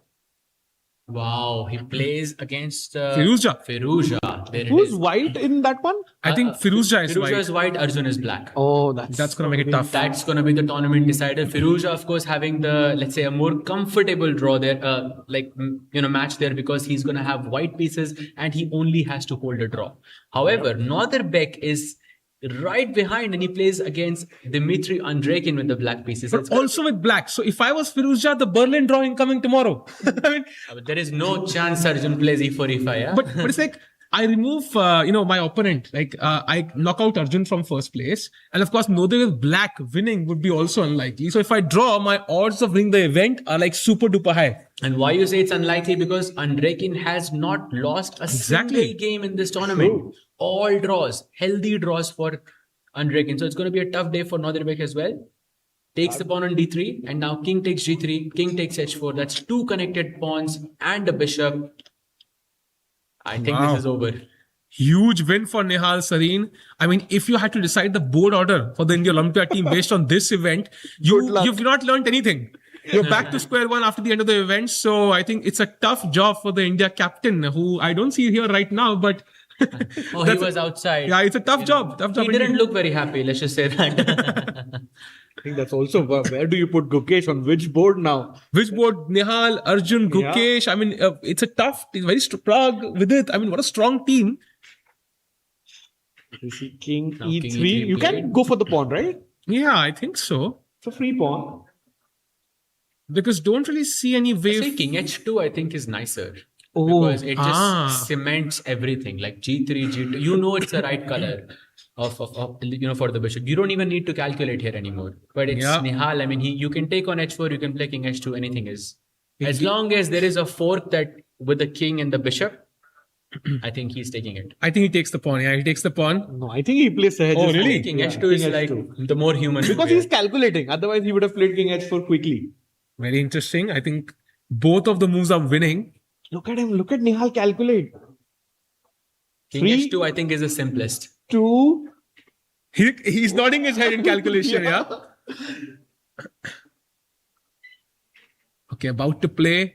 He doesn't want to spoil this at any cost. He's so close. Plays king h2. Great find there, Sahaj, by king h2 played. Great find by Nihal. Yeah, and the g1 is now 3 squares away from winning the game. Exactly. And you would have to sacrifice the knight just to not let the pawn promote to a queen. But it is the right color for the bishop, unfortunately, for India number 1. And it started off with that weird semi-Slav, Chebalenko Slav here. Yeah. And here we have Nihal Sareen about to win his first game of the tournament. But I think that decision, rook b5, was a ridiculous one, though. Yeah.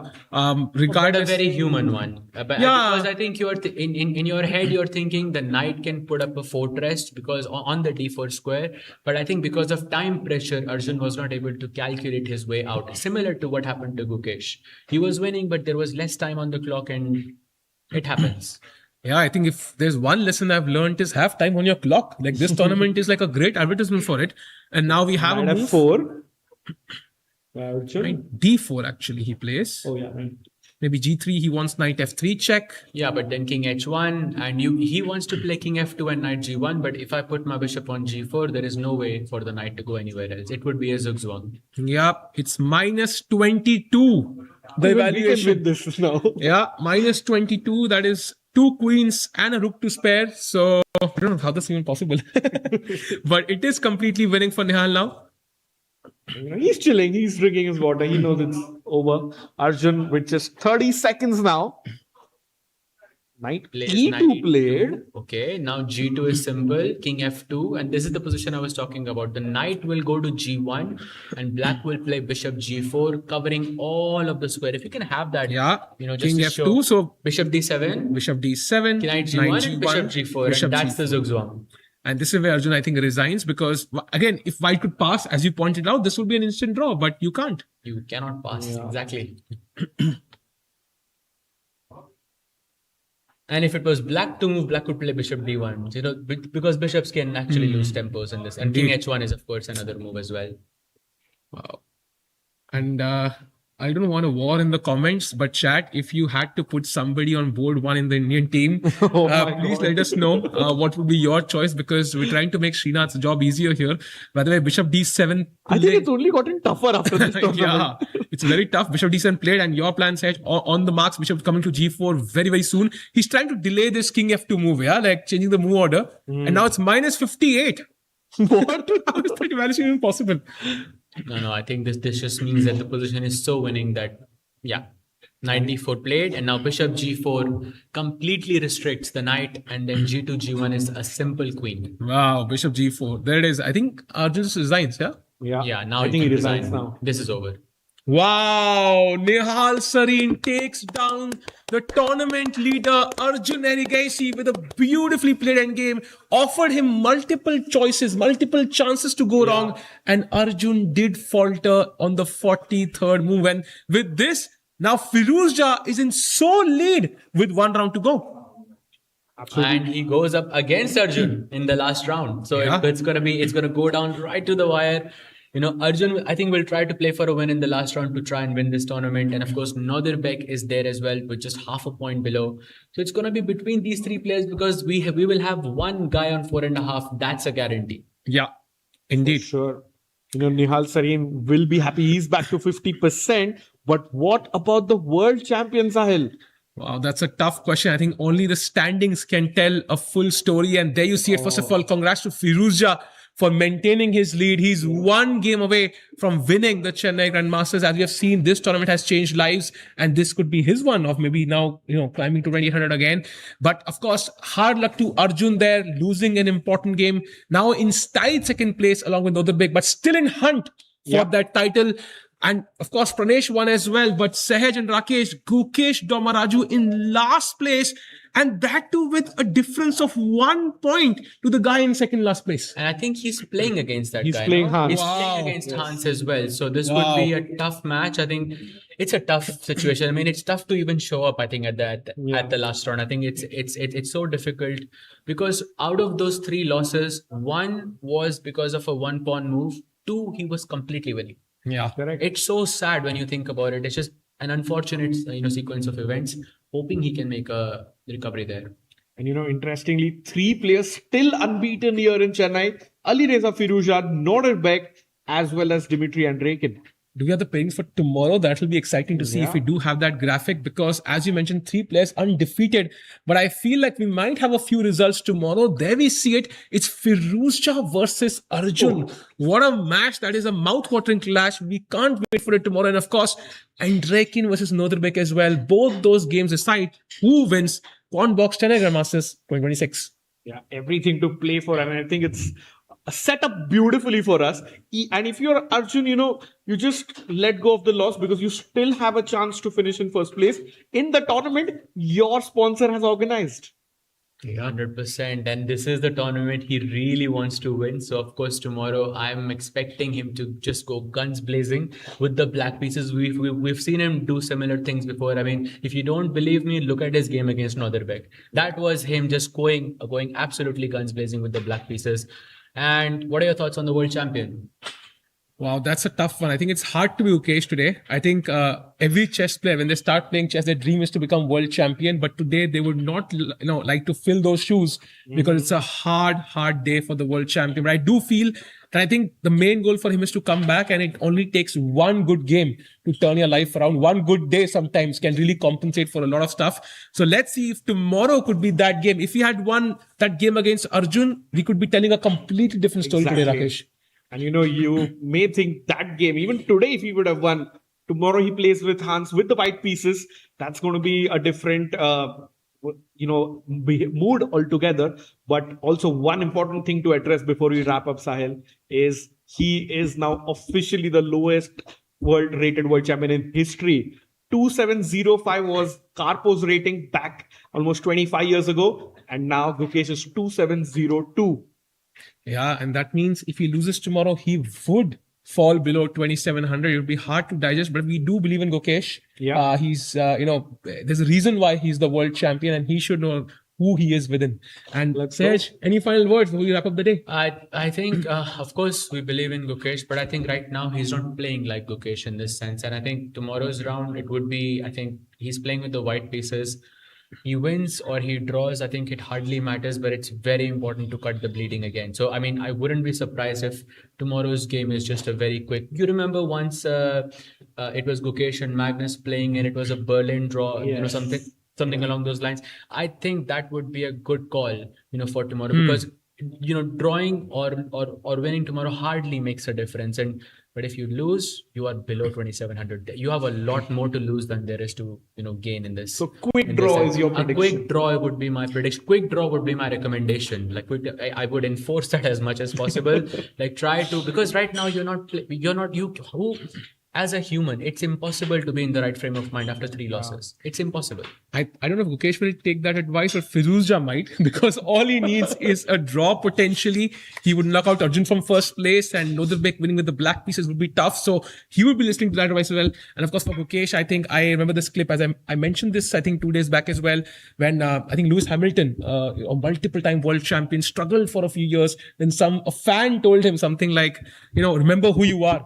Yes. And then he kind of recalled that in an interview again. That fan came up to me and told me this line, and now he's doing so well again. So I think all Gukesh has to do is remember who he is, and maybe there's a comeback incoming at the Olympiad. So meanwhile, that's it. Day 6 of the Quantbox Chennai Grandmasters. We'll be back for the finale tomorrow.